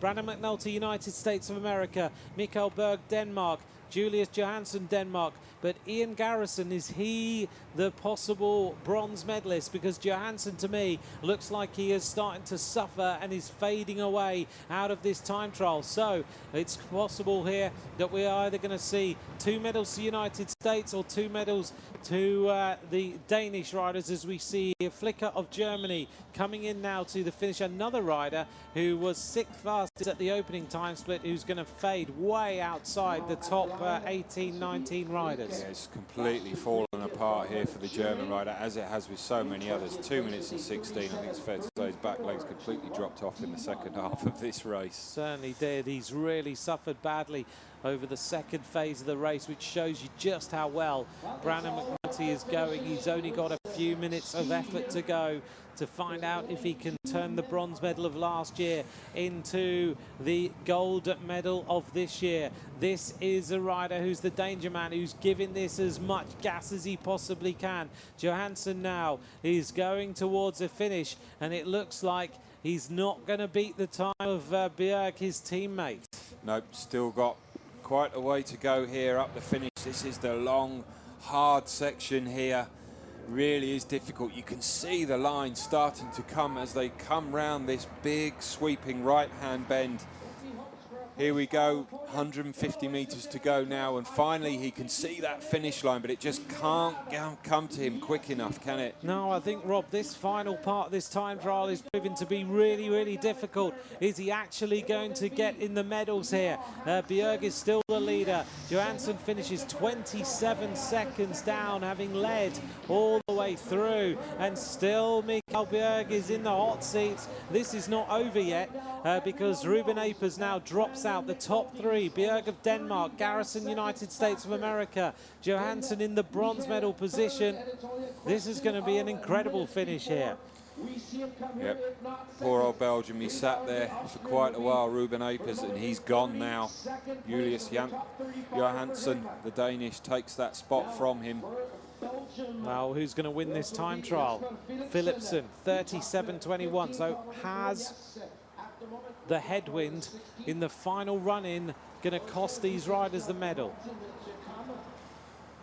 Well, if you're going to have a headwind, it's not in this final section that you want it. You really don't. You're under the most fatigue that you've had throughout the race. Your core body temperature really has risen. And one rider who looks still has got a high cadence. Incredible, Brandon McNulty. He's got time in hand at the moment. Will he need that come the finish? Well, as things look right now, potentially we're going to see 2 medals go to the United States of America. But as we all know in time trialling, anything can happen. This rider wearing number 1, he was the pre-race favourite. He banks the bike over and absolutely takes a fantastic line through that corner. Threw caution to the win there, didn't he? He held his position. He stayed down in that tuck position. He just had to stick his left knee out just to make sure that he banked himself over to get himself. Here you can see the approach all the way to the right.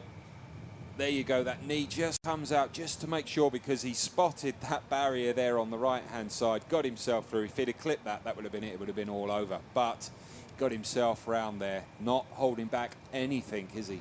He's got about 4 minutes now to reach the finish line, a little bit less than that potentially. In fact, he needs to reach there in coming up now for about 3 minutes of effort left to win the gold medal for the United States of America. He's starting to bump a little bit out of that saddle. He's got to find a little bit more pace. We know that it's a headwind in towards the finishing line. McNulty of the United States of America, can he do it? The time to beat, 35:17.47. Ivar Knotten is making his way now up towards the finishing line, and he is looking like he may well have missed out on the medals today. The Norwegian rider in front of him is Jonna Morbach of the Netherlands, who is very close now to the finishing line. Morbach of the Netherlands is going to reach the line now, and he's going to be outside the top 7 riders, maybe, yep, 8th place. Very tough here, this final section on this race here. Yes, it's flat, there's no climbs, but the heat really is getting to the riders, and it's tough out there, and it's all about what they can hold on to. Just goes past 36 minutes now here for Knotten, so yeah, well, blame me, curse of the commentator. What not to be for the Norwegian rider. Your tip of the day, Ivar Knotten's going to finish just outside the medals, 5th fastest time, 47.8 kilometers an hour. Now the time is 35:17.47. Mikael Bjerg, who has been in this hot seat for hours. Brandon McNulty's heading in towards the final phase for the United States of America. So many of you have tipped him. He's got 1 kilometer to go.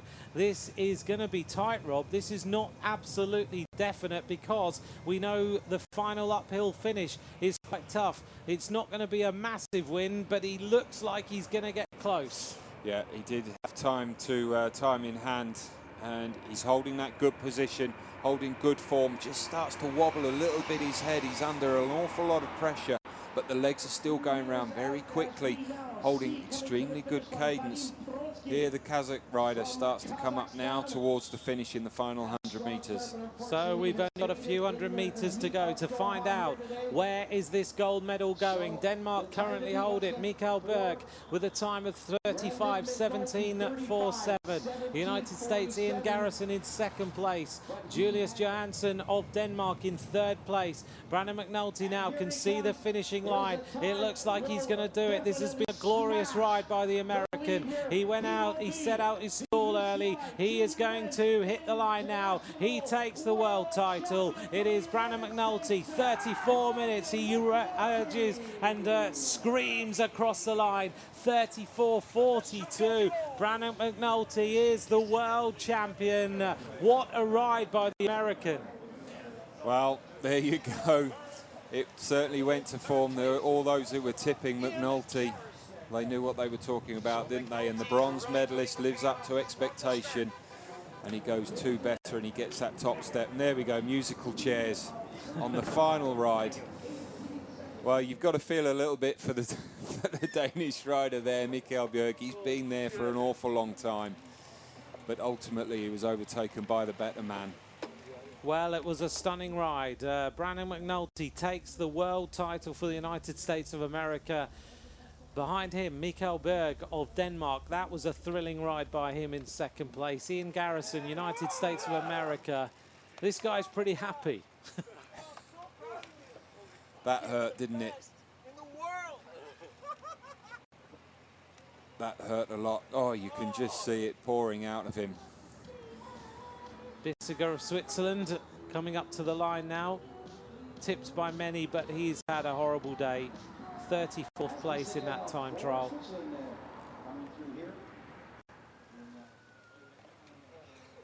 That was a fantastic ride, wasn't it? So measured, but that's hurt a lot. You can just see the amount of effort that's gone into that ride. Yeah, and to have that pressure coming into this race, that expectation from the nation, but living up to that and being able to deliver, keep his calm, hold his nerve. He had to, because if he'd have gone out too hard, too early, that would have been it. He could very well have paid for that, but ultimately, at the end of the day, 35 seconds, and there you go. Punch the air. That's what it meant to him. The arrival of the final rider, Alexis Brunel, up to the finishing line now. I think he's the final rider, I'm pretty sure, as he reaches the line in 37 minutes 57.21. Crosses the line then. So confirmation for the United States, Brandon McNulty. He is the rider who takes the gold medal. Mikael Berg of Denmark takes the silver. Garrison of the United States takes the bronze. A great day for the United States of America. Yep, sandwiching the podium there. Very, very well deserved. And all the planning, all the training, all the preparation certainly paid off for the Americans. Very well deserved. Oh, he seems to have recovered already. If not, don't worry about it. It might take him a little bit of time to recover. He's got a road race to do as well, but he's going to head now to the podium and the interviews. 2007, previous gold medal for the United States, I think. Taylor Phinney. Yeah, world champion 2007, bronze in 2008. So he equals the medal haul of Taylor Phinney.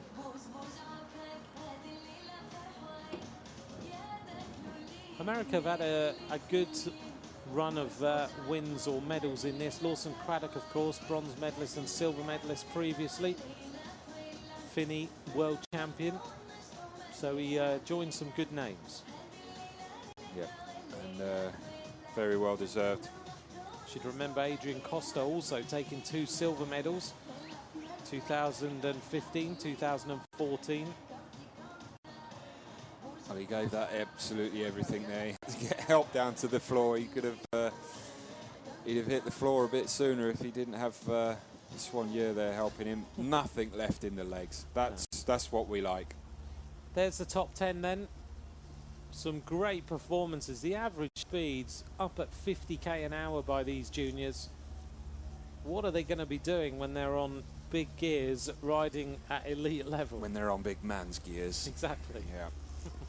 It's going to be quick, but I think he did well there to hold on to that, McNulty, because the conditions are certainly different. Yes, in certain areas with the tailwind it will help them, but certainly up the finishing straight that would have been a hard push up through there in that final kilometre or so. Don't forget you can visit any of the social media at the bottom of the screen there. UCI_cycling is where you can visit the Twitter and the hashtag UCI Doha 2016. This is the rundown of the top 50 riders. 2 Irish riders there locked together, 42nd and 43rd. There's the top 60.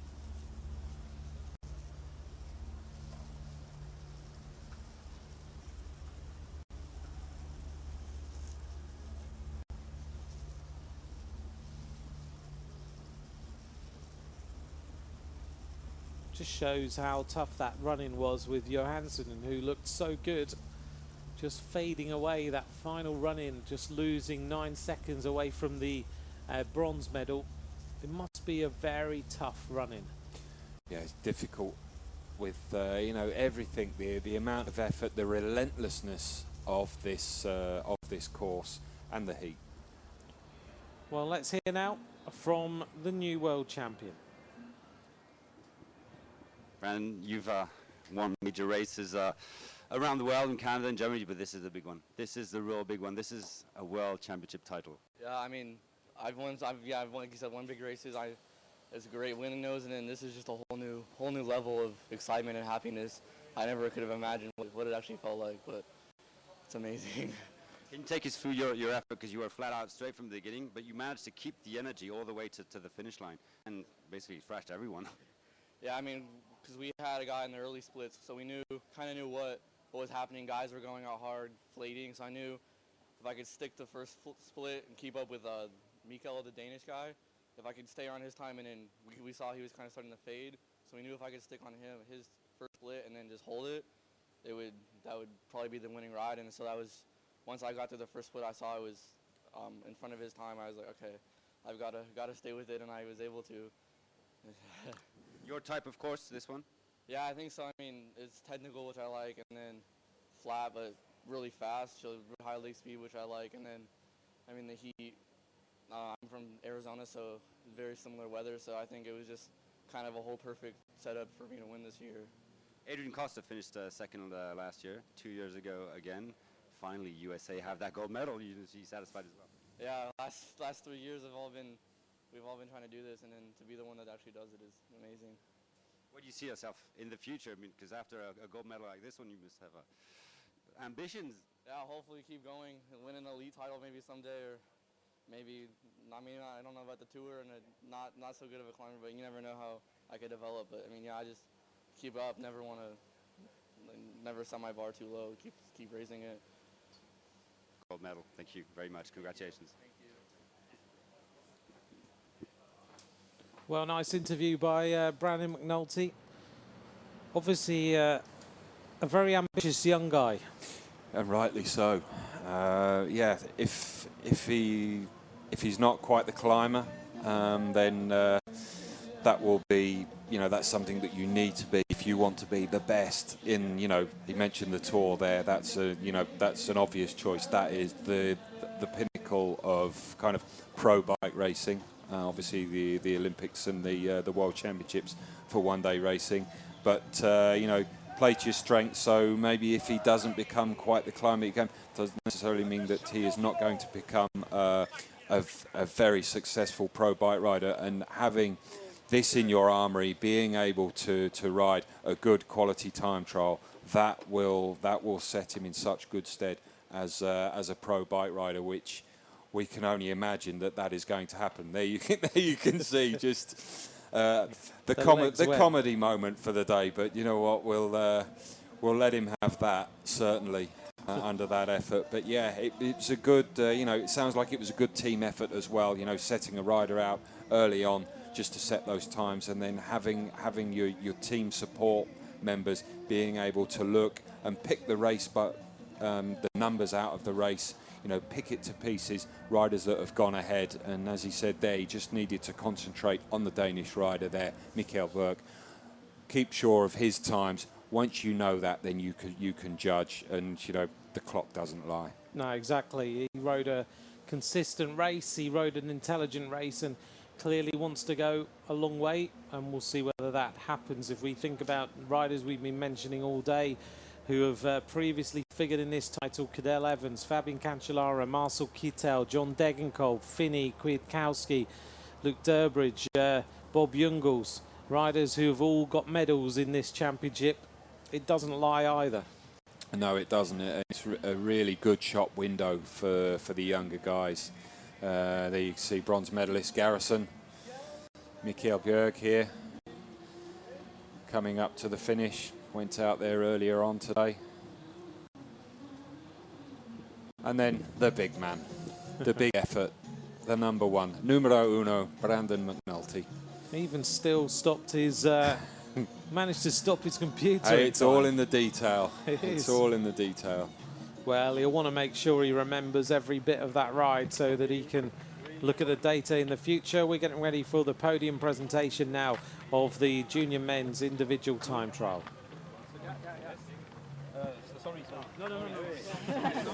Bronze, gold, silver. Perfect. Oh, he's going to The swap riders around know. then. Well, the riders know what's going on, which is always a good. Yeah. Just getting their little briefing. And Eddie Merckx is there, as usual.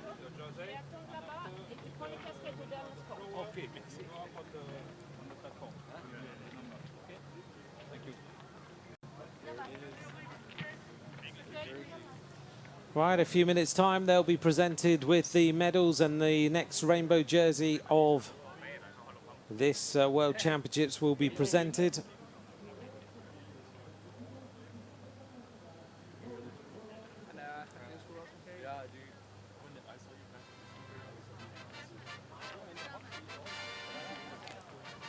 Tall rider, isn't he, Ian Garrison? He is discussing there what's gone on.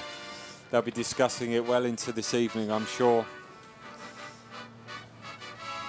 The pros and cons of the course, the hard bit, the not so difficult bit, that run into the finish. I always used to enjoy the discussions after a stage, after a race, around the dinner table. Oh. Yeah, working out what went well, what didn't go so well. Yeah. A great day for the United States of America. The last few years, they've taken the silver and bronze medals. They took silver in the last 2 years, bronze last year as well, a bronze medal in 2013 with Zeke Mostov as well. Of America, Ian Garrison. Ian Garrison, the bronze medalist. The medals and jersey will be presented by UCI Management Committee member Artur Lopez.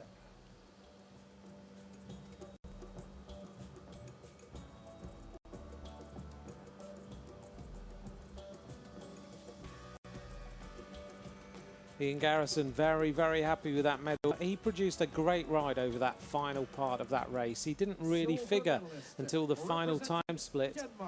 He was 10th fastest at the halfway point. Yeah, 20th in the opening, 7.4 kilometres, then 10th, then 4th, and then just nipped that spot from Julius Johansson from Denmark to get the bronze medal. Mikael Bjerg, the silver medalist. Gold medalist and world champion representing the United States of America, Brandon McNulty.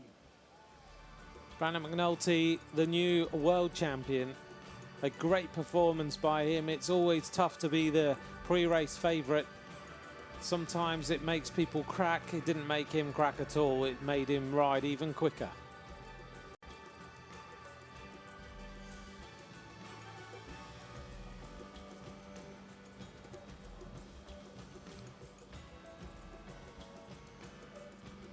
He pulls on the rainbow jersey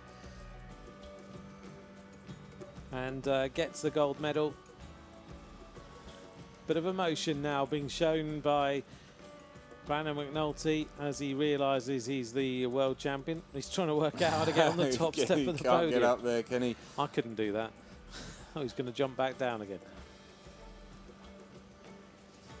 The flowers kindly donated by the 2016 UCI Road World Championships Organization Committee are presented by Organizing Committee Deputy Chairman Dr. Mohammed Al-Kuwati, accompanied by Eddie Merckx, the ambassador of the 2016 UCI Road World Championships.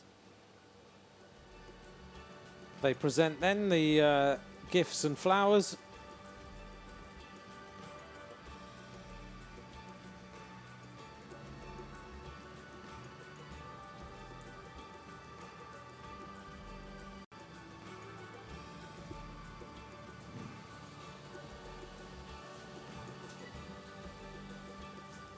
And now they can go on the podium, although he's got one more gift to be presented to him.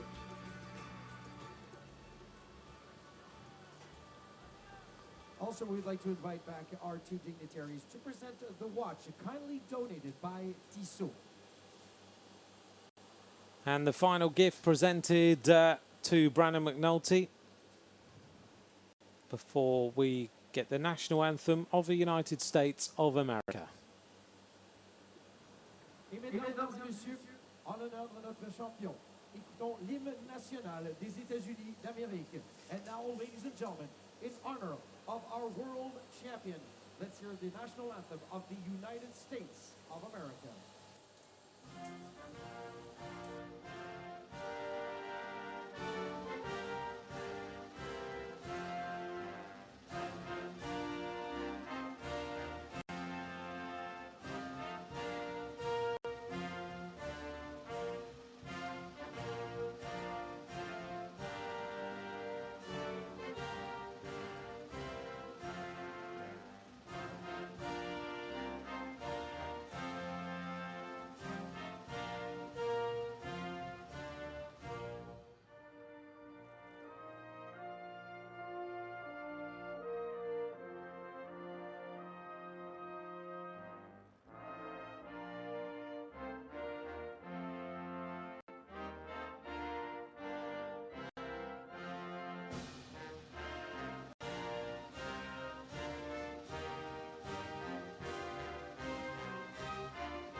Mesdames et messieurs, veuillez s'il vous plaît accueillir et applaudir nos médaillés du jour. There's our podium. Ian Garrison, United States of America, Mikael Berg of Denmark, and Brandon McNulty, United States of America.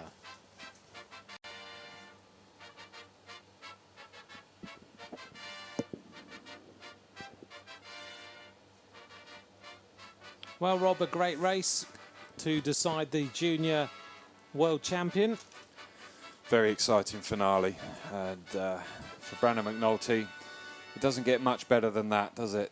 No, fantastic performance by the rider who went off last, and he unseated all the riders in the hot seats.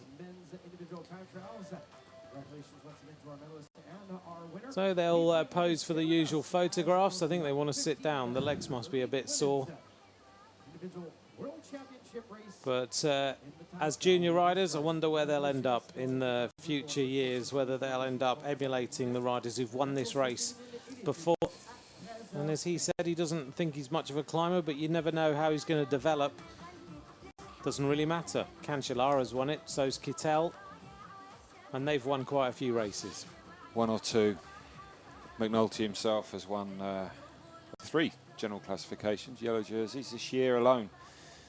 So I'm sure he's got a bit of a climb in him somewhere. I'm sure he has. Well, thank you very much for joining us. From Rob Hales and myself, Anthony McCroston, thank you for joining us. We'll see you again soon. Bye for now.